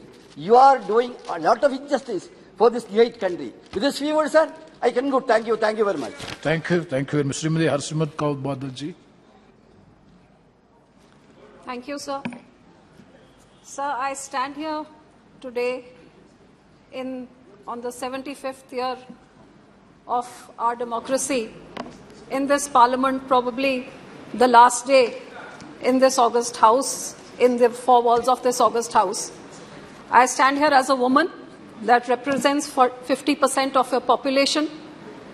I come from a minority community, which is only probably 1.7% of the total 20% of the minority community.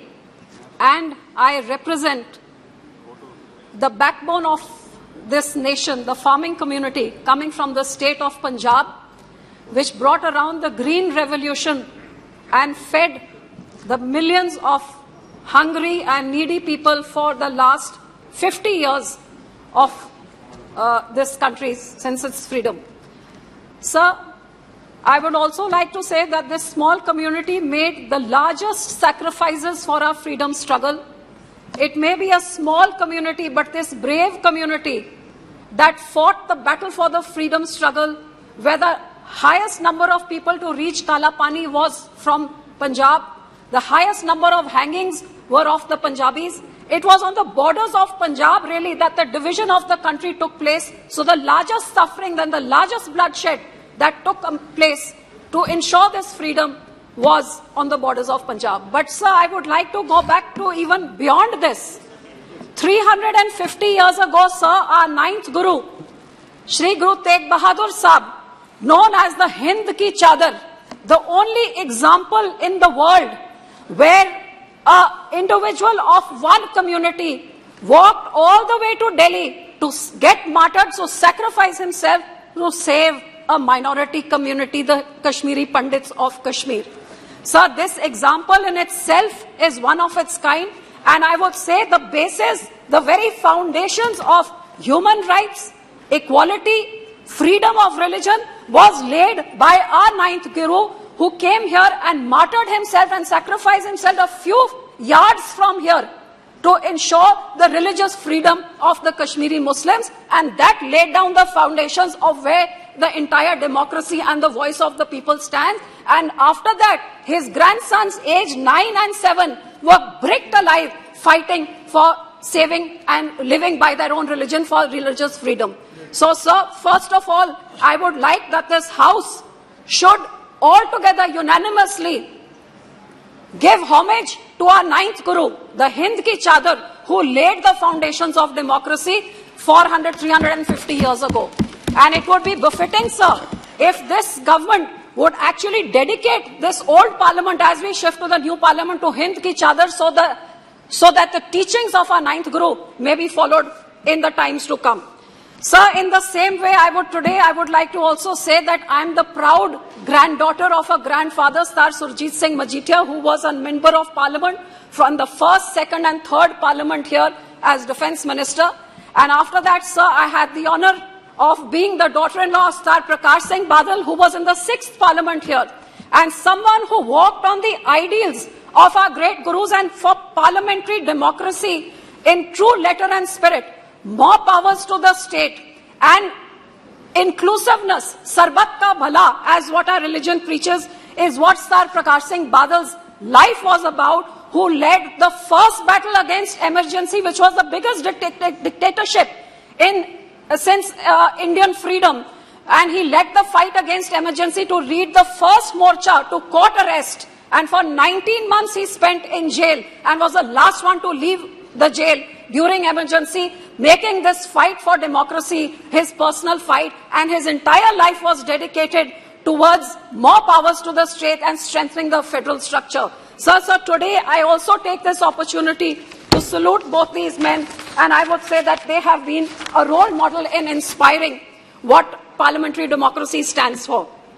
Sir, as a woman, I would definitely like to say that in my time in the last years of what I have understood of Parliament, if there was one thing which I saw in my lifetime, which I never thought that I would even get a chance to voice in this House, was as a young 18-year-old who saw the murder of democracy, the murder of minorities, and the murder of religious freedom in 1984 when the genocide of the Sikhs took place. As an 18-year-old, I was a victim of this. My community was a victim. It is shocking that in a free and independent India, the state itself, the Congress government, would stoop down to killing an entire generation of Sikhs because of whatever reasons, what they may have thought. This is the Congress which attacked our holy shrines, which put in tanks and bullets into our Akal Takht Sahib, killed innocent people over there, and then murdered thousands of Sikhs. Sir, this state-sponsored genocide is unheard of in the history of our country. And if this government had ensured justice, which after 40 years we have still not got, if they had ensured justice, maybe bigger tragedies would not have happened. Sir, I also ask this government that before we finish and shut the doors of this parliament, this House needs to unanimously condemn the Sikh genocide. No, sir, very important, 2, 3 words. Unanimously condemn the 1984 Sikh genocide, which has not been done till date, and nor have they received justice till date. Sir, secondly, I would like to point out that women reservation bill must come in. Sir, in our first parliament, in the first Lok Sabha, sir, there were 46%, there were 24 women, sir. And today in the 17th parliament, there are only 78%. Yes, madam, now please. Sir, just 2 minutes, very important, 2-3 points, sir. Sir, in the first election of our country, 46% women turnout, and now 67, even more than the men. How can women issues be addressed if there is not proper representation? I demand women reservation, sir. Yes. If it is not enough women, that is why it takes a Nirbhaya to bring in strong laws. That's why our women wrestlers who bring laurels to the country have to fight for months to get justice. And that is why a horrific Manipur incident of atrocity on a women, a no confidence motion has to come in to make this government speak. I think, sir, more women are needed in this parliament. Thank you very much. And sir, lastly, I would like to say, for the farmers which I represent, which feeds this entire nation, sir, it is time we stop making hollow promises about doubling farmer income. But it's time that we ensure that that farmer, I come from the state which has fed this nation. Sir, today the farmer has lost his water. His ground is contaminated. So he cannot feed his children. He cannot educate his children. He cannot have health benefits. Sir, 2 minutes. Sir, 2 minutes, sir. No, please. Sir, no, please. Sir, just 1 second. No, already you have to wait more than 8 I'm minutes. concluding, sir. Sir, today, आज हमारे किसान के पास, sir, ना तो उसके लिए health के लिए इलाज के लिए पैसे, ना बच्चों को पढ़ा सकता है. आज मौसम के करके उसका इतना बुरा हाल है, वो खुदकुशी कर रहा है. सब कुछ ना कुछ किसानों के बारे में सोचा जाए. उनको इस भद्दर हालत में 75 साल के बाद डबल फार्मर इनकम का स्लोगन नहीं, लेकिन उनके जेब में कुछ पैसे पहुंचे ताकि वो भी आत्मसम्मान से ये नए भारत में आत्मनिर्भर होके अपने खानदान का ख्याल रख सके. Thank you very much, Shri K. Subrayan. ஜனநாயக அரசியல் அமைப்பின் 75 ஆண்டுகால அனுபவங்களை பரிசீலிக்கின்ற நிகழ்வாக இது நடந்து கொண்டிருக்கிறது. தேசிய விடுதலை இயக்கத்திலும் தேசிய விடுதலைக்கு பின்னர் இந்திய வளர்ச்சியிலும் பெரும் பங்காற்றிய இந்திய கம்யூனிஸ்ட் கட்சியின் சார்பில் நான் சில கருத்துக்களை சொல்ல விரும்புகிறேன். 75 ஆண்டு கால அனுபவங்கள் என்பது துயரம் நிறைந்தது இருக்கிறது, மகிழ்ச்சி தரத்தக்க அம்சங்களும் இருக்கின்றன. ஆனால் அம்பேத்கர் சொன்ன ஒரு விஷயத்தை நான் இந்த நேரத்தில் நினைவுபடுத்த விரும்புகிறேன். 1949 நவம்பர் 25, 26 அரசியல் நிர்ணய சபையில் அரசியல் சட்டம் நிறைவேற்றப்பட்டு நிறைவுரையாற்றிய போது குறிப்பிட்டார்கள், எதிர்காலத்தில் இந்தியர்கள் நாட்டை காட்டிலும் மதத்தை பெரிதாக கருதுவார்களா அல்லது மதத்தை காட்டிலும் நாட்டை பெரிதாக கருதுவார்களா என்று எனக்கு தெரியவில்லை. ஆனால் நாட்டை காட்டிலும் மதத்தை பெரிதாக கருதுவார்களே ஆனால் இந்தியா இரண்டாவது முறையாக மீள முடியாத சிக்கலில் சிக்கி சீரழியும் என்று எச்சரித்தார். அந்த எச்சரிக்கையை இந்த 75 ஆண்டு கால அனுபவங்களில் கடந்த 9 ஆண்டு காலம் ஏற்பட்டிருக்கிற அனுபவம் என்பது துயரம் நிறைந்ததாகும். மதிப்புமிக்க உயிர்கள் பலவற்றை கொடுத்து பெற்ற விடுதலை இன்றைக்கு கேள்விக்குறியாக்கப்பட்டு விட்டது. நாடு என்பது வெறும் வகுப்பறைகளில் தொங்குகிற மேப்பில் இல்லை, நாட்டு மக்கள் தான். 120 கோடி மக்களின் ஒட்டுமொத்த நலனை பிரதிபலிக்க வேண்டும். 140 கோடி மக்களின் நலனை பிரதிபலிப்பதுதான் தேசத்தின் நலனை பிரதிபலிப்பதாகும். எனவே தேச நலன் என்பது வெறும் எல்லை கோடுகளில் இல்லை, மரம் அட்டைகளில் இல்லை, தார் ரோடுகளில் இல்லை. தேசம் என்பது மக்கள் தான். மக்கள் பல மதங்களை சார்ந்து ஜாதிகளை சார்ந்து இருக்கிறார்கள். அனைவரின் நலனை பிரதிபலிப்பதுதான் தேசத்தை பிரதிபலிப்பதாகும். எனவே அந்த அக்கறையோடு பிரதிபலிக்கிற போக்கு கடந்த 9 ஆண்டு காலமாக இல்லை என்பது வரலாற்றில் ஏற்பட்டுள்ள மிகப்பெரிய விபரீதமாகும். அந்த விபரீதம் இன்றைக்கு ஏற்பட்டிருக்கிறது. அதற்குரிய பல்வேறு காரணங்களை நான் விரித்து சொல்ல வேண்டும், ஆனால் நேரம் இல்லை. வழங்கப்படுகிற 2 நிமிடங்களில் இந்த 75 ஆண்டு கால அனுபவங்களை விரிவாக சொல்ல இயலாது. எனவே இரண்டொரு விஷயத்தை மட்டும் நான் சொல்லி விடைபெற விரும்புகிறேன். முக்கியமான ஒரு விஷயம், இந்த 75 ஆண்டுகளில் திட்டமிட்டே ஜனநாயக அரசியல் அமைப்பு தகர்க்கப்படுகிறது.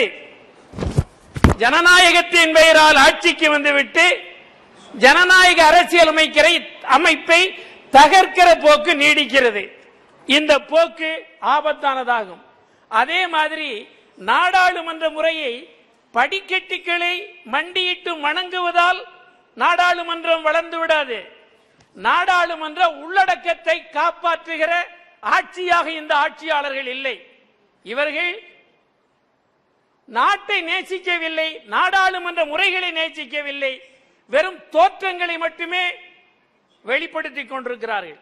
எனவே தேச நலனை பிரதிபலிக்கவில்லை, நாட்டு நலனையும் பிரதிபலிக்கவில்லை, நாடாளுமன்ற முறைகளையும் காப்பாற்றவில்லை, ஜனநாயக மரபுகளையும் காப்பாற்றவில்லை, அரசியல் சாசனத்தையும் காப்பாற்றவில்லை. எனவே இந்த ஆட்சி நீடிப்பது 75 ஆண்டுகளுக்கு முன்னர் விலை மதிப்பற்ற உயிர்கள் பலவற்றை கொடுத்து விடுதலை பெற்ற விடுதலையை இழக்க நேரிடும். G20 பற்றி பெரும் பாராட்டு சொன்னார்கள். அமெரிக்காவோடு என்ன ஒப்பந்தம் போடப்பட்டிருக்கிறது?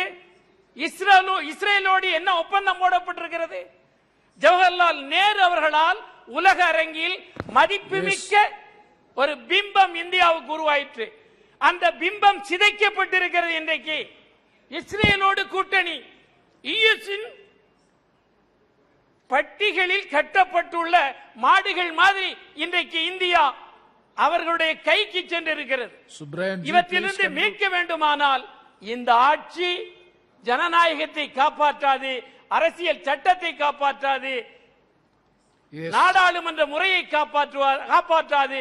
எனவே இதற்கு விடிவு கொடுப்பதன் மூலம்தான் இந்தியாவை காப்பாற்ற முடியும், இந்திய அரசியலை காப்பாற்ற முடியும், ஜனநாயகத்தை காப்பாற்ற முடியும். நன்றி, வணக்கம். நன்றி, வணக்கம். Sri Jayadev கல்லாஜி.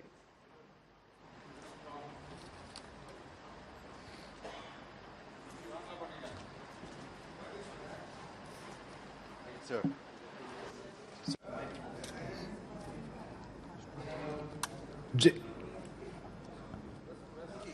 You are in your seat?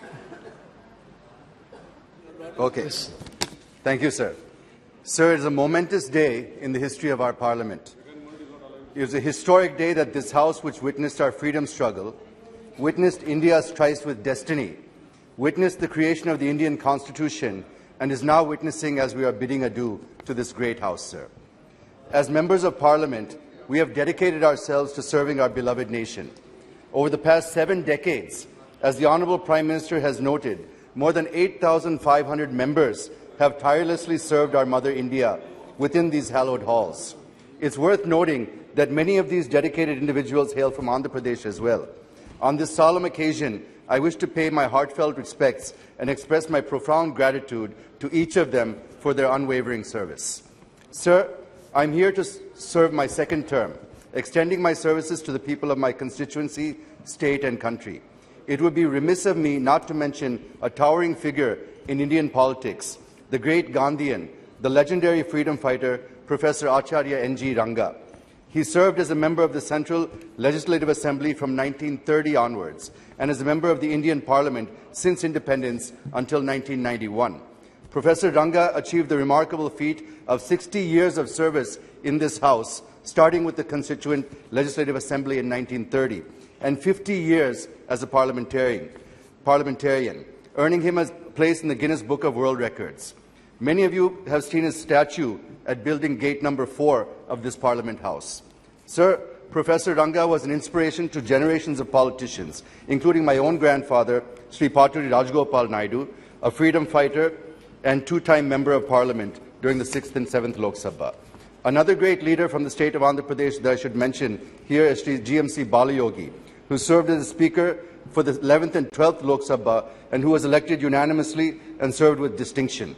I take this opportunity to pay my humble tributes to them and to all the other leaders from erstwhile and current state of Andhra Pradesh. Sir, I feel 7 decades' journey in the history of any nation is too short a period. But in this short period, we have shown the world what we are capable of. We have proved to the world, particularly the British, who wished India to become a failed state, that Bharat is second to none in every respect.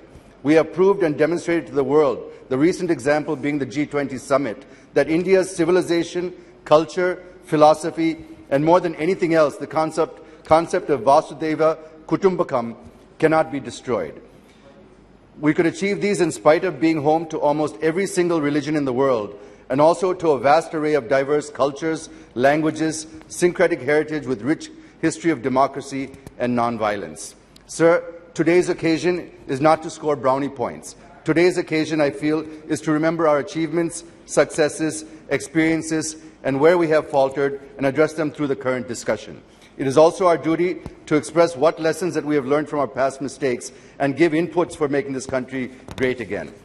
Sir, as Modi ji rightly says, that every government, every PM contributed towards the growth, progress and development of the country. The degree of pace, commitment and resolve might be different, but everyone contributed whatever they could for the sake of the country. So on this historic occasion, I remember all those great leaders, and I pay tributes on behalf of my Telugu Desam party and on my own behalf. But I would also like to highlight that it was during this period that the bifurcation of Andhra Pradesh was enacted. Sir, this Parliament, as the Honourable Prime Minister said in the morning, is a sacred institution, and whatever promise it makes will be sacrosanct. But the commitments made in the AP Reorganisation Act and on this floor are yet to be fulfilled, sir.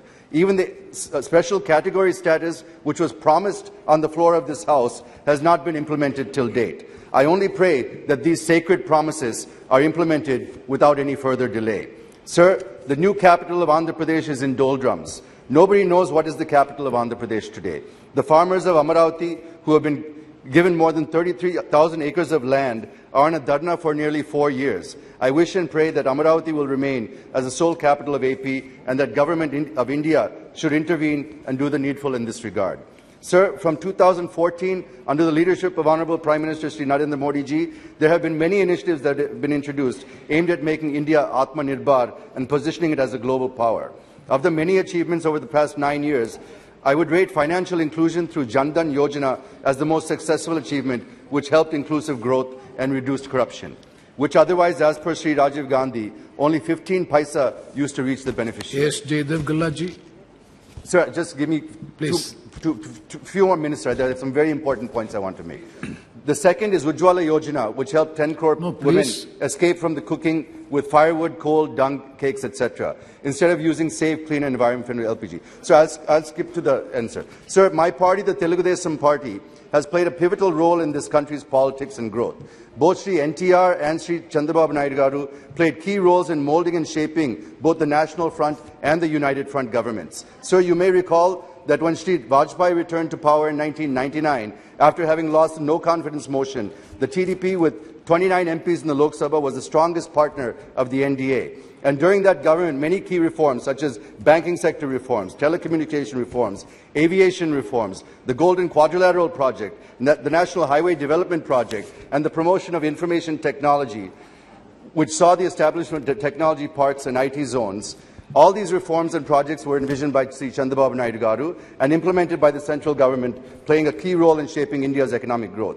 Sir, Dr. Kalam was also made president with the support of TDP and Sri Chandrababu Naidu Garu. Yes. Even in the recent past, the suggestions provided by him during the COVID pandemic helped our country to effectively fight it and come out resilient and stronger. And today we see that an unblemished, seasoned leader being arrested with political incarceration. It is a black day to democracy and the history of AP, sir. I wish to bring to the notice of the Honourable Prime Minister and the Honourable Home Minister how law is blatantly violated, cleverly twisted and maliciously to achieve political vendetta by arresting Shri Chandrababu Garu. Sir, 2 minutes, I'll finish, sir. No. The main allegation in the case that 10% share of the state government, which comes to about 371 crores, for the purpose of skill development, had been released to the project implementation companies and was swindled through shell companies. But the CID has been unable to establish that the money were entrusted to CBN or his family members. Sir, if 371 crore is siphoned, how 34 technical development.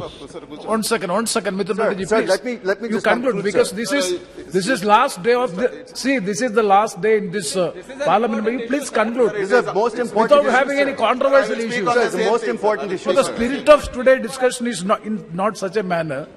Just conclude with the sentence, please. One second.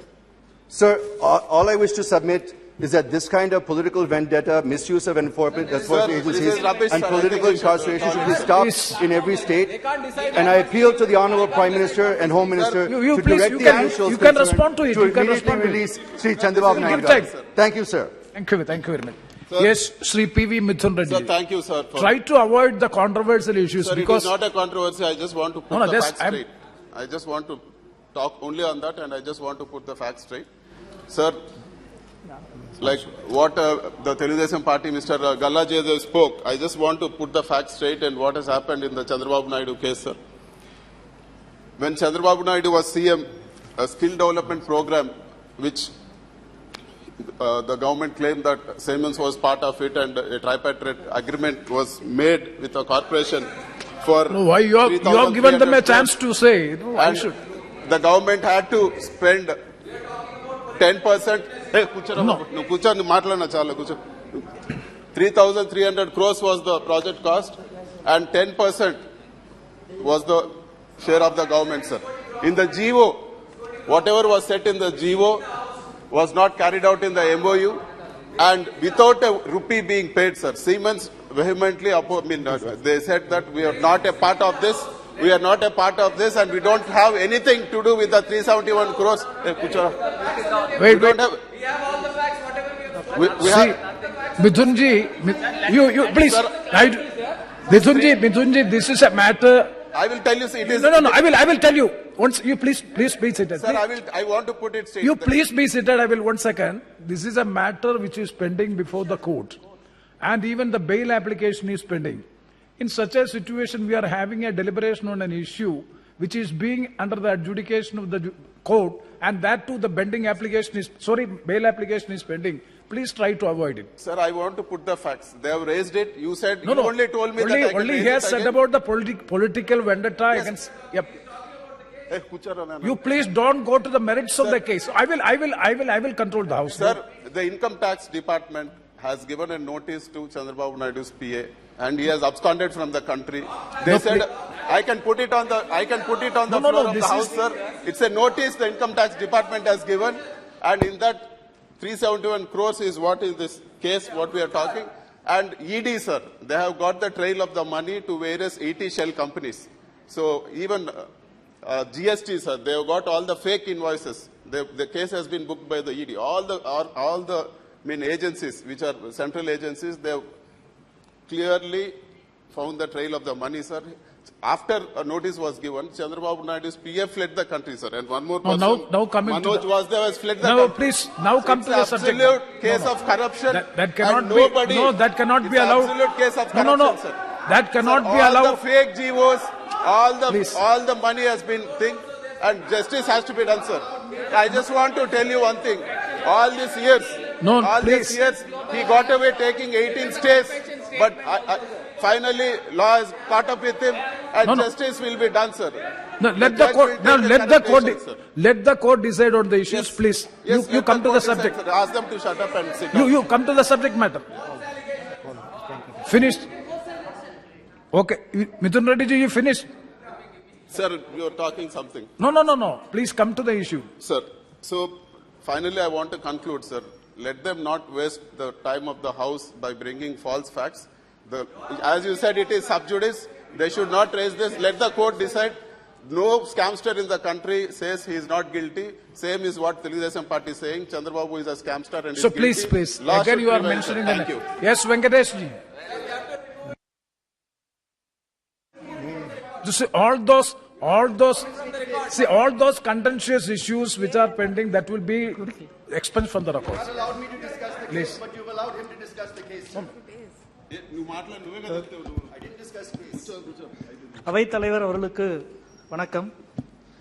இந்த புகழ்மிக்க நாடாளுமன்றத்தின் 75வது ஆண்டு சிறப்பை நினைவு கூறுகிற இந்த தருணத்தில் இந்தியாவினுடைய வலிமைக்கும் செழுமைக்கும் காரணமாக இந்த அவையிலே பங்களிப்பு செலுத்திய அனைவரையும் வணங்கி மகிழ்கின்றேன். அரசியல் சாசனத்தை நிறைவேற்றிய நமது முன்னோர்களினுடைய குரல் எதிரொலித்த ஒரு அவை இது. ஆங்கிலேயர்களிடமிருந்து அதிகாரத்தை கைமாற்றிய பொழுது விதியோடு ஒரு ஒப்பந்தம் செய்கிறோம் என்ற அந்த புகழ்மிக்க உரை நிகழ்த்தப்பட்ட அவை இது.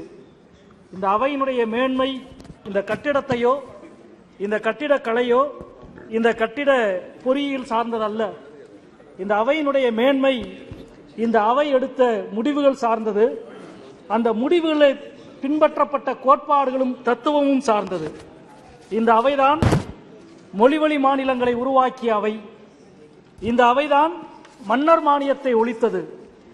இந்த அவைதான் பொதுத்துறை எனும் நவீன கோவில்களை உருவாக்கியது. வங்கிகள் தேசியமயம், இன்சூரன்ஸ் தேசியமயத்தை உருவாக்கியது. ஏகபோகத்திற்கு கட்டுப்பாடுகளை விதித்தது. உள்ளாட்சிக்கு கூடுதல் அதிகாரம், மகாத்மா காந்தி ஊரக வேலை திட்டம், தகவல் உரிமை சட்டம் என கொண்டு வந்தது. இந்த அத்தனைக்கும் பின்னால் அவைக்கு உள்ளேயும் வெளியேயும் கம்யூனிஸ்டுகளினுடைய மகத்தான பங்களிப்பு இருக்கிறது என்பதை இந்த நேரத்தில் பதிவு செய்ய கடமைப்பட்டிருக்கிறேன். இந்த நாடாளுமன்றத்தின் வாசலில் ஒரு வாக்கியம் இருக்கிறது. ஒடுக்குமுறைக்கு ஆளாகி இருக்கிற யாராக இருந்தாலும் அவர்கள் இந்தியாவை தனது இல்லமாக கருதலாம் என்று இந்த நாடாளுமன்றத்தின் வாசலிலே வாக்கியத்தை எழுதி வைத்திருக்கிறார்கள். எவ்வளவு உயர்ந்த சிந்தனை! இந்த தேசம் உலகத்திற்கு சொல்ல நினைக்கிற ஒரு சிந்தனை. இந்த சிந்தனையை உருவாக்கிய நம்முடைய முன்னோர்களினுடைய நினைவுகள் சூழ்ந்த ஒரு அவை இது. அரசியல் சாசனத்தினுடைய அமர்வுகள் 1083 நாட்கள் நடந்தது. அந்த விவாதங்களினுடைய நினைவுகள் சூழ்ந்திருக்கிற ஒரு அவை இது.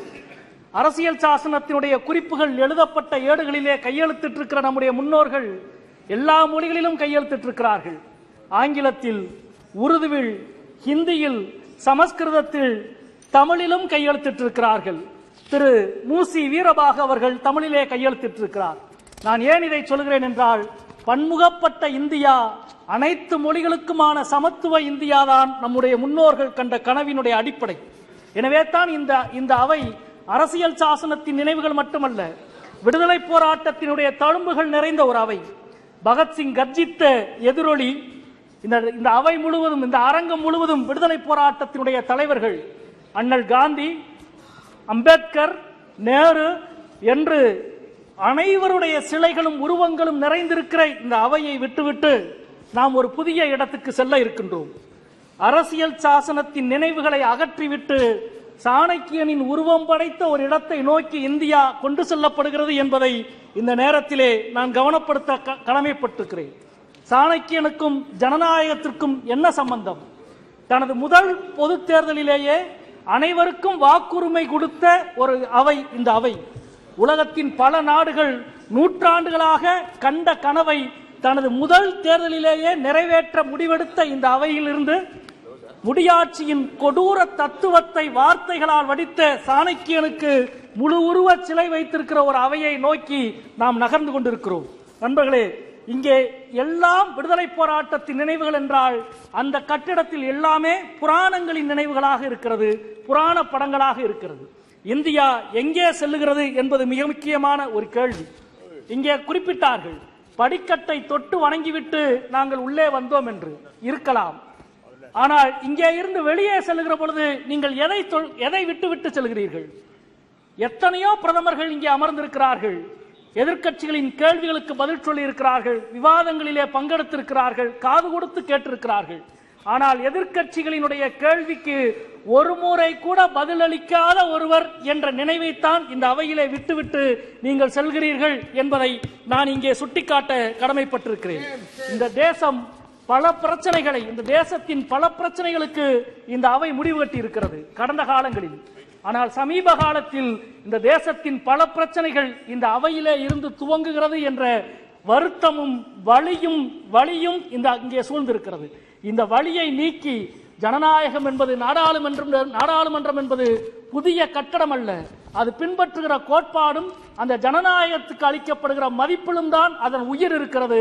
அந்த உயிரை நீங்கள் காப்பாற்றுவீர்கள் என்ற நம்பிக்கை அல்ல, 140 கோடி மக்களும் காப்பாற்றுவார்கள் என்ற நம்பிக்கையோடு புதிய அரங்கை நோக்கி நாங்கள் அடியெடுத்து வைக்கிறோம். நன்றி, வணக்கம். श्रीमती अनुप्रिया पटेल जी।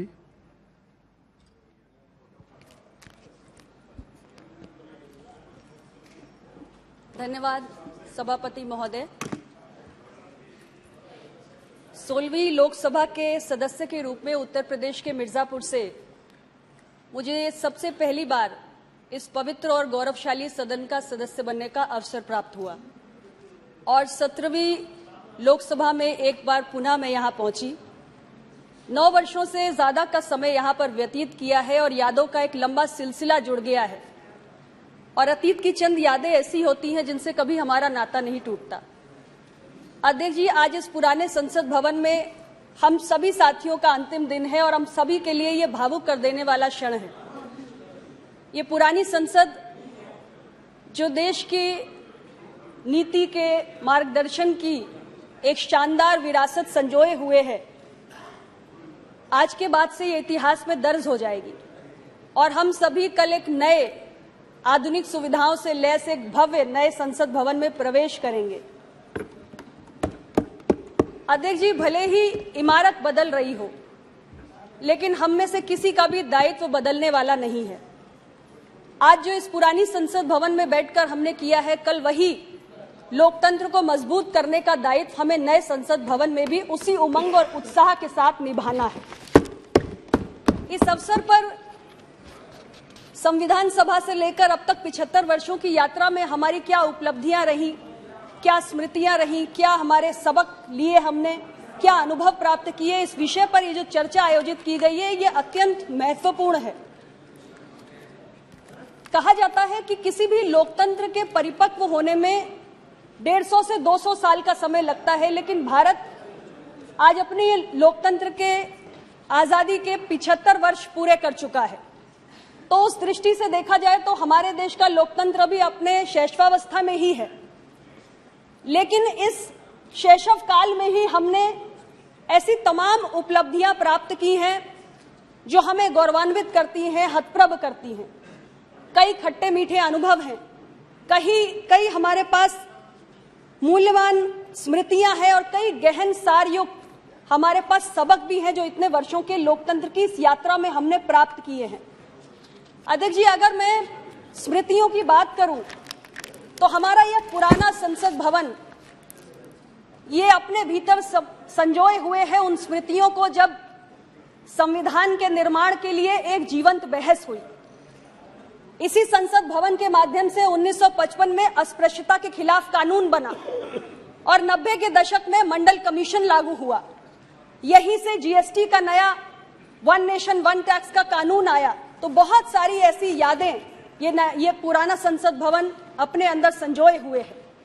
यदि उपलब्धियों की मैं बात करूं तो ये वो संसद भवन है जिसने देश को एक परमाणु शक्ति के रूप में उभरते हुए भी देखा है, तो आज देश को चांद के दक्षिण ध्रुव पर उतरते हुए भी देखा है। ये वो संसद भवन है जो भारत को दुनिया की 5वीं सबसे बड़ी अर्थव्यवस्था बनते हुए देखने का भी साक्षी बना है और G20 के अध्यक्ष के रूप में कोविड-19 पैंडेमिक के उपरांत एक विभाजित दुनिया के बीच में भारत को एक यूनिफायर की भूमिका में उभरते हुए भी देखने का सौभाग्य इसी संसद को प्राप्त हुआ है।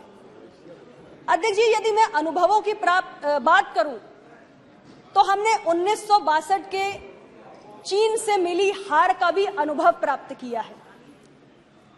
इस पुराने संसद भवन ने देश पर 70 के दशक में जो आपातकाल थोपा गया उसको भी देखा है और इससे हमने कई महत्वपूर्ण सबक भी प्राप्त किए कि भारत को अपने सैन्य सामर्थ्य को बढ़ाने की जरूरत है और ये सबक भी प्राप्त किया कि भारत का लोकतंत्र इतना मजबूत है कि यदि उसे खत्म करने का कोई भी प्रयास किया गया तो वह भविष्य में घातक ही सिद्ध होगा। ऐसे महत्वपूर्ण सबक हमने प्राप्त किए हैं।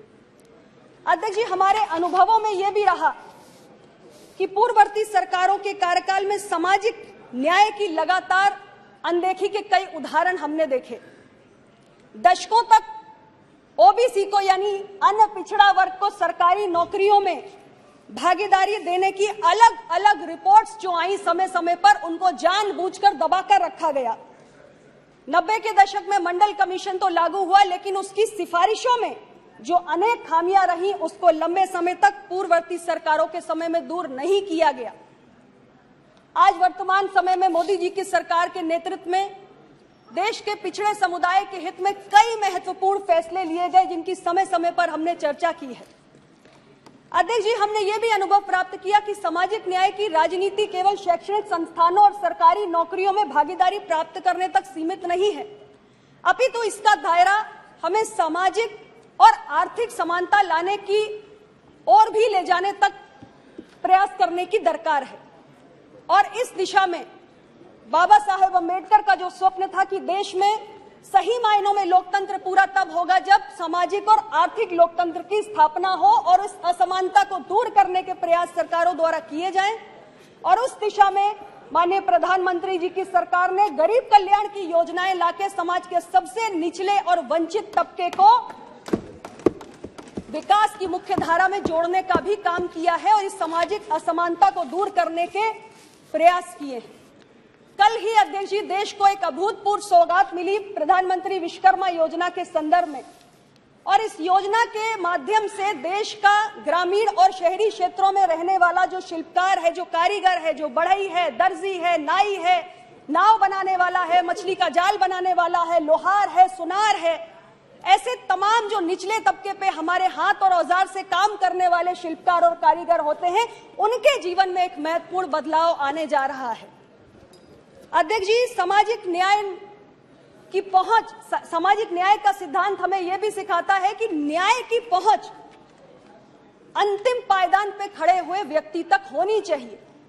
और हमने ये अनुभव प्राप्त किया है। माननीय राष्ट्रपति महोदया ने भी संविधान दिवस के दिन देश को अपनी चिंता से अवगत कराया था कि आज भी न्याय की पहुंच की जो रफ्तार है वंचित तबकों तक, वो बहुत धीमी है और इस रफ्तार को हमें तेज करने की दरकार है।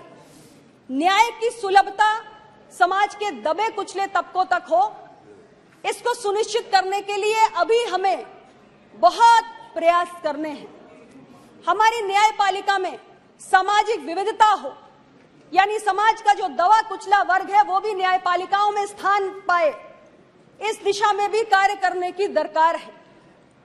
और ये सब चिंताएं तब दूर होंगी, ये सब प्रयास तब हमारे और मजबूत होंगे जब हम सब मिलकर उस तंत्र को मजबूत करने का प्रयास करेंगे जिसके माध्यम से हम इस लक्ष्य को प्राप्त कर सकते हैं। अध्यक्ष जी, बाबा साहेब अम्बेडकर ने कहा था कि मजबूत से मजबूत माने जाने वाला संविधान फेल हो सकता है और कमजोर से कमजोर समझा जाने वाला संविधान सफल हो सकता है यदि इसको लागू करने वाला तंत्र मजबूत हो। और कहीं ना कहीं उस तंत्र को अभी हम उतना सुदृढ़ नहीं कर पाए हैं, इसीलिए ओबीसी के लिए बैकलॉग वैकेंसीज को फिलअप करने की जो समस्या है वो लंबे समय तक बनी रही। न्यायपालिकाओं में हम सामाजिक विविधता को लाने के प्रयास जिस हद तक हमें करने चाहिए उस हद तक इतने वर्षों में हम नहीं कर पाए। तो आज के इस दिन पर हम सबको ये संकल्प लेना चाहिए कि हम इस तंत्र को निरंतर मजबूत करने के लिए काम करेंगे। और माननीय प्रधानमंत्री जी के शब्दों में मैं कहना चाहती हूं कि यही समय है, सही समय है कि हम सब मिलकर अपने संविधान निर्माताओं और देश की आजादी के लिए मरने मिटने वालों की मंशा के अनुरूप संविधान को जो मजबूती से इस देश के अंतिम पायदान पे खड़े हुए व्यक्ति तक पहुंचा सके, उस मंशा के अनुरूप हमें इस तंत्र को मजबूत करना है। हम सब एक नई उमंग, नए उत्साह, नई ऊर्जा के साथ इस पुराने संसद भवन की यादों को अपने दिल में रखते हुए कल नए संसद भवन में प्रवेश करें, लोकतंत्र की मजबूती के लिए काम करें। आज के इस ऐतिहासिक अवसर पर, इस यादगार लम्हे पर मैं इस पुराने संसद भवन को सादर प्रणाम करना चाहती हूं, जिसने मुझे इतना कुछ सीखने का अवसर दिया है और राष्ट्र की प्रगति में योगदान देने का एक मुझे सौभाग्य यहां से प्राप्त हुआ है। आपका बहुत बहुत धन्यवाद। Shri A Raja ji. Sir, please take care of the time. 5 minutes. Thank you very much for the opportunity that has been offered to me. Sir, this day is a very important and glorious, remarkable day in history. Sir, putting centuries in the capsule is the method to weigh the events of history, which was adopted by the various history researchers. those who are having researchers in the various fields. Sir, I think that today, 75 years freedom that has been put into a capsule, and the capsule is being viewed in various prospects. It is not a qualitative analysis or quantitative analysis. It is an analysis which will help us how this country can be put in the bigger orbit in the future. Sir, I will take only a few minutes. Sir, today I was astonished, surprised, shocked by hearing the speeches of Prime Minister Honorable Modi ji. Why I am shocked? Why I am surprised? The reason is, I will not say that today there is a drama of Jekyll and Hyde, but something contradictory between the attitude and speeches delivered in this house. What is please it? Please please Why? Sir, just जी उनकी बात तो होने दीजिए Sir. जी नहीं नहीं नहीं नहीं please आप नहीं नहीं प्लीज कोई चीज रिकॉर्ड में भी नहीं जा रही है प्लीज आप बोलिए नो नो नो आप बैठ जाइए नो कोई चीज ना रिकॉर्ड में जा रही है अनुचित है बोलने दीजिए this माननीय type of सदस्य को। intervention, what can I do? आप प्लीज Sir, बोलिए Sir, I salute Modi ji. I used to salute Modi ji when he assumed office in 2014. When he delivered his speech on the day of independence, 2014, what he said, I may permitted to read, I quote, "Brothers and sisters, today, if we have reached here after independence, it is because of the contribution of all the prime ministers, all the governments, and even the governments of all states. I want to express my feeling of respect and gratitude to all those previous governments and ex-prime ministers who have endeavored to take our present day India to such heights and who have added to the country's glory." Unquote. Now, having elapsed 10 years, having occupied 10 years in the chair, in this year, everybody knows, not as a prime minister, I think that partly political statement was made on the Red Fort that we will fight against nepotism, corruption, and appeasement. Sir, I deeply regret the words which were uttered by the Prime Minister are not matching the stature of the Prime Minister's post, with due respect. This is not a political meeting. Now, why we are going back 75 years of independence? Just I want to quote a few sentences. What happened in the Constitution Assembly? Sir, by quoting the two documents of the Prime Minister's speech, I think that I can draw an inference, even I can draw conclusions that the Prime Minister's attitude and the government's attitude, Treasury bench's attitude in this house throughout 10 years is completely diabolic in nature. Sir, past 10 years, what has been done in the country? Constitutional morality is distorted. Democratic governance is disrupted. Social harmony is under threat. Political heritage defined and determined by our forefathers has been mocked. I will come out one by one. Sir, I want to keep my eyesight towards the events of the Constitution Assembly. And I will come to the three categories of appeasement and nepotism and corruption if time permits. Otherwise, I will stop appeasement itself. Sir, this house has witnessed so many events to denigrate Nehru and other leaders that they did appeasement to minorities. Out of the appeasement, the country is suffering today. Nobody can accept, nobody can deny.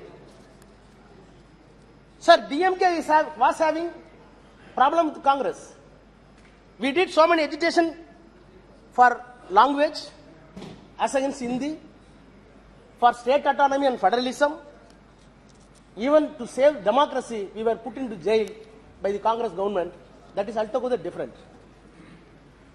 Our fight with the Congress is always genuine. We will not deny it. But today, in spite of the differences, we are with Congress. The reason is we want to save Constitution. We want to save the nation. Sir, when the sovereignty of the country was put into trouble in 1962, DMK supported national integrity and supported this government. When the sovereignty of this country was at stake in 1971, again we supported this government. We gave 6 crore rupee from the government of Tamil Nadu. Again during the Vajpayee, when Kargil war came into existence, we gave 100 crores. None of the states paid such a huge amount. All these things shows that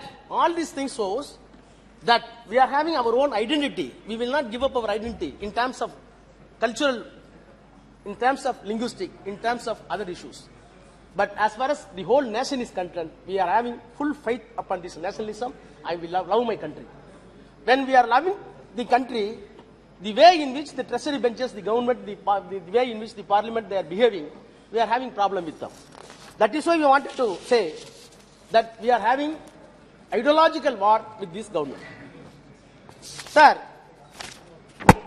Chandrayaan. Please take care of time. Please take care of time. Sir. It is already 7 minutes now. Yes, sir. Sir, No. Sir, the nature. Sir, see. Sir, I can have a very basic. Sir, what can you concentrate on your speech. You concentrate on your speech, please. And you please don't disturb. Ji. Sir, when Chandrayaan has been launched, when the Chandrayaan was launched and the satellite was placed in the orbit, really I salute this nation. I salute this performance of the government. That does not mean we should lose our scientific temper and scientific side.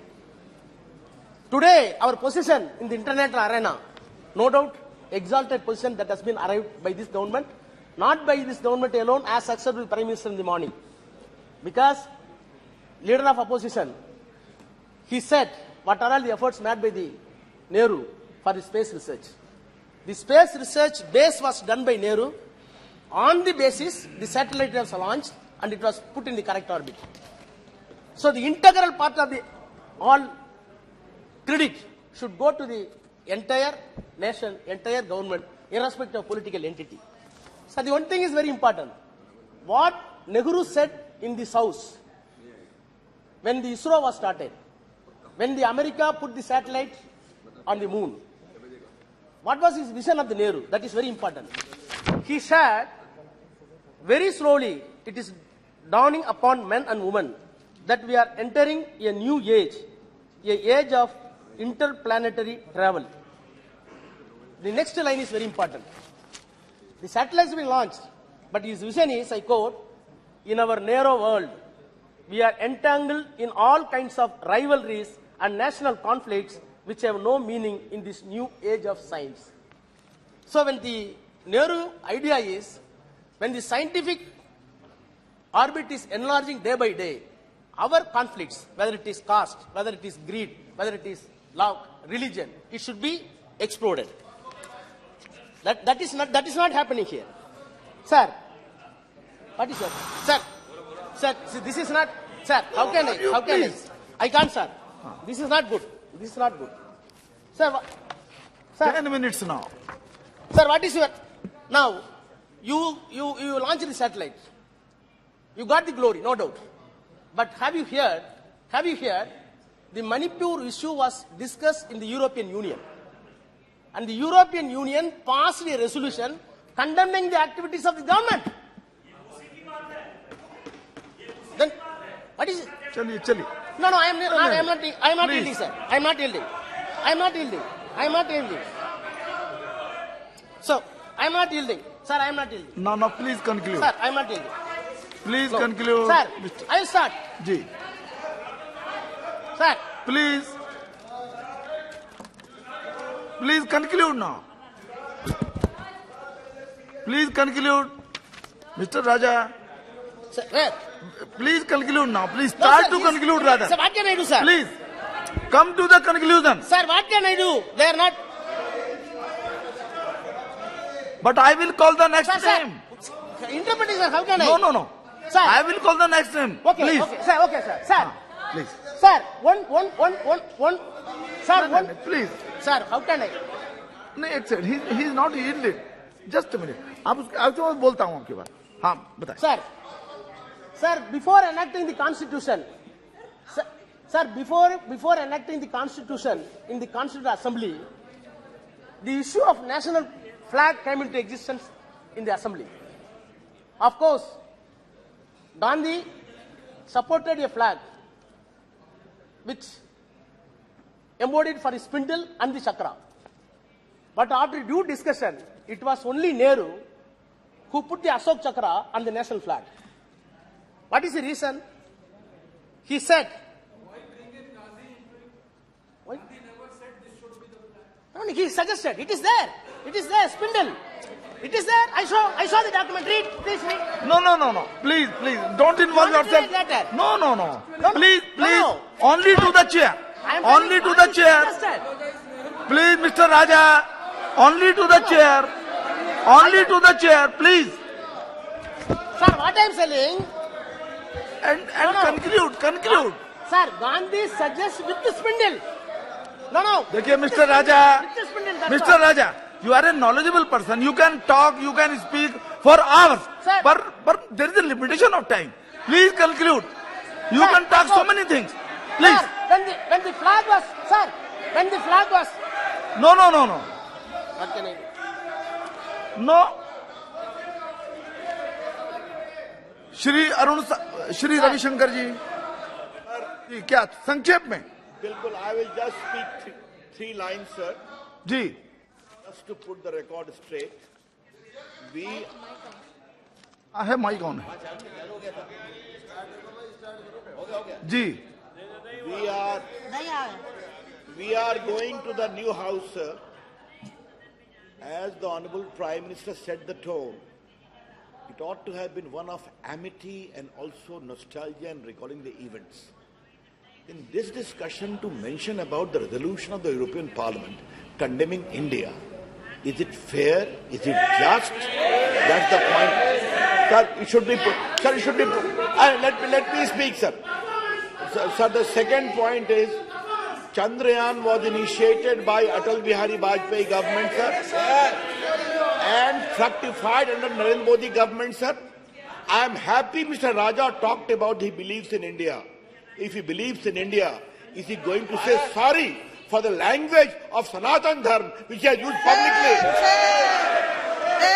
Shri Arun साहब जी no आप नहीं no Shri Arun साहब जी नहीं बात खत्म बैठिए आप please बैठ जाइए I have told you I will call the next name no you took your time Shri Arun साहब जी बोलिए प्लीज नो आप बैठ जाइए नो अरुण साहब जी श्री अरुण साहब जी यू प्लीज स्टार्ट अरुण साहब जी आप बोलिए अरुण साहब जी बोलिए आप बोलना शुरू कीजिए नो अरुण साहब जी बोलिए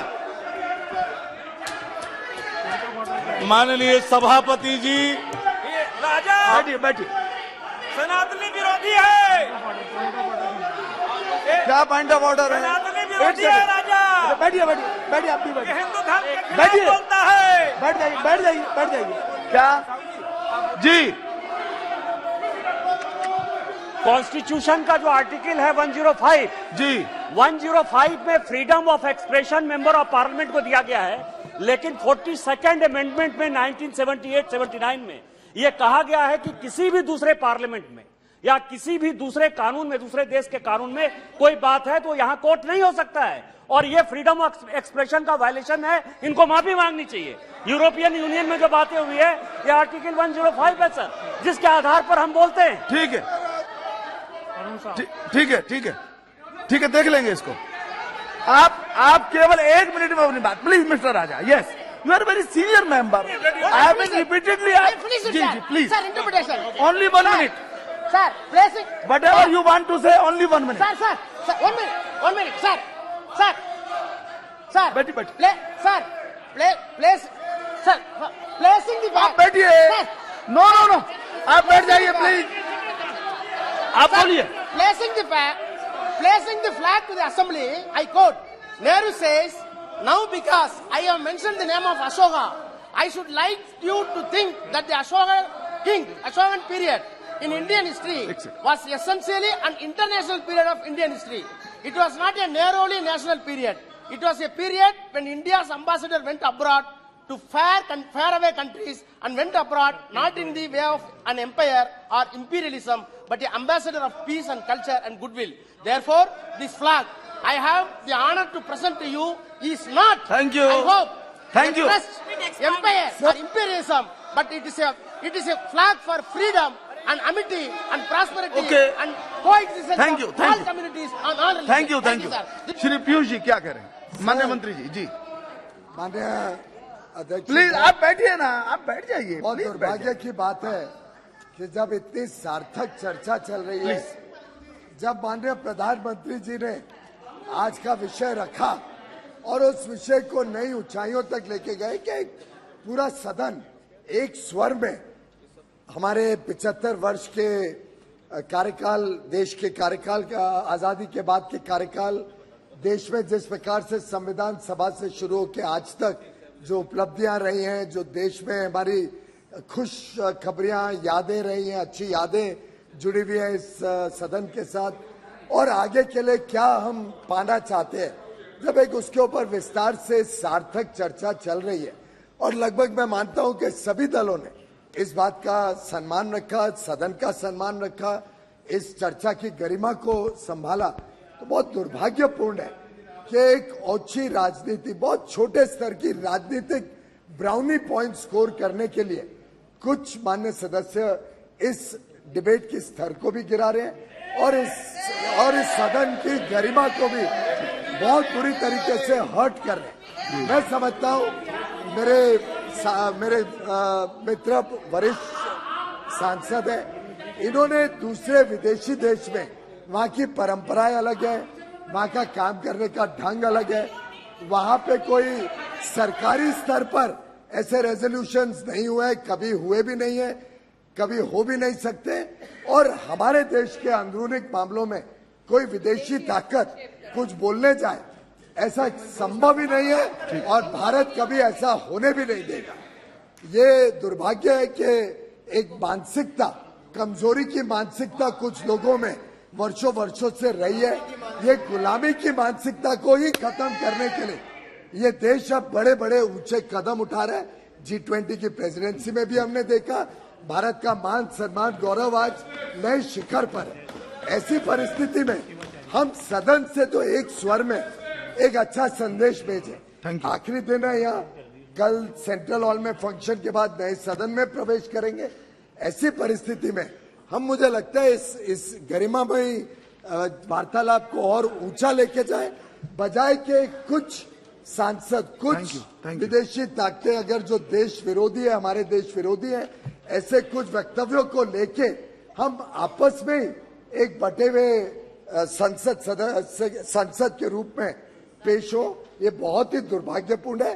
मैं आपसे अनुरोध करता हूं इस प्रकार के वक्तव्य जो स्टेटमेंट्स दिए उनको एक्सपंज किया जाए. ये इस गरिमामयी आज की सभा की बैठक का हिस्सा ना बने तो मुझे लगता है इतिहास में एक अच्छा माहौल. जी, धन्यवाद. श्री अरुण साहब जी.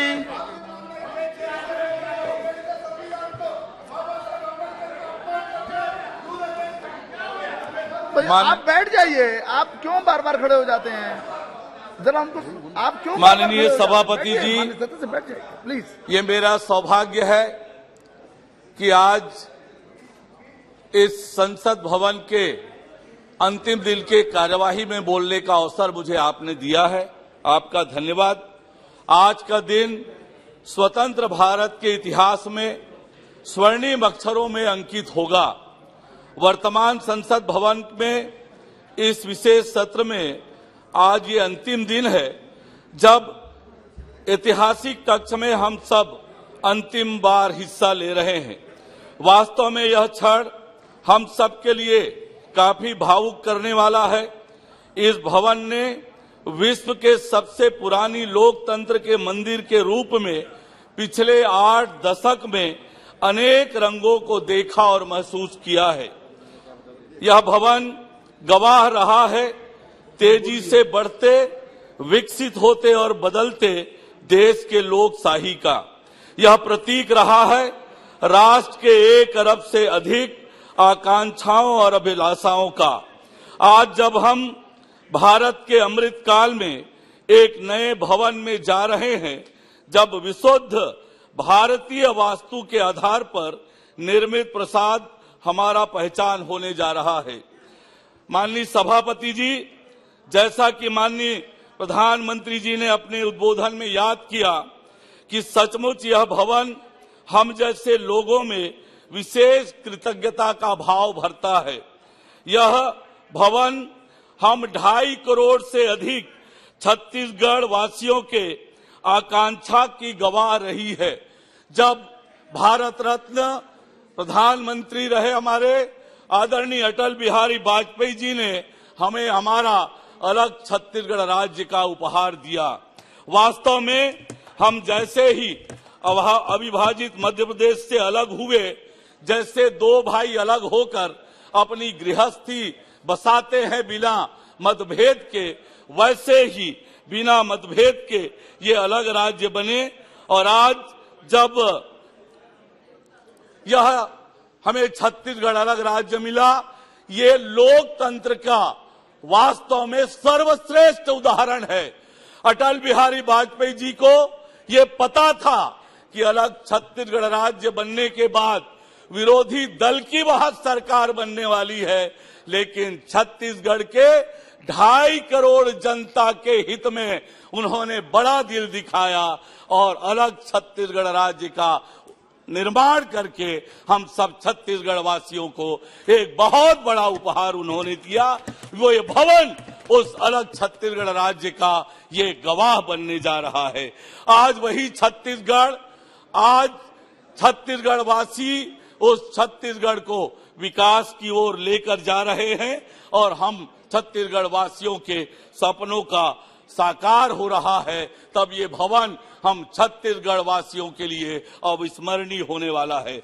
माननीय सभापति महोदय, जब भारत में संविधान बना और जनता के द्वारा लोकतांत्रिक प्रणाली से सरकार चुनने का निर्णय लिया गया था, तब 200 वर्षों भारत पर हुकूमत करने वाले देश इंग्लैंड के प्रधानमंत्री रहे विंस्टन चर्चिल ने मजाक उड़ाते हुए कहा था कि भारतीयों में शासन करने की योग्यता नहीं है और भारत को स्वतंत्र भी कर दिया जाए तो भारत पर शासन नहीं कर पाएंगे, ये देश बिखर जाएगा। लेकिन भारत के आजादी के 75 साल बाद देश ने न सिर्फ चर्चिल के पूर्वानुमानों को झुठलाया और आज स्वाधीन भारत में ब्रिटेन की अर्थव्यवस्था को पीछे छोड़ते हुए दुनिया की 5वीं नंबर की अर्थव्यवस्था बनके आज दुनिया में भारत का परचम फहरा रहा है। आज दुनिया ये कह रही है कि 21वीं सदी भारत की सदी है। आज जैसे G20 का सम्मेलन हुआ, अमृत काल का यह आगाज जो हुआ है इस संसद भवन से हुआ है और आगाज तो बड़ा धमाकेदार हुआ है जब चंद्रयान 3 का दुनिया में पहली बार किसी देश ने दक्षिणी ध्रुव में स्थापित किया तो वो भारत देश ने किया। आज जब अमृत काल में यह देश प्रवेश कर रहा है, आजादी के बाद पहली बार एक आदिवासी परिवार की बेटी देश का मार्गदर्शन कर रही है, ये भारत की ताकत आज बनी है। और इसलिए आज इसी सदन में धारा 370 को समाप्त करके सरदार पटेल के उन सपनों को नरेंद्र मोदी जी ने साकार किया है। एक भारत श्रेष्ठ भारत का सपना आज साकार होते हुए इस भवन के माध्यम से दिख रहा है। आज जब देश अमृत काल में प्रवेश कर रहा है, संसद भवन का नया अपना स्वयं का भवन में हम कल प्रवेश कर रहे हैं, वो हम सब के लिए ऐतिहासिक दिन होने वाला है। आज जिस प्रकार से भारत देश गरीबी के खिलाफ निर्णायक लड़ाई लड़ रहा है, देश आज भ्रष्टाचार के खिलाफ माननीय नरेंद्र मोदी जी के नेतृत्व में निर्णायक लड़ाई लड़ रहा है। आज गरीबों को मुख्य धारा में लाने का काम आज प्रधानमंत्री माननीय नरेंद्र मोदी जी के नेतृत्व में हो रहा है। ये भवन गवाह है डॉक्टर श्यामा प्रसाद मुखर्जी के सपनों को साकार करने का। ये भवन गवाह है पंडित दीनदयाल उपाध्याय के एकात्म मानववाद और गरीब कल्याण के सपनों को साकार करने का ये आधार इसी भवन से बना है। तो आज 2047 तक एक शक्तिशाली भारत, एक समृद्ध भारत, एक आत्मनिर्भर भारत के निर्माण की नींव इस भवन में रखी गई है। देश का 140 करोड़ की जनसंख्या आज प्रधानमंत्री माननीय नरेंद्र मोदी जी के नेतृत्व में देश की तरक्की और विकास में अपने आप को सहभागी बना के इस संकल्प के साथ कि मां तेरा वैभव अमर रहे, मां हम दिन चार रहे न रहे। जय हिंद, जय भारत। श्री असदुद्दीन जी एक ही फोटो हमारे इस हॉल में है, किसी ने जिक्र नहीं किया ये फोटो किसकी है। ये विठल भाई पटेल जी का है। जी। और आज जितने सारे वक्तव्य हम दिए, हम भी दिए हैं, हम ये इनको स्मरण करना चाहिए। ठीक। और उसके साथ भी ठीक है, उसके साथ भी और एक नाम हमारी तरफ से जिक्र होने की आवश्यकता है, वो है सच्चिदानंद सिन्हा जी का, जो पहले अध्यक्ष थे हमारे संविधान प्रणयन सभा का। जी ठीक। वो अस्वस्थ पड़े हो गए, फिर राजेंद्र बाबू उसका बने। चलिए श्री जी श्री असदुद्दीन ओवैसी जी। बहुत शुक्रिया सर, आपने मुझे आज एक तारीखी बहस पर बोलने का मौका दिया। मोहतरम जनाब, इस ऐवान के 75 साल के पार्लिमानी सफर की तकमील पर हम बहस कर रहे हैं। मैं सबसे पहले अपनी जानिब से खराज अकीदत पेश करना चाहूँगा मौलाना हिफ्जुर रहमान साहब को, जो पहली और दूसरी पार्लियामेंट के मेंबर थे, मेरे कायद सालार मिल्लत सलाहुद्दीन ओवैसी को, सुलेमान सेठ साहब को और मौलाना बनातवाला साहब को। जनाब मोहतरम, इस ऐवान की नाकामियों का भी जिक्र हमको करना जरूरी है। 75 साल का तारीखी सफर इस ऐवान ने मुकम्मल किया। ये ऐवान एक इमारत नहीं है मेरी नजर में, ये ऐवान इस वतन अजीज का एक दिल है, जो बाहर जो गरीब और मजलूम अवाम की तकलीफ को महसूस करे, इसीलिए मैं इसको दिल कहता हूं। मैं आपके सामने 15 मिसालें पेश करूंगा जहां पर इस ऐवान ने अपनी नाकामी का सबूत पेश किया। एक उस वक्त जब दिल्ली की सड़कों पर सिखों की नस्लकशी की जा रही थी, एक उस वक्त जब 6 दिसंबर को बाबरी मस्जिद की शहादत हुई, आ रहा हूं भागलपुर जिसमें रेशम के कारोबार को खत्म किया गया, मुसलमानों को दफना दिया और वहां पर फूल गोभी उगना शुरू हो गई। एक उस वक्त नाकामी साबित हुई जब मुजफ्फरनगर और गुजरात में नस्लकशी की गई। एक उस वक्त सर जब हम देखते हैं कि मुंबई की सड़कों पर इंसानियत का नंगा नाच हुआ। एक उस वक्त जब इस ऐवान में टाडा पोटा का काला कानून बनाया गया, यूएपीए का कानून बनाया गया, आफ्सपा का कानून बनाया गया, जिसको 1 साल के लिए बनाया गया था, 58 में हम 2023 में आ गए।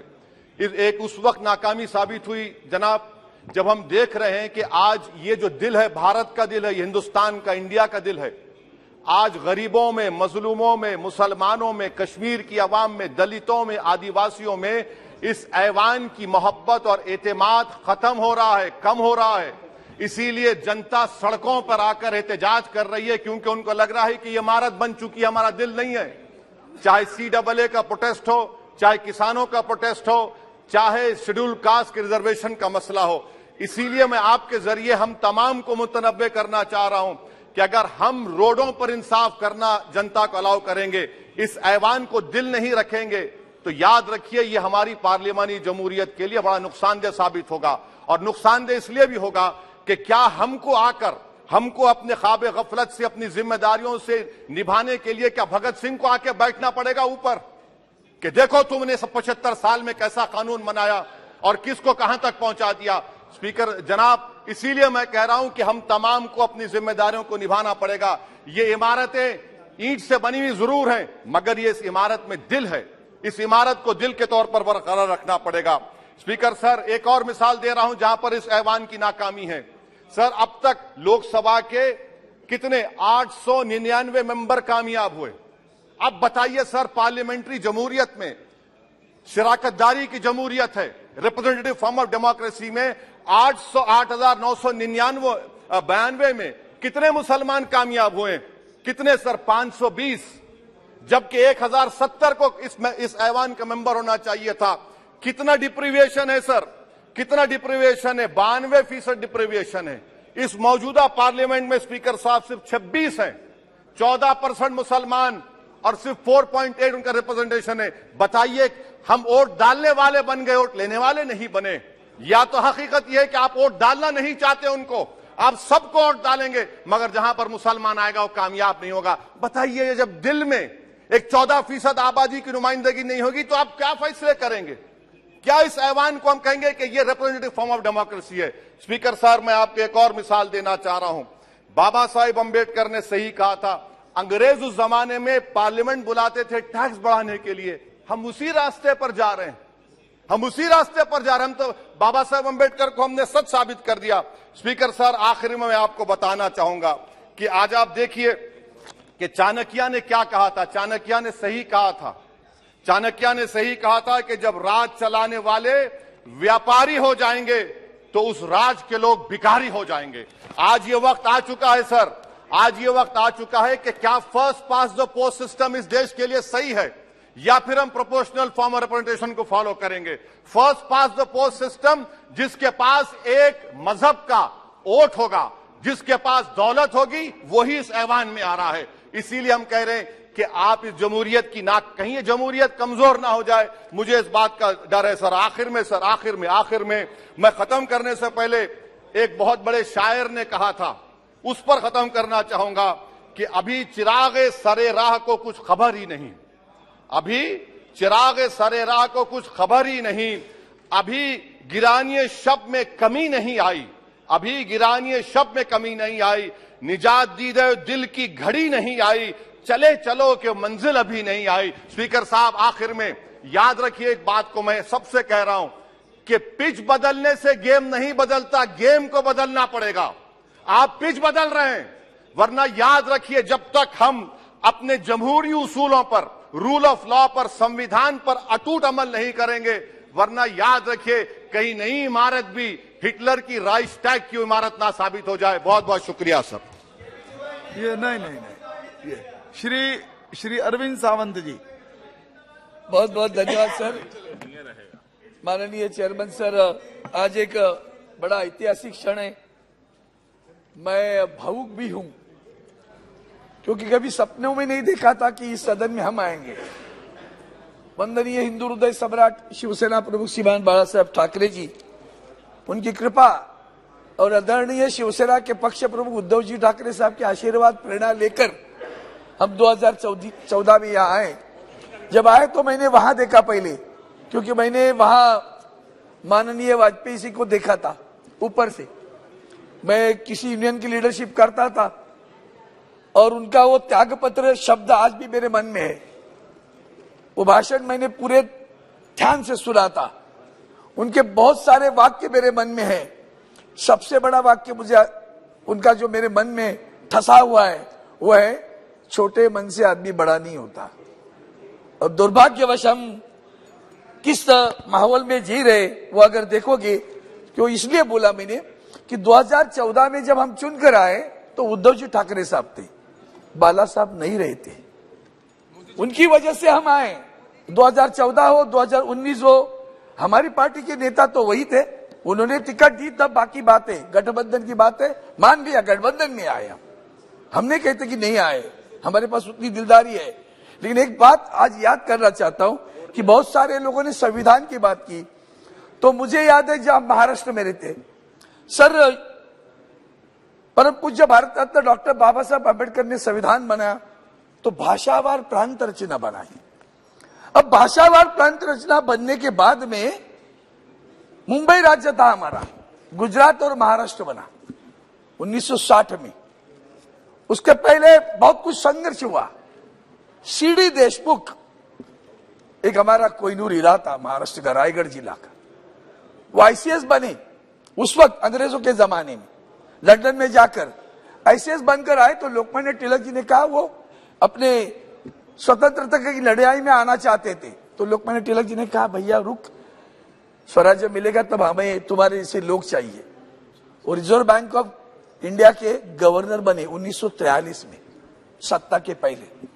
और जब सरकार आई, स्वराज्य बना, तो पंडित नेहरू जी ने उनको फाइनेंस मिनिस्टर बनाया। अब ये थोड़ी घटना क्यों पीछे जाकर कह रहा हूं कि पंडित नेहरू जी ने जब बनाने के बाद में 56 तक वो रहे, उस वक्त हमारी संयुक्त महाराष्ट्र की लड़ाई शुरू हुई थी। मुंबई के साथ महाराष्ट्र बनना है। इस लड़ाई में जब श्री देशमुख साहब को लगा कि पंडित नेहरू जी हमारी बात नहीं सुन रहे, हमें न्याय नहीं दे रहे, चेयरमैन सर श्री देशमुख साहब ने इस्तीफा फेंक दिया उनके पास कि मुझे नहीं रहना मंत्री बनकर। आपको क्या स्वाभिमान था देखो। और सबसे बड़ी बात पंडित नेहरू जी की भी सुनो, वो इस्तीफा देकर गए, मुंबई के साथ संयुक्त महाराष्ट्र बना, 106 लोग प्राणों ने अपनी आहुति दे दी। और जब जिस बात के लिए इस्तीफा दे दिया वो तो छोड़ा मंत्री पद, लेकिन पंडित नेहरू जी ने उनको NCAR का चेयरमैन बना, फाउंडर मेंबर बना दिया, यूजीसी का चेयरमैन बनाया। आज अगर कोई इस तरह का अपना विचार प्रकट करे और कहे कि मैं इस्तीफा दे रहा हूं, मुझे न्याय नहीं मिल रहा है, तो क्या प्रतिक्रिया आएगी उतना ध्यान में रखना है। हमने स्वराज में दीदी कहता था सुषमा जी को, सुषमा जी के भाषण यहां बैठ के भी सुने, पहले भी सुने, अरुण जेटली साहब के सुने। हम भाग्यवान रहे कि एक छोटा टेक्सटाइल मिल के एरिया में रहने वाला छोटे परिवार का बेटा यहां आकर सांसद बना, आदरणीय मोदी साहब के सरकार में मंत्री भी बना, 5 महीना मंत्री भी रहा। तो दोनों सदन में जाने का सौभाग्य भी मुझे मिला, वहां भी जाए यहां भी जाए। लेकिन आज जिस तरह से आदरणीय प्रधानमंत्री जी ने सुबह जो बात की ना, वो सही बात है। बाकी राजनीति में ज्यादा नहीं जाना चाहता आज मैं। आखिरी दिन है, इस इमारत का आखिरी दिन है। वो उन्होंने माथा टेका था, वो भी याद है मुझे। लेकिन जिस तरह के माथा टेका था 2014 और 19 का समय बड़ा अच्छा था।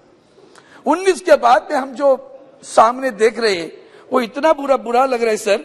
महाराष्ट्र राज्य के निर्माण के बाद में भी जैसे उसी वक्त श्री देशमुख साहब ने स्टेट बैंक ऑफ इंडिया बनाई, LIC बनाई, बाद में माननीय इंदिरा गांधी जी ने नेशनलाइजेशन किया, राष्ट्रीयकरण किया बैंकों का। ये सारे पब्लिक सेक्टर बने, आज उनकी हालत क्या है वो बुरा लग रहा है मुझे। हम उनको न्याय नहीं दे पा रहे। मैं यहाँ 9 बरस से ज्यादा कार्यकाल हूं, हमने टेलीफोन MTNL की, BSNL की हालत देखी है, अब तो वेंटिलेटर पे है। हम बचा नहीं पाए, उसका दुख है, दर्द है मेरे दिल में, वही सबसे बड़ी बात है सर। और बताता हूं कि बेरोजगार है, किसान है, महिलाओं के अत्याचार है, हम नहीं न्याय दे। एजुकेशन है, मैं बार बार कहता, प्रकाश जावड़ेकर जी कुछ कार्यकाल के लिए मंत्री थे, मैं कहा भैया आप हायर एजुकेशन पे ज्यादा ध्यान दे रहे हो, प्राथमिक अवस्था पे ज्यादा ध्यान देने की आवश्यकता है। वहां डिस्पैरिटी है, वहां डिस्क्रिमिनेशन है सर, सिलेबस की वजह से डिस्क्रिमिनेशन है। आपका बच्चा SSC बोर्ड में पढ़ता है, मेरा SSC भी पढ़ता है, इनका CBSE भी पढ़ता है, चौथा और कई इंटरनेशनल बोर्ड में पढ़ता है, उनके सिलेबस अलग है। जब CT को एग्जाम देनी है तो कौन कच्चा रहा आप ही जान लो। एटलीस्ट उस विषय के लिए भी 2 मिनट में खत्म करूंगा। इस विषय के लिए तो हमें न्याय देने की आवश्यकता है सर।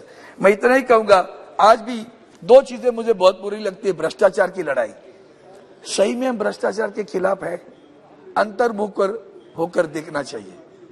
भ्रष्टाचारियों को सम्मान देकर हम लेते हैं, मंत्री बनाते हैं। ये अपने संविधान, ये अपने इस सदन के लिए अच्छा नहीं है सर। वहां जा रहे तो गलतियां वहां नहीं होनी, दोहरानी चाहिए। मैं इसलिए एक ही बात कहूंगा कि जैसे हमारे पास अभी आरक्षण की लड़ाई चालू है, ओबीसी का आरक्षण है, मराठा समाज का आरक्षण है, न्याय नहीं मिल रहा है।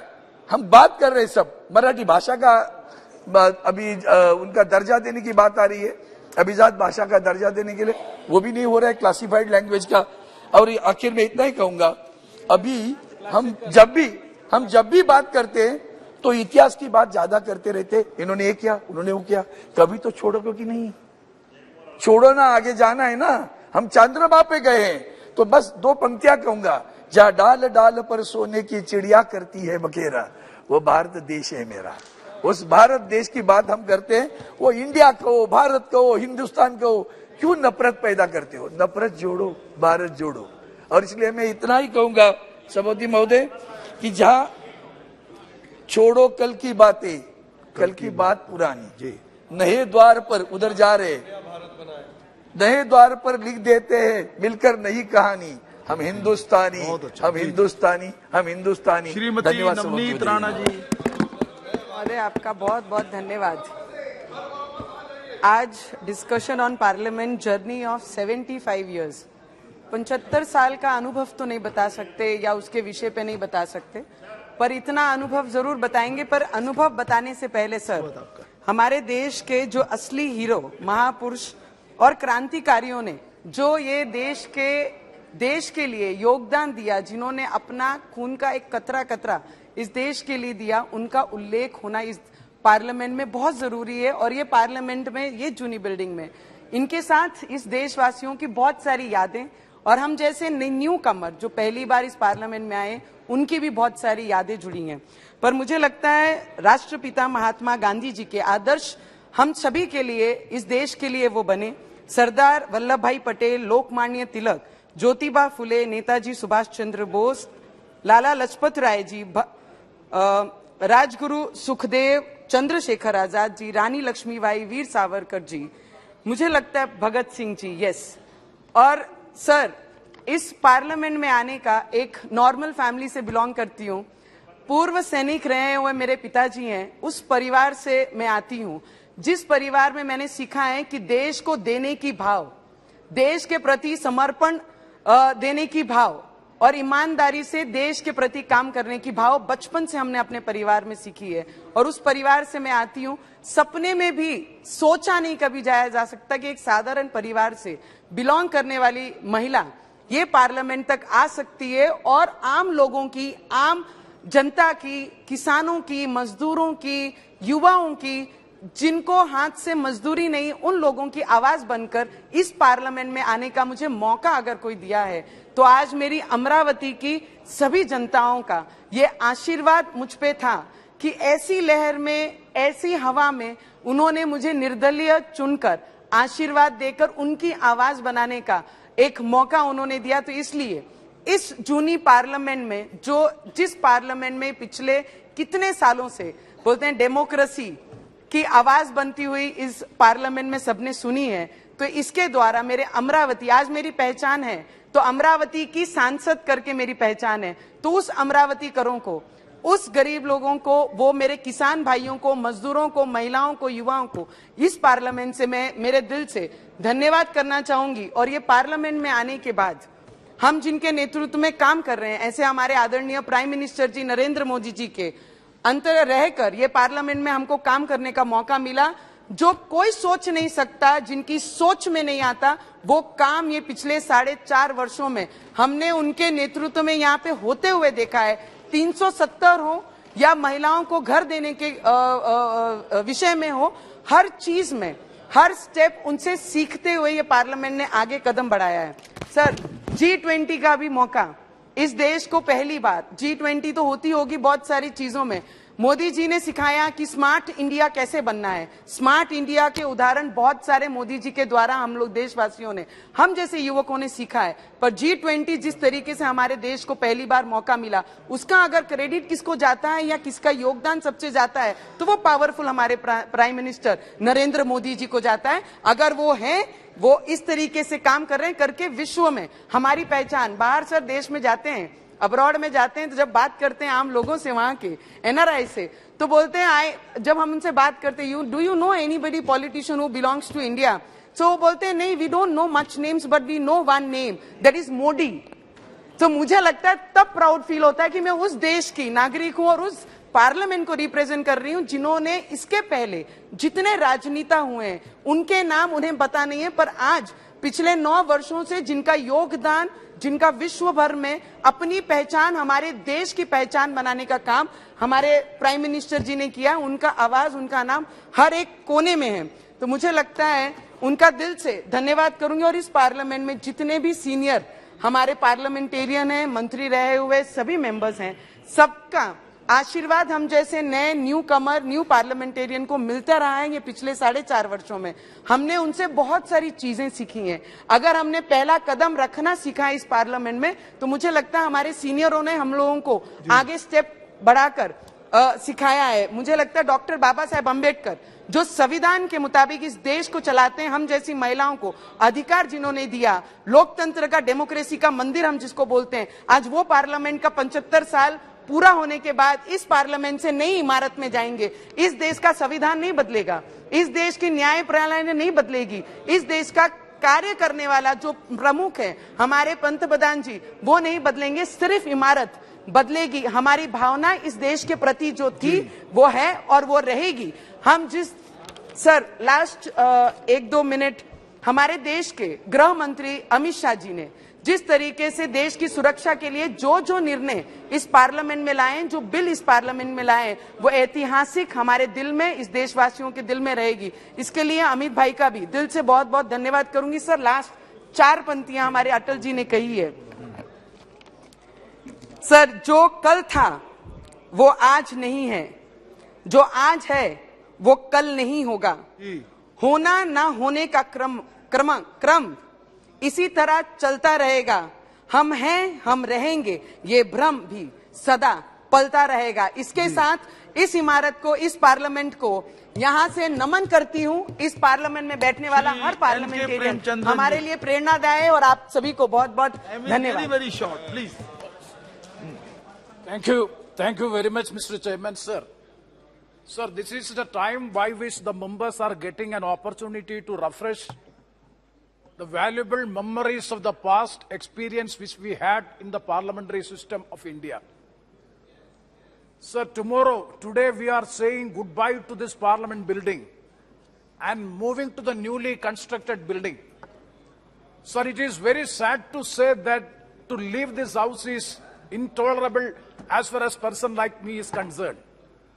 Sir, the political legacy, the legislative legacy and the historic legacy of this building can never be equated with any modern structure which we have built, though we are having much better infrastructure facilities. So anyway, we are thankful to all the opportunities which we have received out of this chamber or out of this parliament building, and we would like to refresh that memories at this juncture, and I am thankful to the Honorable Speaker as well as the government for affording such an opportunity to refresh the memories of our parliament experience. Sir, we are indebted to the framers of our constitution, members of the Constituent Assembly. Why? Because the lengthiest drafted constitution, written constitution framed by the framers of the constitution, that is the members of the Constituent Assembly, we, the generations after generations, are indebted to the framers of the constitution. Why? Because all the legislations of the independent India is on the basis of the constitution. That is the first legislative document is the Constitution of India. In independent India, the first legislative document is the Constitution of India. So definitely we are committed and dedicated and indebted to the forefathers or the framers of the Constitution. I know if you go through the procedure and practice of the Constituent Assembly, each and every article of the Constitution was well discussed, and each article after discussion at the time of adoption was replied by Dr. Baba Saheb Ambedkar and clarified the position, then only it was accepted. That was the precedent and the convention which we have started at the time from the Constituent Assembly. So still we want to continue it. And also the Constitution provides us for a parliamentary system of governance. So according to me, as far as India is concerned, such a pluralistic country, having unity among diversity, this is the best solution. The parliamentary system of governance is the best solution as far as India is concerned. So coming to the back, sir, if you go to the history of Indian Parliament, I would like to say that definitely it is in December 1946, if you examine, Pandit Jawaharlal Nehru presented the objective resolution in the Constituent Assembly, which became the foundational document of the preamble, which declared equality, liberty, fraternity, justice, economic, social and political freedom of opinion, conscience as the goal of free India. Sir, it was Pandit Jawaharlal Nehru, or it was the Nehruvian vision which animated the Constitution along with the intellectual outputs of Baba Saheb Ambedkar. Sir, during the past 7.5 decades, almost all the time, if you critically examine, the federal structure of the country is under threat. And the federalism, if you go through from 2014 to 2023 also, the federal character of the Constitution is not being addressed in a proper way. That is the latest example, the Delhi Union Territory Amendment Bill, by which the elected government's powers have been taken by the center. So federalism has to be protected. That is the point which I would like to make. Sir, the glorious history of Indian Parliament in the legislative process, landmark legislation from the first Constitution Amendment in the year 1951 to the 104th Amendment, and 73rd and 74th Amendment, by which the Panchayati Raj system and the Nagarapalika system was introduced as the third tier of the system of administration, is a landmark legislation which was done. And so, Right to Education Act, Right to Information Act, and so many legislation. I'm not going to the details. Election laws, personal laws, environmental laws, property laws, food laws, GST laws, and Insolvency and Bankruptcy Act, and so many acts, landmark legislation. Sir, I'm coming to the precedents and conventions of the House. Sir, it is Pandit Jawaharlal Nehru and G.V. Maulangar, the first Speaker and the first Prime Minister of the country. They are the architects of the building the present parliamentary system. Sir, Pandit Jawaharlal Nehru created healthy conventions and followed them scrupulously and made others to follow. Sir, one time when the G.V. Maulangar, the Honorable Speaker, the then Speaker, he expressed their desire to meet the Prime Minister at the parliamentary office. And after getting the information from the Speaker, immediately Pandit Jawaharlal Nehru has responded, no, the Speaker is the master of the House. He should not come to my office. And the Prime Minister went to the office of the Prime Minister. That is the convention, the tradition of this House, that we have to maintain it. That is the point which I would like to make. So, sir, Pandit Jawaharlal Nehru has laid the foundation stones on the effective parliamentary system. And he would be present in the House every day during the question hour. Whenever the minister makes a wrong answer or an unsatisfactory answer, the Prime Minister will stood up and correct the answer of the minister. That was the tradition and the convention. Sir, please, 2 minutes more to my experience also. And also, sir, opposition, the role of opposition was well respected by Pandit Jawaharlal Nehru. When A.K. Gopalan was speaking from this side, he was present, the Honorable Prime Minister. So that healthy traditional conventions and the precedents, that is the strength of Indian parliamentary democracy, that is to be protected. Sir, now I am coming to my parliamentary experience just for 2, 3, 4 minutes. Sir, 1 minute. Sir. Time is running sir, fast. Okay, sir. Sir, I have come to this house in the year 1996, in the 11th Lok Sabha. Atal Bihari Vajpayee. So I had the fortune to see 3 prime ministers. जी ठीक है okay. Thank you. Thank you very much, sir. Sir, just 2-3 minutes. I will finish. Sir, my experience. Sir, when I came here first time in 1996, I had the opportunity or had the fortune to see 3 prime ministers within 19 months. First, Atal Bihari Vajpayee ji, then Devagowda ji, and then Inder Kumar Gujral ji. Sir, at that time I was very much afraid and having the apprehension of how to address the house. Sir, see in the 11th Lok Sabha, the stalwarts. Sir, if you see the P.V. Narasimha Rao, the former Prime Minister, Chandrasekhar ji, Arjun Singh ji, Adani, L.K. Advani ji, and also Vajpayee ji, and Indrajit Gupta, Somnath Chatterjee, Chitta Basu, Biju Patnaik, Murai Salimar, and stalwarts were in the house. So when at the time, immediately after the 13 days of the Prime Minister Atal Bihari Vajpayee ji, the confidence motion was there. At that time, my party had 5 MPs. I was the chief whip, so I got the opportunity to make the maiden speech.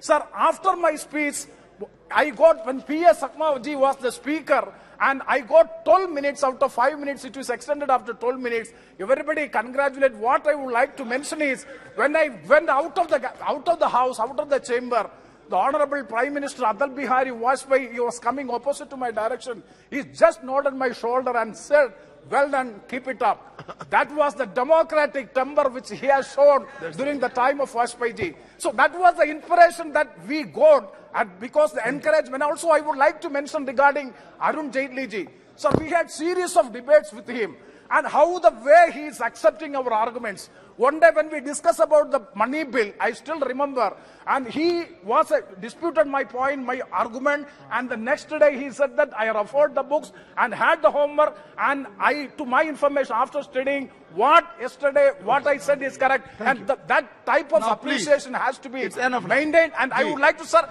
the last point which I would like to make. So since the rules of procedure and practice has to be amended so as to ensure the smooth functioning of the House. Once again, I take this opportunity to express our sincere thanks, and with these words I conclude. Thank you very much, sir.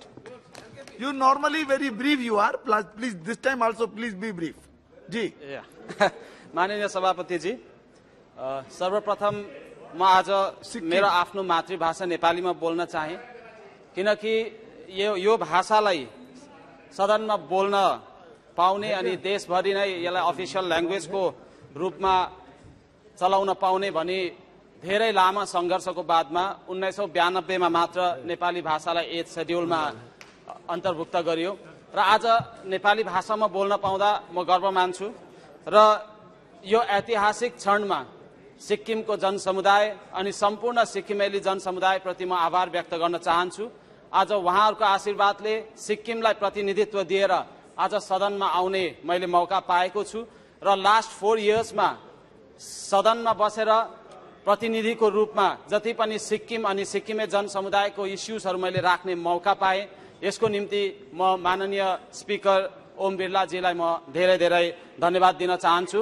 यो संसदीय प्रणालीको विषयमा सिक्किम जोडिएको केवल आज 1975 सालदेखि यता मात्र सिक्किम एक पूर्ण राज्यको रूपमा भारतमा गाभियो र त्यस समय यही संसद भवनमा यही बसेका नेतृत्वगणले सिक्किमलाई एउटा स्पेशल स्ट्याटसको रूपमा लिएर सिक्किमलाई आफ्नै संस्कृति, आफ्नै संस्था, आफ्नो आइडेन्टिटीलाई बचाउनको निम्ति स्पेशल स्ट्याटस, स्पेशल प्रोभिजन कन्स्टिट्युसनमा लगाइदिएको छ र ती समयमा जो पनि प्रतिनिधित्वहरू यहाँ थिए, जो पनि संसद सदस्यगण यहाँ हुनुहुन्थ्यो, उहाँहरू सबैलाई स्मरण गर्दै म उहाँहरूप्रति पनि आभार व्यक्त गर्न चाहन्छु र मेरो जति पनि मभन्दा अघि जति पनि सांसद सदस्यहरू यहाँ थिए सिक्किमबाट, उहाँहरूको आफ्नै योगदान रहेको छ सिक्किमलाई यहाँसम्म पुर्याउन अनि भारत र सिक्किमको बीचको सम्बन्धलाई अझै मजबुत बनाएर लैजान र सिक्किमले आफ्नो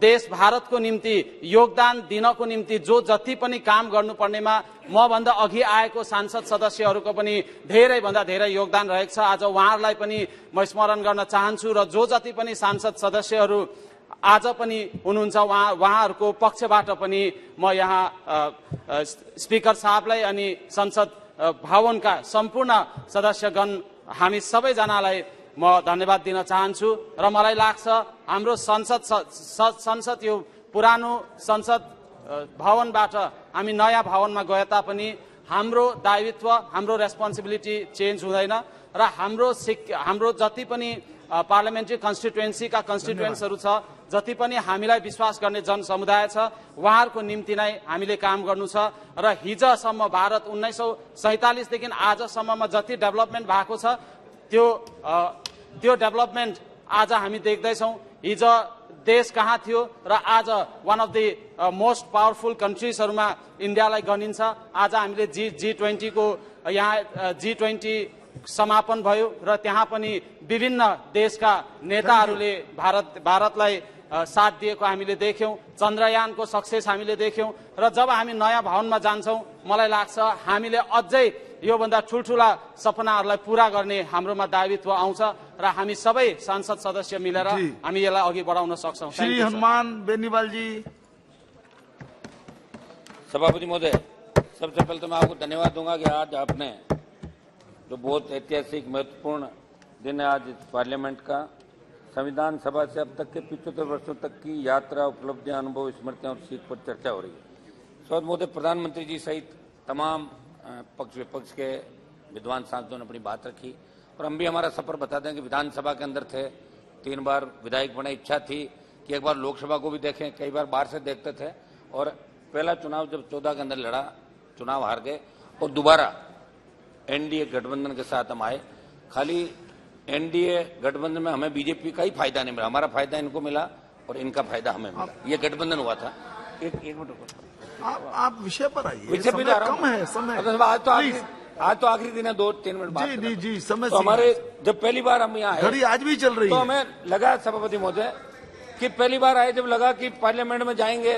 हम तो विधानसभा के अंदर थे, रोज हाउल्ला होता था, विधानसभा के अंदर सस्पेंड भी होते थे, विधानसभा का बहिष्कार भी होता था, बाहर भी निकाला जाता था। लेकिन यहाँ भी ये स्थिति देखी कि कितना समय हंगामे की भेंट चढ़ गया। पिछली बार जब पार्लियामेंट का सेशन था तो उसके अंदर लास्ट 2-3 दिन तक चर्चा चली। ये बात पहले भी बैठ के हो सकती थी और पूरा देश देखता पार्लियामेंट चलेगी। जब सांसद पार्लियामेंट के लिए रवाना होता है और जब पार्लियामेंट चलती है तब बेरोजगार, किसान, तमाम वर्गों के लोग MP के पास आते हैं कि हमारा मुद्दा लोकसभा के अंदर रेज करो। उनको लगता है कि लोकसभा के अंदर कोई बात उठ जाएगी तो हो सकता है कि सरकार ध्यान दे देगी, उसका समाधान हो। ये उनके होती कि लोकसभा के अंदर ही मामला उठे।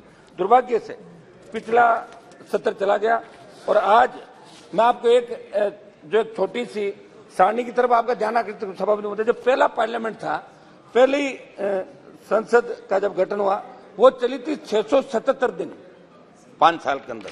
5वीं चली थी 613, 8वीं 485, 16वीं चली थी 331 और 17वीं जो लोकसभा है, अभी इसमें नवंबर, दिसंबर और जनवरी, फरवरी का जो आपका है वो बाकी है।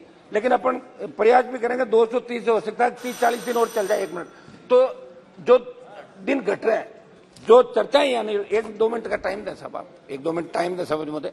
तो मेरी ये मांग है कि ये सत्र जैसे 617 दिन चले, 500 दिन चले, तो पार्लियामेंट के अंदर और ज्यादा डेज ये इनकी मीटिंग हो ताकि लोगों को बात करने का मौका मिले।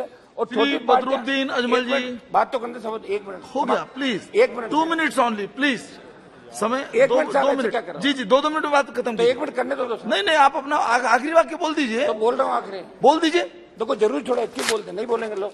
अजमल साहब बोलिए। ये बोलते हैं बड़ा फालतू। अजमल साहब जी, मैं आपका बहुत आभारी हूँ कि आपने मुझे इस विषय के ऊपर बोलने का मौका दिया। बोलिए। आज हमारे इस पुराने घर का आखिरी दिन है। कल हम लोग सब नए घर की तरफ जाने वाले हैं और हमें उम्मीद है कि पुराने घर में रहते हुए गए नए साल से संविधान के साथ जो हम लोगों ने खिलवाड़ किया है, सर मैं खिलवाड़ कहूंगा गुस्ताखी की माफी के साथ, पूरे संविधान को बदलने की बात हो रही है, हिंदू राष्ट्र बनाने की बात हो रही है। ये हमारे संविधान में कहीं भी नहीं था। दलित भाइयों के साथ जो जुल्म हो रहा है, जो मुसलमानों के साथ जो जुल्म हो रहा है, वो सब को लेकर हमको यही छोड़ के जाना। मुझे hello you please keep quiet, you please. तो हम लोगों को आप बोलिए, आप what is the meaning of Pakistan, what is the meaning of Pakistan. सीमित समय मुझे ये कहना है, कल से हम नए बिल्डिंग में जा रहे हैं। खाली कपड़ा नया बनाने से सर नहीं होगा, दिल बदलना पड़ेगा।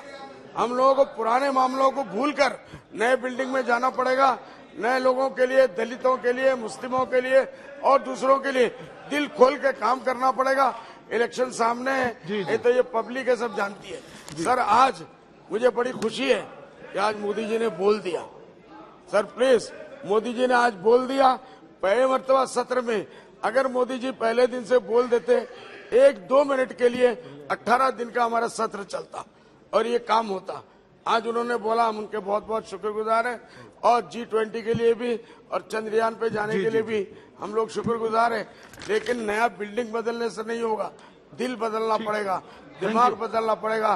इस मुल्क को अच्छाई की तरफ ले जाने के लिए सबको इरादा करना पड़ेगा। ਪਹਿਲਾਂ ਮੈਂ ਤੁਹਾਡਾ ਬਹੁਤ-ਬਹੁਤ ਧੰਨਵਾਦ ਕਰਦਾ ਕਿ ਤੁਸੀਂ ਮੈਨੂੰ 75ਵੇਂ ਵਰ੍ਹੇਗੰਢ ਦੇ ਉੱਤੇ ਅੱਜ ਮੈਨੂੰ ਬੋਲਣ ਦਾ ਮੌਕਾ ਦਿੱਤਾ। ਸੋ ਸਰ, ਜਦੋਂ ਮੈਂ ਚੁਣ ਕੇ ਇੱਥੇ ਆਇਆ ਸੀ ਤਾਂ ਮੇਰੇ ਹਲਕੇ ਦੇ, ਮੇਰੇ ਪੰਜਾਬ ਦੇ ਜਿਹੜੇ ਲੋਕ ਸਨ, ਉਹਨਾਂ ਨੇ ਮੈਨੂੰ ਬਹੁਤ ਵਧਾਈ ਦਿੱਤੀ ਕਿ ਤੈਨੂੰ ਨਵੇਂ ਸਦਨ ਦੇ ਵਿੱਚ ਜਿਹੜਾ ਸਹੁੰ ਚੱਕ ਸਮਾਗਮ ਦੇ ਵਿੱਚ ਹਿੱਸਾ ਲੈਣ ਦਾ ਮੌਕਾ ਮਿਲੇਗਾ। ਪਰ ਸਰ, ਮੇਰਾ ਮਨ ਸੀ ਕਿ ਮੈਂ ਇਸੇ ਪੁਰਾਣੇ ਸਦਨ ਦੇ ਵਿੱਚ ਹੀ ਮੇਰੀ ਜਿਹੜੀ ਸਹੁੰ ਚੱਕ ਸਮਾਰੋਹ ਹੋਵੇ, ਕਿਉਂਕਿ ਇਹ ਜਿਹੜਾ ਸਦਨ ਹੈ ਇਹਦੇ ਵਿੱਚ ਬਹੁਤ ਵੱਡੀ ਜਿਹੜੀ ਸਾਡੀ ਦੇਸ਼ ਦੀ ਜਿਹੜੀ ਵਿਰਾਸਤ ਹੈ ਉਹ ਇਹਦੇ ਵਿੱਚ ਮੌਜੂਦ ਹੈ। ਦੇਸ਼ ਦੇ ਉਹਨਾਂ ਮਹਾਨ ਜਿਹੜੇ ਨਾਇਕ ਹੋਏ ਆ ਜਿਨ੍ਹਾਂ ਨੇ ਦੇਸ਼ ਨਿਰਮਾਣ ਦੇ ਵਿੱਚ, ਰਾਸ਼ਟਰ ਨਿਰਮਾਣ ਦੇ ਵਿੱਚ ਆਪਣਾ ਬਹੁਤ ਵੱਡਾ ਹਿੱਸਾ ਪਾਇਆ। ਅੱਜ ਉਹਨਾਂ ਦੀ ਜਿਹੜੀ ਮੌਜੂਦਗੀ ਹੈ ਮੈਂ ਇਸ ਅਜ਼ੀਮ ਸਦਨ ਦੇ ਵਿੱਚ ਜਿਹੜਾ ਮਹਿਸੂਸ ਕਰ ਸਕਦਾ, ਔਰ ਮੈਨੂੰ ਇਸ ਗੱਲ ਦਾ ਬੜਾ ਮਾਣ ਪ੍ਰਾਪਤ ਹੈ ਕਿ ਮੈਂ ਉਸ ਸੂਬੇ ਨੂੰ ਬਿਲੋਂਗ ਕਰਦਾ, ਪੰਜਾਬ ਨੂੰ, ਜਿਨੇ ਇਸ ਦੇਸ਼ ਦੀ ਆਜ਼ਾਦੀ ਦੇ ਵਿੱਚ ਸਾਰਿਆਂ ਨਾਲੋਂ ਵੱਡਾ ਰੋਲ ਅਦਾ ਕੀਤਾ। ਇਸ ਦੇਸ਼ ਨੂੰ ਆਜ਼ਾਦ ਕਰਾਉਣ ਦੇ ਵਿੱਚ ਜਿੰਨੀਆਂ ਵੀ ਸ਼ਹਾਦਤਾਂ ਹੋਈਆਂ ਤਾਂ ਪੰਜਾਬੀਆਂ ਨੇ ਜਿਹੜਾ ਸਾਰਿਆਂ ਨਾਲੋਂ ਵੱਡਾ ਆਪਣਾ ਜਿਹੜਾ ਰੋਲ ਅਦਾ ਕੀਤਾ। ਸੋ ਸਰ, ਅੱਜ ਇਸ ਸਦਨ ਦੇ ਵਿੱਚ ਬਹੁਤ ਸਾਰੇ ਸਾਥੀਆਂ ਨੇ ਆਪਣੀਆਂ ਆਪਣੀਆਂ ਗੱਲਾਂ ਕੀਤੀਆਂ। ਸੋ ਮੈਂ ਵੀ ਜਿਹੜਾ ਜਿੱਥੇ ਪ੍ਰਧਾਨ ਮੰਤਰੀ ਸਾਹਿਬ ਨੂੰ ਇਸ ਗੱਲ ਦੀ ਵਧਾਈ ਦਿੰਦਾ ਕਿ ਉਹਨਾਂ ਨੇ ਨਵੇਂ ਸਦਨ ਦੀ ਜਿਹੜੀ ਸ਼ੁਰੂਆਤ ਕੀਤੀ ਹੈ, ਔਰ ਮੈਂ ਇਹ ਆਸ ਕਰਾਂਗਾ ਕਿ ਜਿਹੜੀ ਲੋਕਤੰਤਰ ਦੀ ਗੱਲ ਜਿਹੜੀ ਅਸੀਂ ਲੈ ਕੇ ਚੱਲੇ ਆ ਉਹ ਨਵੇਂ ਸਦਨ ਦੇ ਵਿੱਚ ਵੀ ਜਿਹੜਾ ਲੋਕਤੰਤਰ ਹੈ ਪੂਰੀ ਤਰੀਕੇ ਨਾਲ ਬਹਾਲ ਹੋਏਗਾ। ਬਿਲਡਿੰਗ ਭਾਵੇਂ ਬਦਲ ਜਾਵੇ ਪਰ ਲੋਕਤੰਤਰ ਦੀ ਜਿਹੜੀ ਗੱਲ ਹੈ ਜ਼ਰੂਰ ਹੋਣੀ ਚਾਹੀਦੀ ਹੈ। ਬਹੁਤ ਬਹੁਤ ਵਧਾਈ, ਬਹੁਤ ਬਹੁਤ ਧੰਨਵਾਦ। மாண்புமிகு அவைத்தலைவருக்கு வணக்கம். வரலாற்று முக்கியத்துவம் வாய்ந்த இந்த விவாதத்தில் பங்கேற்று உரையாற்றக்கூடிய வாய்ப்பை எனக்கு வழங்கியமைக்காக முதலில் நன்றியை தெரிவித்துக் கொள்கிறேன். புரட்சியாளர் அம்பேத்கர், பண்டிட் ஜவஹர்லால் நேரு, பேரறிஞர் அண்ணா போன்ற மாபெரும் தலைவர்கள் மாநிலங்களவையிலும் மக்களவையிலும் அமர்ந்து விவாதித்த வரலாற்று சிறப்பு வாய்ந்த இந்த கட்டிடம் இன்றோடு கடைசி நாளாக இயங்கிக் கொண்டிருக்கிறது. புதிய கட்டிடத்திற்கு நாம் இந்த அவையை மாற்ற இருக்கிறோம். புதிய இந்தியாவை கட்டமைக்க வேண்டும் என்கிற கனவுகளோடு நம்முடைய முன்னோர் புரட்சியாளர் அம்பேத்கர் உள்ளிட்ட தலைவர்கள் அரசமைப்பு சட்டத்தை இயற்றினார்கள். அந்த அரசமைப்பு சட்டம் ஜனநாயகத்தின் உயிர் மூச்சு. ஜனநாயகத்தை பாதுகாப்பது அரசமைப்பு சட்டத்தை பாதுகாப்பதாகும். அரசமைப்பு சட்டத்தின் மூலம்தான் இந்த அவை இயங்கிக் கொண்டிருக்கிறது. இந்த அவை மூலம்தான் இந்த தேசம் இயங்கிக் கொண்டிருக்கிறது. இந்த அவையில் விளிம்பு நிலை மக்களுக்கான நலன்களை அடிப்படையாக கொண்டு எத்தனையோ பல சட்டங்கள் இயற்றப்பட்டிருக்கின்றன. இடஒதுக்கீட்டு சட்டம், அதேபோல நகர்பாலிகா, பஞ்சாயத் ராஜ் போன்ற ஜனநாயகத்தை ஊராட்சி வரையிலும் விரிவுபடுத்தக்கூடிய புரட்சிகரமான சட்டங்கள், வன்கொடுமை தடுப்பு சட்டங்கள், இப்படி எண்ணற்ற பல விளிம்பு நிலை மக்களின் பாதுகாப்புக்கான சட்டங்கள் இயற்றப்பட்ட நிலையில் பொடா தடா போன்ற பயங்கரவாத சட்டங்களும் இந்த அவையில் இயற்றப்பட்டிருக்கின்றன. விளிம்பு நிலை மக்களின் குரலை பிரதிபலிக்கக்கூடிய ஒரு அவை என்கிற முறையில்தான் நானும் இந்த அவையில் இரண்டாவது முறையாக உறுப்பினராக இடம்பெறக்கூடிய வாய்ப்பை பெற்றிருக்கிறேன். இந்த நிலையில் அரசமைப்பு சட்டத்தை பாதுகாக்க வேண்டியது இந்த நாடாளுமன்றத்தின் முக்கியமான கடமையாக இருக்கிறது. ஆகவே அரசமைப்பு சட்டத்தில் செக்குலரிசம் என்பது மிக முக்கியமான ஒரு கோட்பாடு என்பதை நாம் அறிவோம். அந்த மதசார்பின்மையை காப்பாற்றுவதற்கு இந்த பாராளுமன்றம் உறுதியேற்க வேண்டும். ओके ठीक है, ओके। टाइम हो गया। Okay, thank you, thank you, thank you. माननीय सदस्यगण, आज लोकसभा के इस गरिमापूर्ण और ऐतिहासिक कक्ष में सदन की बैठक के अंतिम दिन अत्यंत सारगर्भित और सकारात्मक चर्चा हुई। माननीय प्रधानमंत्री जी और सभी दलों के नेताओं ने, सदस्यों ने भारत की अभी तक की लोकतंत्री यात्रा पर अपने अनुभव, अपने विचारों को साझा किया। ऐतिहासिक घटनाओं एवं निर्णयों के बारे में अपने विचार व्यक्त किए। यहां पुरानी सुखद अनुभवों को भी सभी ने अपने अपने भावनाओं से व्यक्त किए। अब समय आ गया है जब लोकसभा की आगे की कार्रवाई संसद के नए भवन से संचालित होगी। ये हम सब के लिए ऐतिहासिक और अविस्मरणीय पल है। हम जब नए भवन में प्रवेश करने जा रहे हैं, तब इस भवन की स्मृतियां हमारी स्मृतियों में सदैव अंकित रहेगी। आप सभी माननीय सदस्यों से आग्रह है कि लोकतंत्र की 75 वर्ष की यात्रा में जिस प्रकार इस सदन की गरिमा, मर्यादा और प्रतिष्ठा को स्थापित किया, हमारे सभी माननीय पूर्व सदस्यों ने, नेताओं ने जो यहाँ की गरिमा, प्रतिष्ठा, अच्छी चर्चा, संवाद, जिसके कारण हमारे लोकतंत्र की सामर्थ्य बढ़ी है, देश में प्रतिष्ठा बढ़ी है। अब हम नए भवन में हमारे संसदीय लोकतंत्र की यात्रा शुरू करेंगे। मुझे आशा है कि नए संसद भवन में हम नए प्रतिमान स्थापित करेंगे।